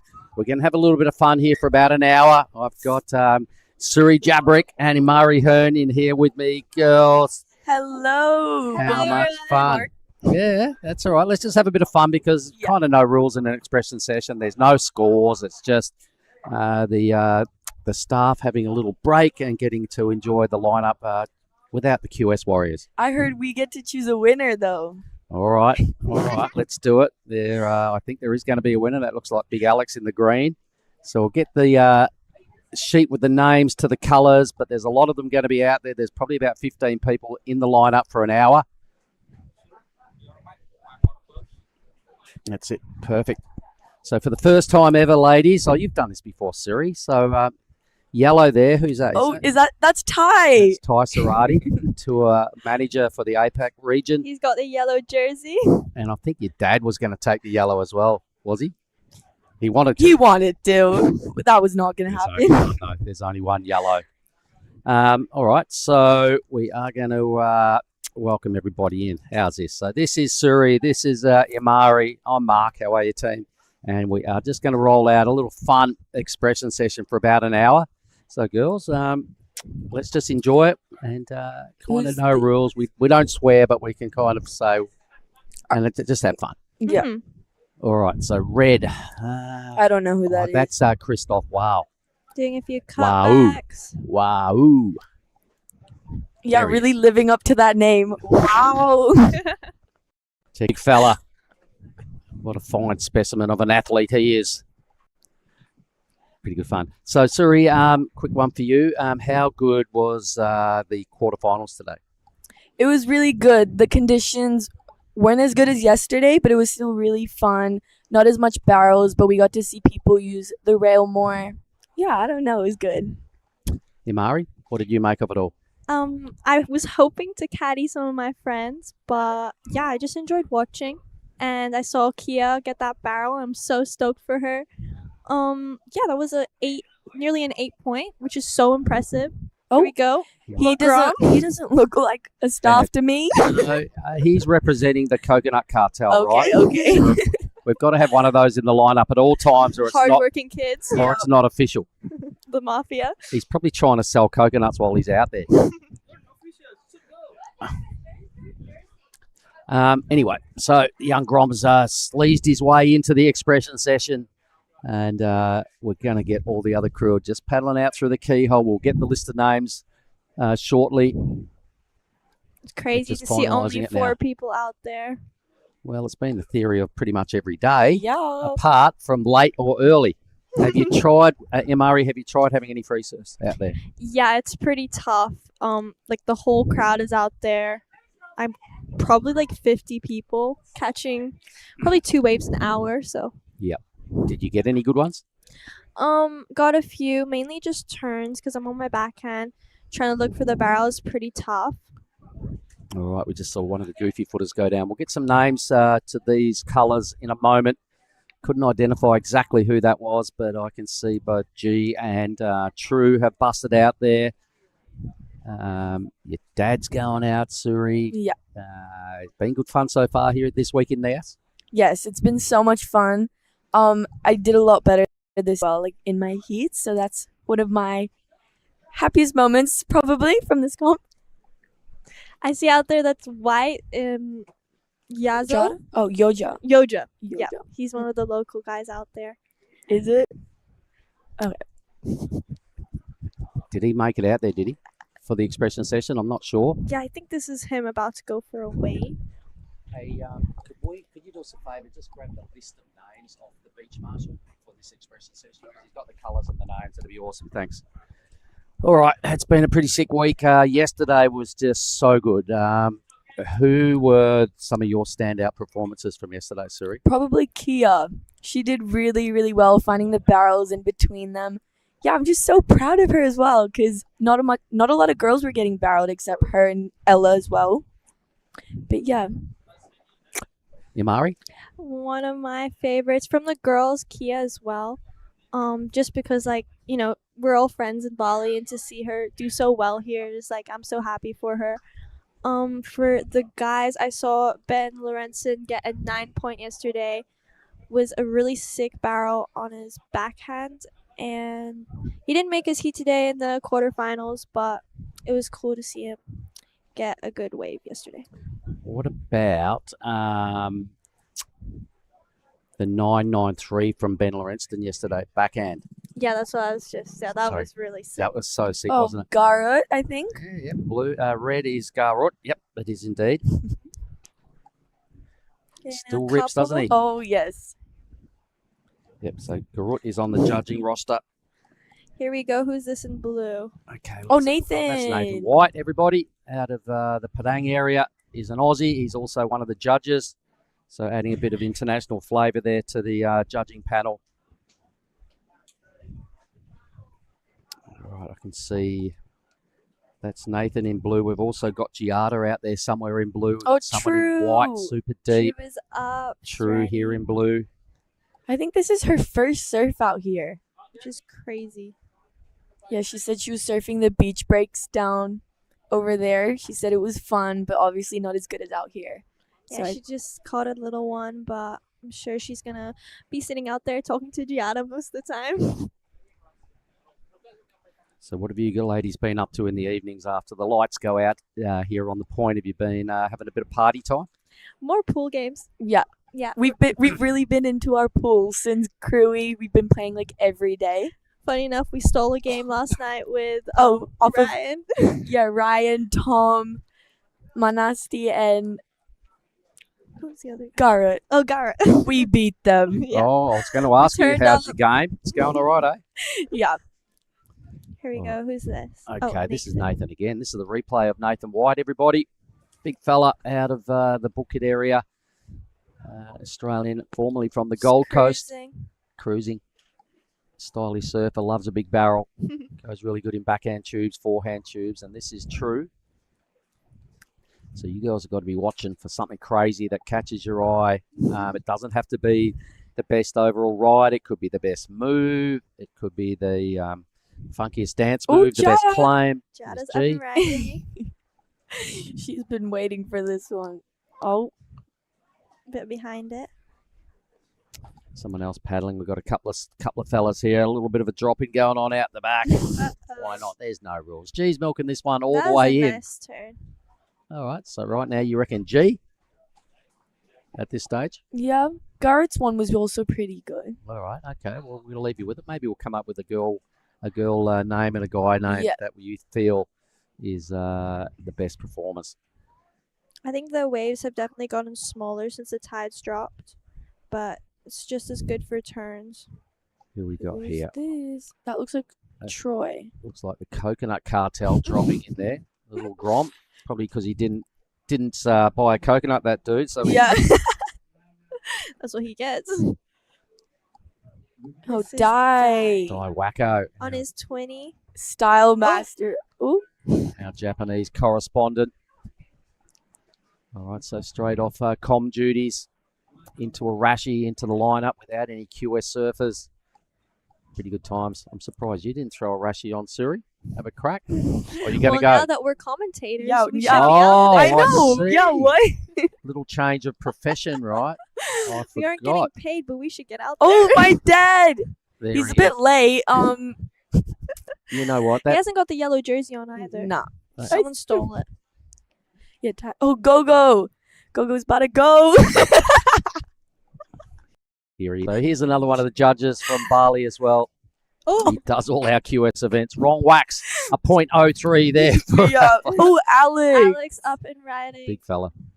Oh, powerful cutback. So how do you say his surname? Hontoria. Ondoria. Another wave behind. I can see someone in white. Looks like they're going pretty good. Ooh, it's Justin. Yeah. He knows this well. This wave I see really him well, catch so many waves out there in the practice session. He's ripping, always pulling into the barrel. Yeah, he certainly is. Got a mean rail game as well. So this looks like Manasti? Maybe, was it? Possibly. Okay, Red Rashi. Yep, we've got Lusty there in the, well, we've got him penciled in as a blue. Maybe it and was this Garot. is Troy. yeah, bit behind it.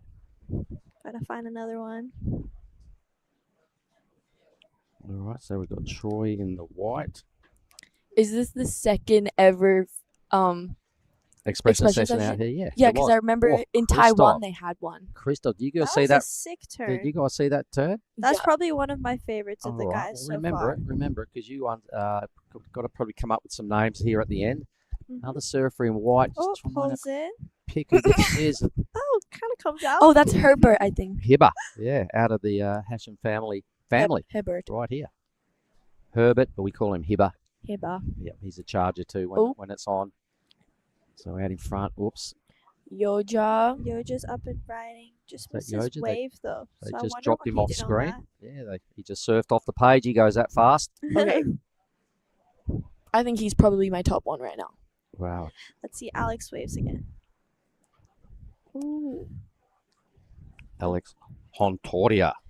little combo. There he is. The world's biggest man. And Oh, Dara's out there as well. so who we got here? Is that? This is one of the wilds. That's Hibbert. Oh, that's Hibber again. Yeah. Yeah, all right, replays. So we're even getting replays thrown around. Good on you, production team, and non-stop. Here's True. True. On a bum. Yeah, look at this one. Oh. Good first turn. Yeah, she has really good style. Oh, all right, girls. Well, you got Oh, to remember. Jada's got some competition. You got to remember these waves, all right? You got to remember at the end of it, give us some names. Yeah. We are going to have a chat later on as well with Alan McCaffrey and Made Joy. Are going to step in and take the back end of the duties in here. Mm-hmm. All right. So, what's the best thing about coming here to this island, ladies? The waves, definitely. Because I love surfing my front hand, so this is definitely one of the comps that I'm always looking forward to every year. All right. Well, this is Dara. Made Dara just flexing it, Oh, flexing nice. his muscles. He's got Layback. plenty of them. King Kong, that's what we all call it. Tries a big backflip. Imari, same question. Let's just watch Ty. So this is Ty Sorake, the tour manager for the APAC region. Ooh. Nice little slash as well. Looking pretty spicy in the Bonsai Yellow Rash Vest. Imari, same question. What's the best thing for you about coming here? Personally, my favorite thing about Nias has to also be the waves. I do wish there was a bit more swell because I want to pull in on my backhand, and yeah, I'm always looking for the backhand too. Last year I got a good one, and I just hope to redeem myself. All right, nice. Yeah, so obviously it'd be best if I got it in the competition, but any tube on my backhand I'm grateful for. All right, we've seen a lot of tubes go on in the free surfs, ladies. Is there anybody's tube that might have stand out in your mind that you've seen in the free surfs that I remember pretty crazy? Ryan posting like this, like do you remember the video of like 5 guys getting barreled back to back? Oh yeah, it was 5 waves back to back, and he had the sick drone shot that he's known for, and yeah, the sets were so sick. I think that was the day before we started, right? So probably Friday. It was about 3:30 in the Arvo, I remember, because I saw that set come through. And that was the peak of the swell that day. We started competition on the Saturday, so it's 5 days of competition. Yeah, Big days. finals day tomorrow. Finals day. No And then nerves. soon just abs. after, the Pro Junior, which I'm super excited for. Yeah. Oh, yeah, you girls get another go. Yeah. Woohoo. All right, so what have you learnt that can make you better for the next time you pull the Rashi on Suri? My last heat out there wasn't too good. I think I was just really nervous, but I think I'm just gonna, I don't know, just surf, have fun. I think I always do better when I'm having fun and enjoying myself out there. Don't overthink it, right? Yeah. Imari, same question. I would honestly take a bit of what Suri said, like, especially when you're out in a heat, you get really nervous and sometimes you don't think straight. And I think the reason why I lost my heat in the QS was wave selection. So yeah, just focusing on what waves are coming through, which ones provide. Yeah. Speaking of that, here goes Ooh. red. All right, let's have a look at our red list, and it may have been Garrod No, I don't or think so. Alfred. That might have been Alfred. Yes, Alfred, I think. All right. Yep. Yeah, you got to make smart decisions because your 25-minute goes pretty quick, right? So your decision There's a lot of them in a heat. There's a lot of them every wave, so you've got to be solid with your headspace and make the right call at the right time. Because, Especially out here with like the wind coming in the afternoon. Who's this? Yoja. Yoja. All right. Oh, he's not wearing a jersey though. Is he? Well, he's got his white T-shirt on that he always serves representing with. white. Gets a lot of waves out here. He has a lot of fun. Really cool style. One of the best performed of the local Nias surfers. So a little bit out of position. Nobody able to get onto something there. Oh, got it on a bomb. Here Alright, goes a cutback. do you get to see Garut surf much in Bali these days, Suri? Sometimes I always see him in Kuta. I think that's where he's from. A lot of our Grom comps are also in Kuta, so whenever we have free surfs, I always see him out there. And are you part of that board riders? No, I'm a part of Legion. Okay. Yeah. So, all right. So who are the big players out of your board riders? We have a lot of good guys. A Yeah. lot of alpha males, a lot of shredders. Yeah, like Dara, he's also a part of the Legion board riders. All right. So do you know who the club champion currently is and those sort of things? Oh, Do you guys have that? we do, but I don't really know about that. All right. That looks like Alfred again, just trying a big air. And white now. I think this is Jarvis. Looks a bit like him. Oh, that was a good. I like that too. Yeah, I like that one as well. All right. Let's remember all this, ladies, because we're relying on you guys to come up with some Keeps winners going, trying names. to find an inside section. And he's back to paddling back out. Looks like a set's coming. Everyone's kind of making their way out the back. It's kind of looking like a free surf. There's actually quite a bit of people out there. Yeah, surprised how many people are on the team. Yeah. I think everyone all of a sudden became part of the team. Yeah, when everyone they realised we could have a surf if we just announced to the beach marshal that we are part of the work crew and give me a rash vest. Wait, so me and Amari kind of part of the work crew Yeah, as can well we now. can we leave? Yeah. Well, we're going to rotate at half time so we can do that. This is Nathan. Bit behind it. Been down there, been a good goofy footer surfing the left down in the middle of the bay. Oh, He's got a little bit of a scar on his back from yesterday's effort. Oh, where do you Yeah. know where he would surf? Somewhere down there, and it's a left. Oh, yeah. Yeah, so you know what I'm talking about. Mm-hmm. Secret spot. If you know, you know. So, who have you girls been hanging out with this week? Well, we've got our little crew. Which, Some Aussie girls. yeah, me, Ruby, True, Osha, Curtis, and Amari. We've all just been hanging out with each other every day. Yeah, kind of just going for lunch, playing pool, going for Alright. dinner together. So I normally hear you girls before I see you. Who was the noisiest person in the group? Sorry. Oh my God, had to be, yeah. And Mari took about 1 second to say that. What can I say? I like to talk, so That's why she's here. yeah. Any chance for me to talk? Hey, I swear.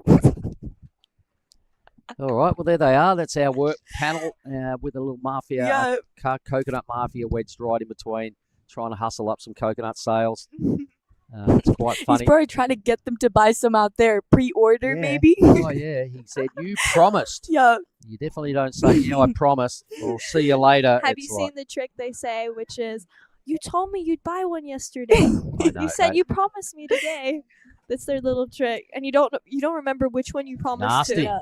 Nasty with the quick little dance move. Did you see that, girls? Yeah, he was Alright. actually DJing a bit in Crewy, so we call him DJ Nasty. All right. Well, here's Garut winding up in the red rash vest. Very popular name, and everybody knows this fella when they come to Indonesia. He's been doing it forever. I think Nasty was on one of Dara's boards. I think he's borrowing one of Dara's boards at the moment. Saw that Quicksilver sticker. Oh, Gee. Come on, talk us through it. What's she doing? Okay, waiting for the section. Okay, and she's just doing a little cutback. She gonna do another one. Yeah, I think she's trying to make the most of the waves because She's got some competition now with True. Yeah. Only 2 girls out there, I think. Is there anyone else? Not on the list, no. Maybe you two eventually. Yep. Maybe you could keep the headsets on and keep talking while you're out there, Keep Suri. it entertaining. How much would that suit you, Suri? That'd be perfect. If you could surf and talk at the same time with headsets on, would that be perfect? I think we'd cause some eardrums to break. Screaming. Let's have a look at this. I think that's Todd. Oh!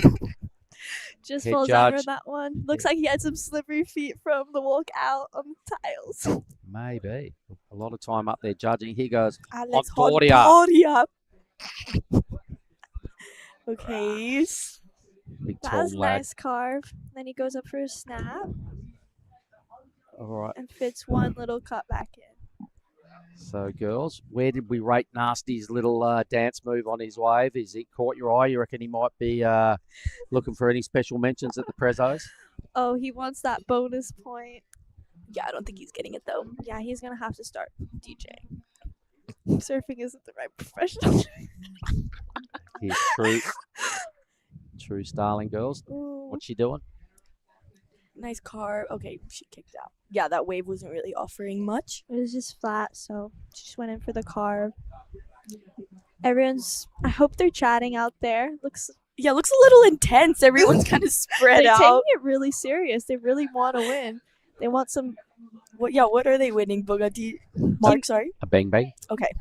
That's maybe, good enough, Maybe guys. bang bang max. Here's a replay of Hontoria. Alex. I like that first turn. Big fella winding up. I think he rides a Pizel. Yeah. Looks like a sharp eye. All right. I don't know. Go with that. Either way, good boards. Yeah. CI's the best. That's all right. You're allowed to say that. Why not? If you're digging the CIs, I've seen a lot of them. Teddy Billy rides those. He's going really we've been good. doing a little project while we've been over here, which is filming everyone on the team from Oz, from Bali, and what they're riding, and just kind of like filming their waves during the heats. All right. And what is that in aid of? Just getting some footage, or do you want to compare the boards, or what are you trying to do? Yeah, our manager basically just wanted to kind of showcase Yeah. the different boards everyone was riding. Yeah, just to like document it. I think we might make like a little clip out of it. Little edit, and he just wanted everyone to talk about the boards and just to try and promote the best competition and performance boards for such good waves like Nias and Krui. So we've just been enjoying doing that. So is Teddy the highest ranked CI person still in the draw? or So is it- far, Yes. All right, okay. I think he is the only. No, not the only, but yeah. Out of the Bali crew, I think he is. This is actually his Howdy. best result, I think. Yes. Oh, Extra points for the jump off, I think. All right. is that your favorite so far? I'm rolling with Nasty's little foot shuffle, little dance move. I kind of like that because it doesn't have to be the best well surfed wave. It's just something that makes us laugh or something that catches your attention. Some uniqueness. Uniqueness, that's the word. I want to see a funny claim. That's what I'm looking forward Well, to. your dad reckons he's going to give us one. Backflip. If he catches anything. Well, There goes a bit of roasting. the Secretary General of the Peace Oil, I'm sure he's just going to call priority whenever a Go good one catch comes one through. before this set comes. Oh. The judge showing There's, us how it's done. Go-Go. Oh. Go-Go Sujaya right there, one of the Balinese judges. Oh, that was a nice little Still carve. ripping. Oh, little chop up, not really. Failed chop up.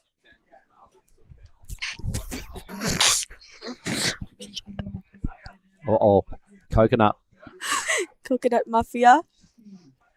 There seems to be a lot more people out there.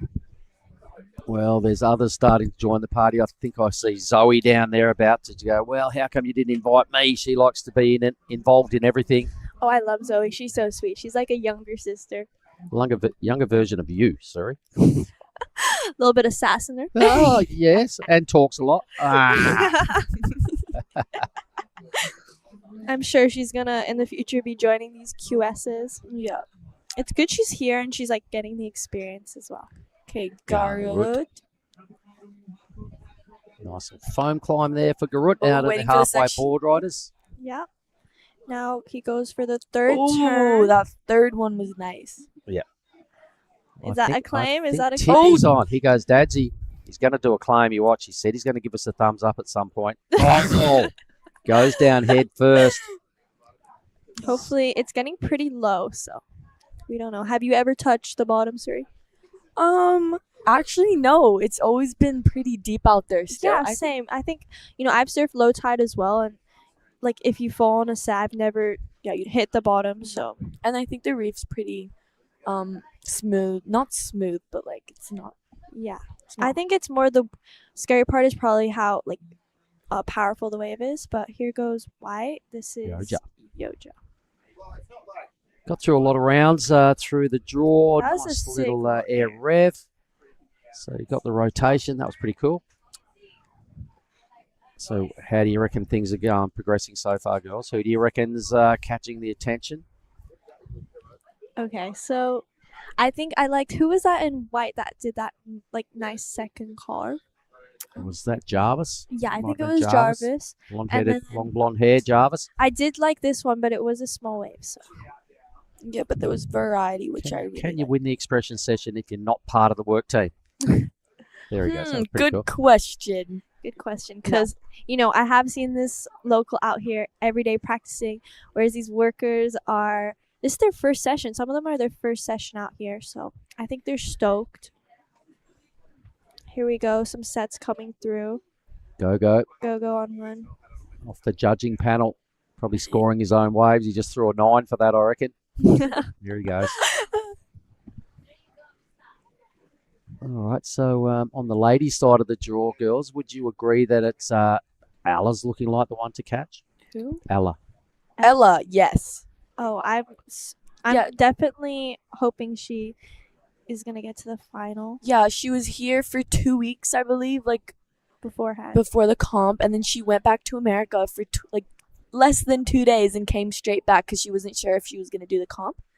But I think it was a good choice I'm coming back. so she's here. She's so sweet and she rips. And she Yeah. got a 9 point today, which is Yep, crazy. Yep. And the defending champ. So Yeah. she definitely shows you youngsters what the top benchmark looks like and what you've got to strive to do. And she does it well. This is a good looking set out the back. Who's up and riding here? Got Odai. Oh, wacko. Let's see what he does on this 20. Talk us through this in Japanese, sorry. Arigato. Sayonara. Nasty. Oh wait, no, that's is it? Is that Oh, nasty? It couldn't be. Is I that don't know if he's think goofy or regular. I think it wasn't because he was on one of Dara's boards. Okay. But Might have been Alfred. Oh, Alfred. Alfred. who is this in yellow? Ty. Ty Sarati. Oh, Whoops. Little notes. wow, they're all having a shocker out there. This is their practice session. First session in how many? Maybe like 2 a week, I reckon. Just as Yeah, I saw a couple of them out in Crewy in the Yeah, afternoon. definitely. There's a lot more, I feel like, options for waves and Crewy. Yeah. Whereas this is a point break, so I think they don't want to, waste their energy after the comp. I know it's pretty tiring, this whole work day here. Been some big days during events, wasn't there? Yeah. We did in the first 4 days, girls, we did 85 25-minute heats. Wow. Yeah. Have you been out there, Bunga? I was out there before we started. Remember on our first lay day when it was nice on the inside and it was peeling perfectly and it was good fun? Nice. You get some? Yep, I got plenty. And then the next day I had a surf at another secret spot the other way.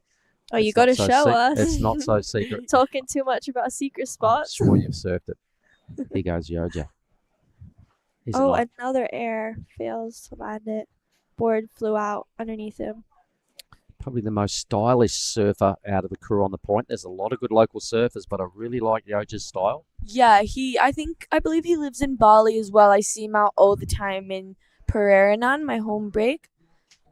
Here goes one of the wows, I believe. Herbert. Yep, Yeah. Hibba. Hibba. So he's the oldest of Hash's Nice two down boys. carve. Oh, I actually haven't seen Hash out there. No, Hash is working on his dance moves. He does his best work at night.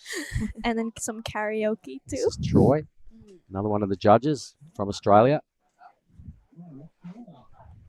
It looks like everyone's just having fun out there. They are indeed. Well, that's what an expression session's about, right? You don't have to stick to any given formula. I think the people waiting the longest, Giada seems to have not caught a wave in a while. She really wants to must get be that good set. She tried to beat True. She's hoping we're going to be a bit biased. Giada's also on some CI boards right now. I believe she always rides a CI Pro. Yeah, CI Pro. The original one. She loves it, Look and at I know Tom. a lot of her quiver is that board. First name Tom, last name Croissant. Frenchie heading out there. Have fun, Tom. See you out there. Sorry? Yeah. See you out there. I like your spray on the bottom of your board, Tom. A lot of thought went into that. He's got a drawing of a random guy. Probably a self-portrait, I think. He's one of the guys we beat at pool last night, so All right, yeah, so I all think right. he's a little bit offended. yeah, he's like Sharpen up your taking pool it game, Tom. personally. Okay, here comes a wave. I wonder who's gonna get this. Ella and Marte. Yeah. Ella and Marte are coming in. Can you grab them? Okay, so They should be out there. Thanks. Gara again, he's catching all the little ones. yeah, let's see what he does. Hopefully in air. Oh, One turn vertical on there. that first section. Carve. Oh, switch foot. Actually, what's that time called? I don't think Straight. that's straight foot. Straight The I want to see the some zombie. handstands. The zombie. Yeah. All right. So, where's your favourite spot to surf in Bali? Imari. Okay, I honestly don't have a favorite spot. I think all the waves in Bali are super fun on a good day, but if I had to choose, I'd choose between Uluwatu without the crowd or Padang Padang. Sorry. Definitely Pereranan. That's where I surf every day, so Okay. that's always There's the zombie top one. again. Garut. All right, It's mixing your it home up. break, right? Sorry. Okay, here comes another wave. Yeah, I'd like to see my dad on some. Yeah. Oh, I think. Oh wait, Jada. Yeah. Giada's been waiting for this one. She's Okay. a little deep, getting around the section. Let's see. Okay. Just one turn. Oh. Uh-oh. Okay. Nose dived. But Justin's up Oh, that was nice. That was really good. I think he might be my top right now. Yeah. Oh, Yeah. and another one, definitely. He's, So yeah, he's top. Justin's in my mind for the men's right now. The Kapala Dessa of the point, isn't he? The big fella. Yeah. There's our lineup at the moment, stacked full of colours. There's a lot of work crew out there. I think I'll make it on our list. We've got about 18 people out there at the moment, so it might be harder to get a wave now than during the free surf. Yeah. Here's a replay of Justin's wave. He goes for this big carve. There's a lot of spray. And then this second one here, similar move, just Yep. as much spray. But yeah, that was So- really well served. We agree so far that's winning. Yeah. Yeah, definitely. Yeah. All right. Oh, die. Hang on, he might make it. Keep watching. No, I think he Peeking fell. through their whitewash, did they cut him off? He might have made that. We'll have to get a replay. We see him paddling back out. Unfortunately, he did not make that. All right, so what's coming up on the calendar next, ladies? Well, I'm actually going to Korea for that QS. It's gonna be my first time surfing a wave pool, so it should be different. I don't know, but I'm excited. Nathan White, Nat Bags. Oh, that was good. He's that top was a good- goofy. Oh, incomplete. Yeah. All right. Bad luck, Nate. No chocolate bar for you. Tough judges here. Yeah. We're not just commentators. We're judges Wow. as well. Watch out. You've gone from being just They're gonna wish they were nicer to us. gone from being just surfer girls to now pro commentators and professional judges. That's in right. the last Yeah. half an hour. We're evolving. Getting up the ranks. Hopefully a judge next year. Well, if you get it right, you could still be a champion out here. Guys. Remember, you still got the pro junior division Yes, that's right. I'll be a champion if I'm judging myself. and talking about your own waves. You can't lose. You cannot lose. Like you said, have the mic out there. He goes on Tordia. No. Big Alex. Uh-oh. Anyways, what were we talking about? Calendar, right? Events. So what's coming up next for Okay, you? so Amari? in July, the beginning of the month, I'm going to head to the Men's Wise with O'Neill for a project with Laura Crane, which is a big wave surfer. She's known for surfing Nazare, and yes, I'm just super excited. She's gonna come to the men's, and we're also gonna travel to West Sumbawa to get some barrels. But Right. here's Yoja. So maybe. Oh, another air. All right. So are you in a land camp or are you on a boat in Mari? I think we're staying at HT's resort. Takey has True. provided a room for us, All but right, that was who's a True? good turn. Okay, pretty True sick. is definitely. Sorry, Jana, but She's ripping. yeah. That was a Right. nice turn the second one. That little claim. I think she's my favorite Yeah, so yeah, far. yeah. All right. Bing bang heading True's way. And True that. hang on. I see what you did there. Yeah. See what you did. Amazing. True and that. and Justin as the men's winner so far. Yeah. Who's this winding up? Looks like Alfred. Alfred does Bang. one turn right there. All right. Looking for a second section. Ooh, little spin. Okay. Who's this? Finally, Todd. Todd on his twin fin Yeah. Oh, out of that's Victoria. nice. Head Ooh. judge. This is a good looking wave. All right. Yes. Compared to Justin's, you reckon, or under? No, Under. Not quite yet. Yeah. Nice Justin try, Todd. on top still. All right. There seems to be more than workers out there. Yeah, I saw Zoe on the inside just then. We should head out there.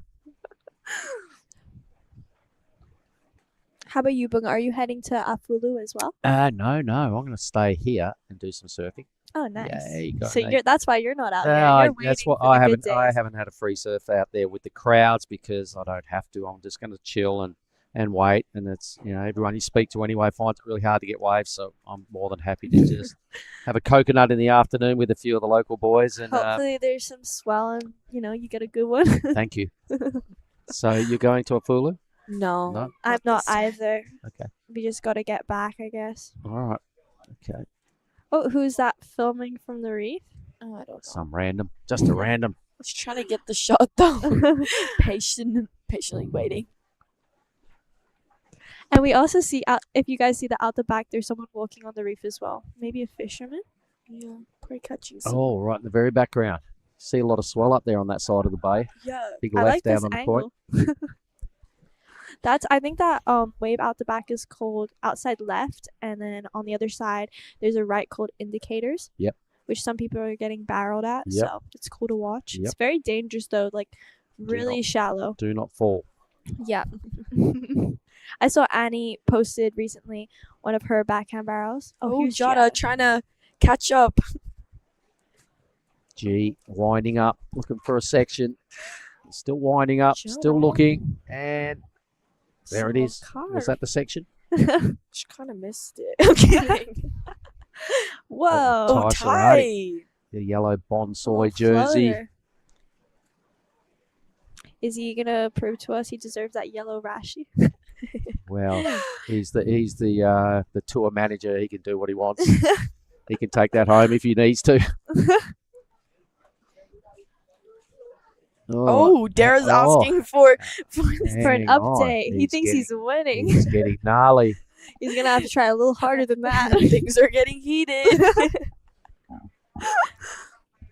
Oh, Ty's actually ripping. Yeah, doing a good job. Sorry, Justin's still number one. All right. Not convinced by the yellowness of his jersey. All right, I'm going to ask you a question, quick one. What's your favourite colour, Suri? Yellow, pink, and blue. All right. There's a little bit more than a color. Imari. You can't choose one. So in other bro. words, the full rainbow, the full spectrum. Imari. I think blue is my favorite color. All right. Light blue, dark blue. Turquoise. Did he ask you? Honestly, all blues. I like all blues, personally. Like the ocean. Oh my god. You can't be a surfer without liking the color blue. Having a little spiritual moment here as Imari getting all zen on us. Need that good luck charm for the pro juniors. Oh, a little drop in. Oh, interference for Yeah, Gara. that's, And they're on the same team. Wait, is this a team thing? No.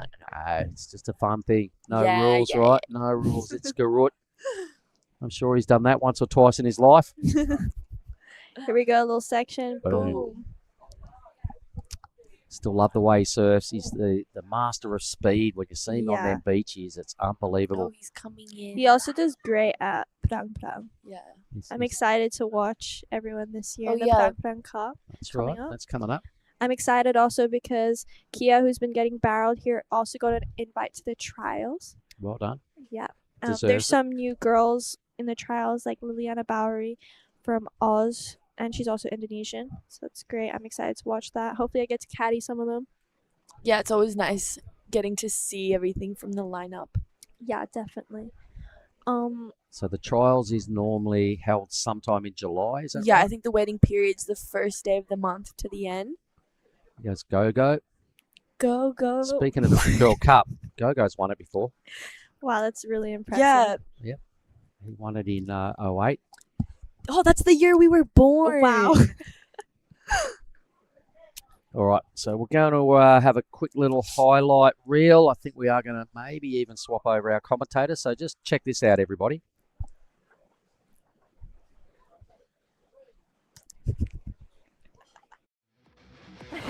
It's another day here at the Nias Pro. We've woken up to a great day of waves. Once again, we're so lucky to be here.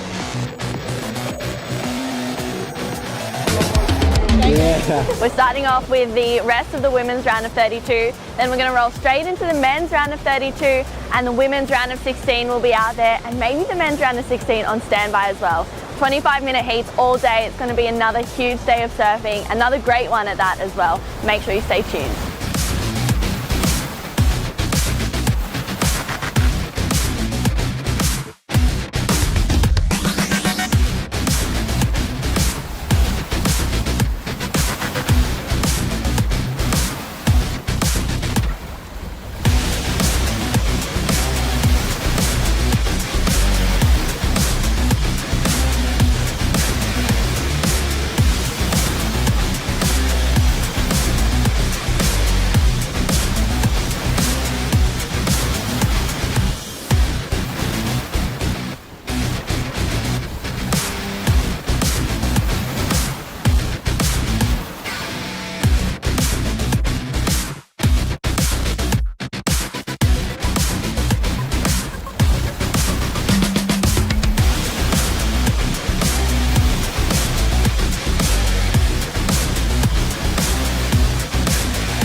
One.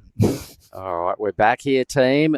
This is the back end of the expression session involving most of the staff. We've got a new set of announcers in here to help me with it. It's Ella McCaffrey, defending champion on the women's side of the draw, and Made Joy. So firstly, welcome here, guys.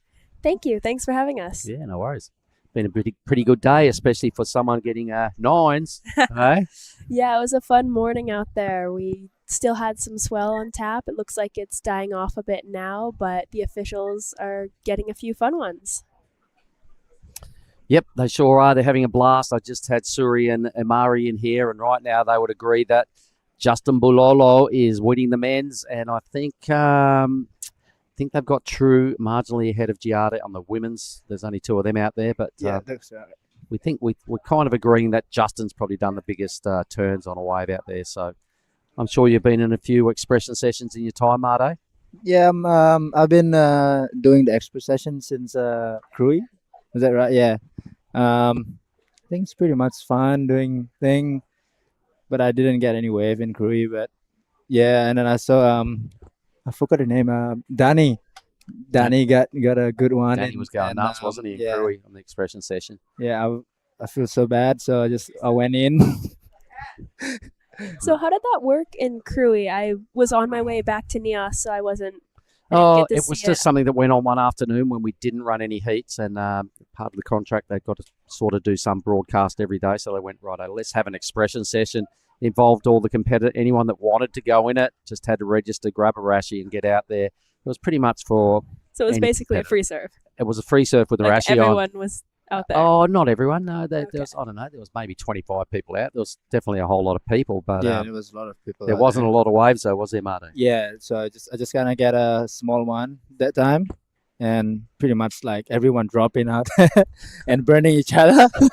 Well, there's no rules in the expression session. Just Ella, fun. you've been involved in any in your time? I don't think I have. Always doing it for real with the rashie on. Yeah. I think I commentated the one last year That's after right. the You did. event. You and but- Marzi, wasn't it? Yeah. Yeah. I remember with Billy. Yep. My good friend Billy. Where are you, Billy? We love your work, mate. He goes Ty Sorake. Bonsoi leader. Yep. And defending champion. One big wrapping card bag. Oh, Pretty that was sick. sick. That was so good. Justin, though, did 3 big hits on one wave for Suri and Amari, giving him the bang bang so far. Yep. So I know it was a great year for you here last year, Marte, featuring on the highlights reel in a huge keg. And how good was that last year? Yeah, I was pretty. I don't know. I still feel pretty bummed that I couldn't get any wave through my heat. Yeah, it was pretty slow, and yeah, it's just unlucky for me. But it was good to see Varun and Dom Thomas. Oh, you were in that heat. Okay. Yeah. Yep. I remember it now. And Ella, things are going pretty well for you at this year's defense of the title. Yes, things are going great. On to finals day tomorrow. I've gotten lucky. I've gotten good waves in my heats. Yesterday was a little bit sketchy, but put it together this morning. You did. You certainly did. I think what was the number we were even throwing away there at the end? There was a 9. There was a 9.0. You had a 9 and a 7, A didn't you? 7. I think I ended up throwing away like a 4. I didn't really have another. Okay, all wave. right. Still a huge combo, huge 2-wave total, 16 points. Looking good, feeling good. Where have you been staying this week?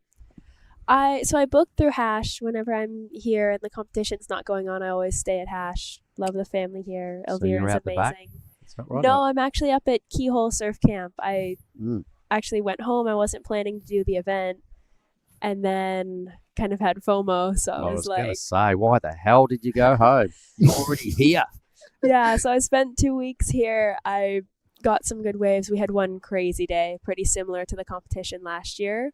Got one good one, and my visa was going to expire, and I was ready to go home. So I went home, and I got home, and I was like, oh my gosh, I want to compete again. He's Dai Wacko on his backhand, our Japanese interpreter. Oh, almost a sick combo. So I remember last year as well at the end of the event, you stayed on for another week as well. So did I. We had another little swell. It was pretty good fun, wasn't it? Yeah, good times. Not many barrels, but it was super rippable, which kind of like what it looks like right now and maybe tomorrow. Yep, it was even a little bigger, I remember. We had a lot of days that were around that 5-foot range, light on shore, but highly beltable. It was good fun. Yeah, Glad good. I stayed. Me too. All right, so for you, Marte, what's the plan? What do we do now? Are you going up to the left up here? Fulu? Yeah, probably I might need to change my plan for like few days. Next, gonna go to Afulu, trying to get my prize money and title back up there. So yeah, because it's been like this is the 3rd year they made the comp in Afulu. So every time I was trying to take the champ out, but there's Pajar over there. So I was trying to get back into that finals day and want to beat Fajar this year. He's going again. And here we go. Our coach, Dylan Amar. Oh. All right, so Dylan slid Nice. into the expression session here. You liking what you see? Does he do a good job? Yeah, pretty much. Kind of smooth all the way. Have that flowing and power. What about as a coach? I'm referring to. I would prefer. That's pretty good. Just Gives you maybe good advice. Maybe need a bigger way for him. All right, so you've got plenty of people on Team Pisoi, the Indonesian team. Who else is involved in that project? There's Arya, Subiakto, Dylan, and Hoodie, and there's one more, Bintang, and also Omegi. So All right. What about athletes? Who we got? there's Taina, Kailani, Dea, Fajardani, and me. All right. And also there's another two, but they already like all the way up there. It's Rio and Bronson. So All right. Giada looking pretty strong. All right. It's nice to see her getting out there, strutting her stuff. Here is the boss, Tippy Jabrick. So he's a good surfer. He's pretty much the person responsible for making these events happen. So mass respect to Tippy Jabrick. yep, that's correct. And also he's the guy that everybody waiting for the Indo team. Here he is again. So the dad of Suri, who we just had in here earlier. Okay, so Ella, for you, after this event, what happens next? I actually might head up to Afulu. Oh, you're going to go as well? Yeah. I've- Oh, Wow. changing plan. Yeah, I was just focused on getting back here, so I hadn't really planned anything. Oh, here goes True. Too deep. I hadn't planned anything for after the event, but I've watched the Afulu event the past few years. Looks like a fun wave. I'm excited to go left. I haven't been left. I haven't Right. gone left in a while, so that will be fun to switch it I up. remember a few years back, you did really well one year down at the Cruy left as well, didn't you, when we were running the Cruy event? Yes, I did. The first year I came to Indo, I did the Cruy event. I got second there, and then I came to Nias and got a second here. So I can surf backside. You can indeed. I remember that, and that's why I threw it out there because it left an impression on me. You were dead set shredding that year, and now you're a champion on both separate reefs of our Asian tour. The Asian tour is pretty good, isn't it? It's amazing. You guys have such incredible waves. You ever thought about moving here and joining the Asian region and potentially qualifying through the challenger that way? The thoughts definitely crossed my mind. I don't know if I can do that though. Just living in the US, it would be Break the rules. Make it up. Be like the expression session. Make it up as you go. Yeah, I don't know. You guys have such good waves. Cruy looked really good. Nias is always firing. You guys have a wave pool event coming up, right? Yep.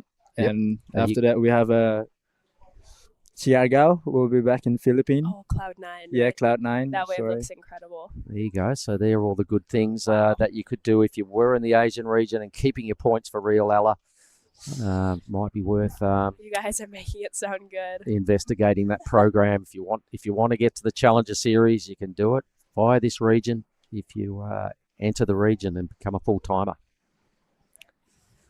That's an idea. Yeah. We'll see. Yeah, think about it. All right. So the wave pool, Mada, you're saying you're going there as well. Is that right? To Korea? Yeah. We'll be going to Korea after the Afulu. Mm-hmm. So pretty much all the Asia probably waiting for the visa to come up right now. So hopefully, yeah, we can go there in a week and start training. Nice. Have you ever surfed in a pool before? Yeah, I did join the Korea wave pool last year, and it's actually totally super different than the ocean. So I had to adapt pretty much, and yeah. Wasn't it snowing last year? Yeah, it is. It is actually snowing, and it is my first time to see snow. And then I go out everywhere, just like barefoot and everything. Everyone say that I'm a crazy person, but I was like, it's fine. There's Nathan White there flicking off a wave, one of our Australian judges. Here's another one. This is Troy. So what about you, Ella? Have you ever surfed? You've done pool stuff? I have. We have quite a few pools in the US. I've been to Kelly's, I've been to Waco. I surfed the Palm Springs one recently. Super fun. Very different from the ocean, but Okay, so in what respects? What's the biggest difference? just the way the wave breaks. Like, I feel like surfing in the ocean, I get super used to like the way the water moves up the face. And it's sort of like the water at the bottom of the wave is moving and the water at the back of the wave is moving.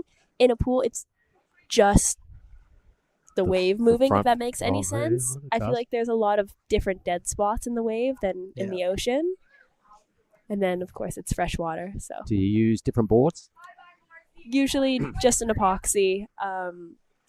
Actually, I did an expression session there during Coachella. Yeah.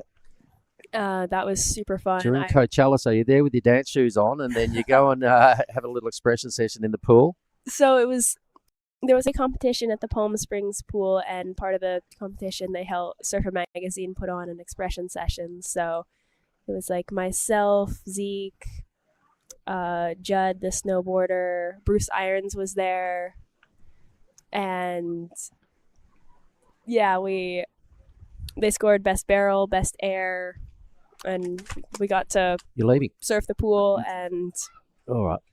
Marlon Harrison's out of the listen to room. DJs. He's Yeah, off. just- Good just on you, saying Margie. hi. We'll just come to say see you later. See you, mate. Take it easy. Woohoo! Salamat jalan, as they say. Safe travels. All right.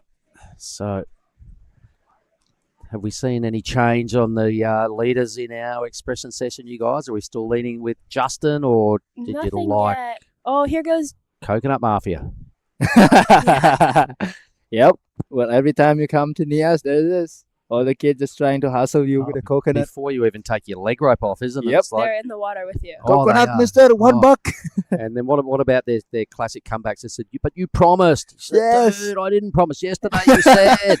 You don't say maybe later. You never say maybe later. You never say, oh, maybe tomorrow. You never say those things. They do not forget. No, they do Yep. not forget, and they look at you with the puppy dog eyes. And Oh, my God. You feel so guilty. They feel make so you feel bad. guilty. Yep. All right. Well, the expression session's been going on for a while now. I imagine we might be getting close to the back end of this. We're still tipping. He goes, go Sajaya. Yep. This is the head judge all the way from Bali. So he's now doing the head judge pretty much in Bali the entire time. And yeah, he's been doing a lot of things. You ask him how much longer? Maybe 10 minutes and we'll flick off. Ooh, looks Yeah. like he's getting an inside connection. No, Go left. Maybe he's booked himself a coconut. He's got to come in and collect, or they pack machetes. You don't want to mess with it. Yeah. He might have made the mistake of going, yeah, I'll have one. And now he's got to come in and collect. But you say you want one, and then all the kids show up, and then you have to pick a kid. And You haven't that's- bought one from me yet. Yeah. Oh, doll. Yep. I have no money. And then after that, the other kid coming up with a donut. So And then the same sort of stories go Yep. on. You promised. Oh, doll. they just keep recycling everything. Yeah. So this is go-go. It was a nice backside attack there from Gogo.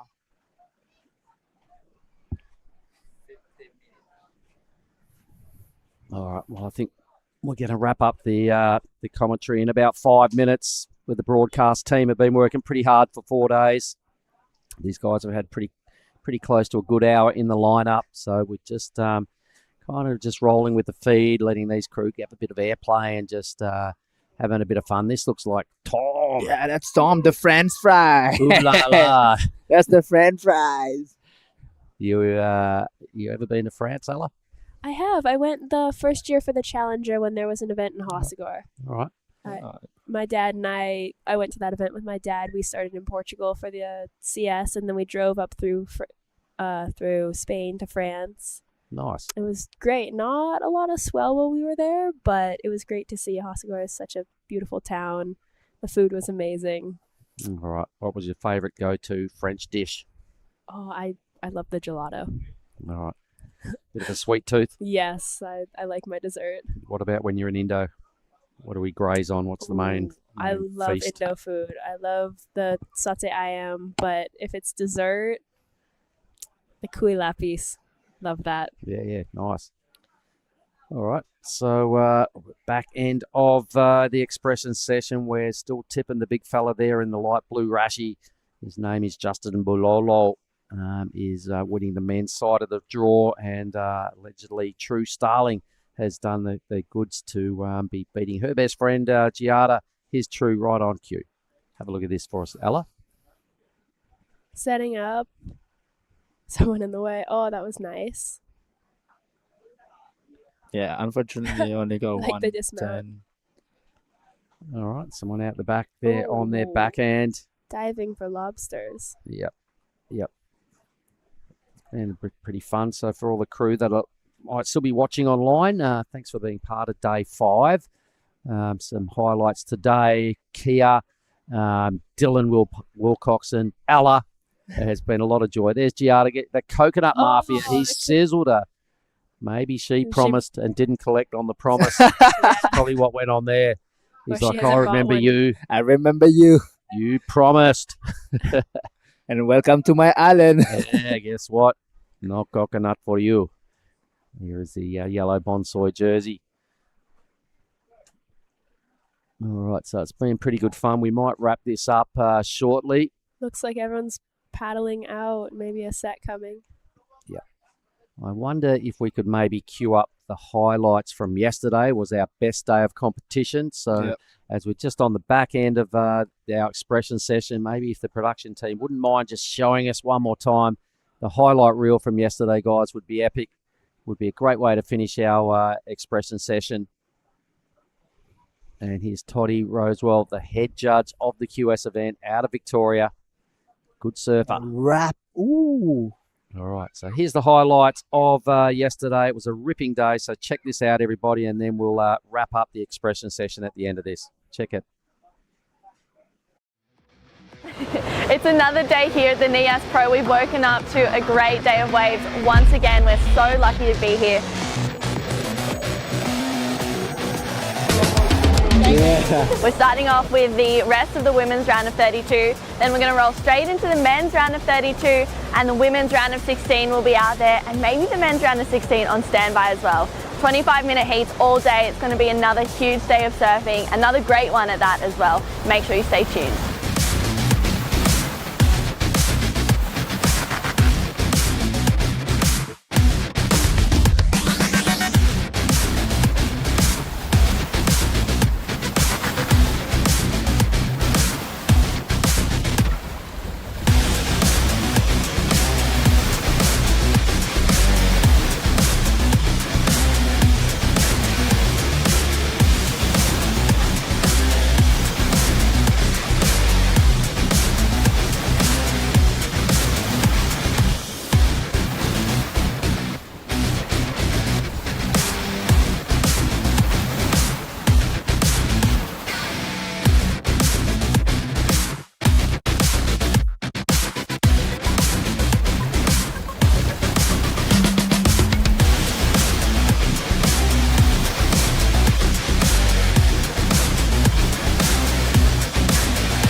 Well, that's the beach commentator coming out in Yamada, counting out our highlights reel. Ella, just so good to have another look at that. Yesterday was a special day.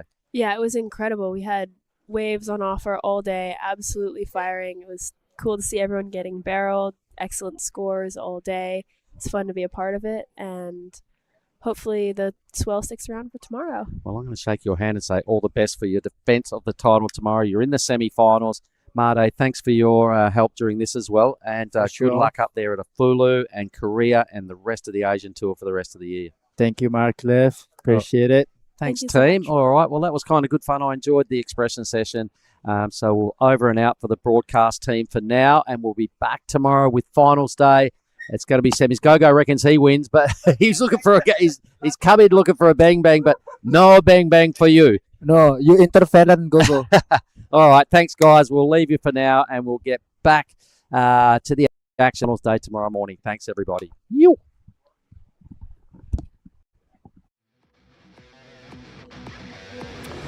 Okay, everybody, and welcome back to the Nias Pro for day 5 of action.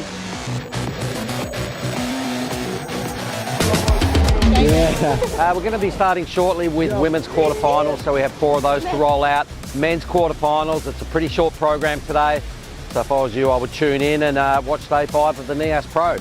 Cheers.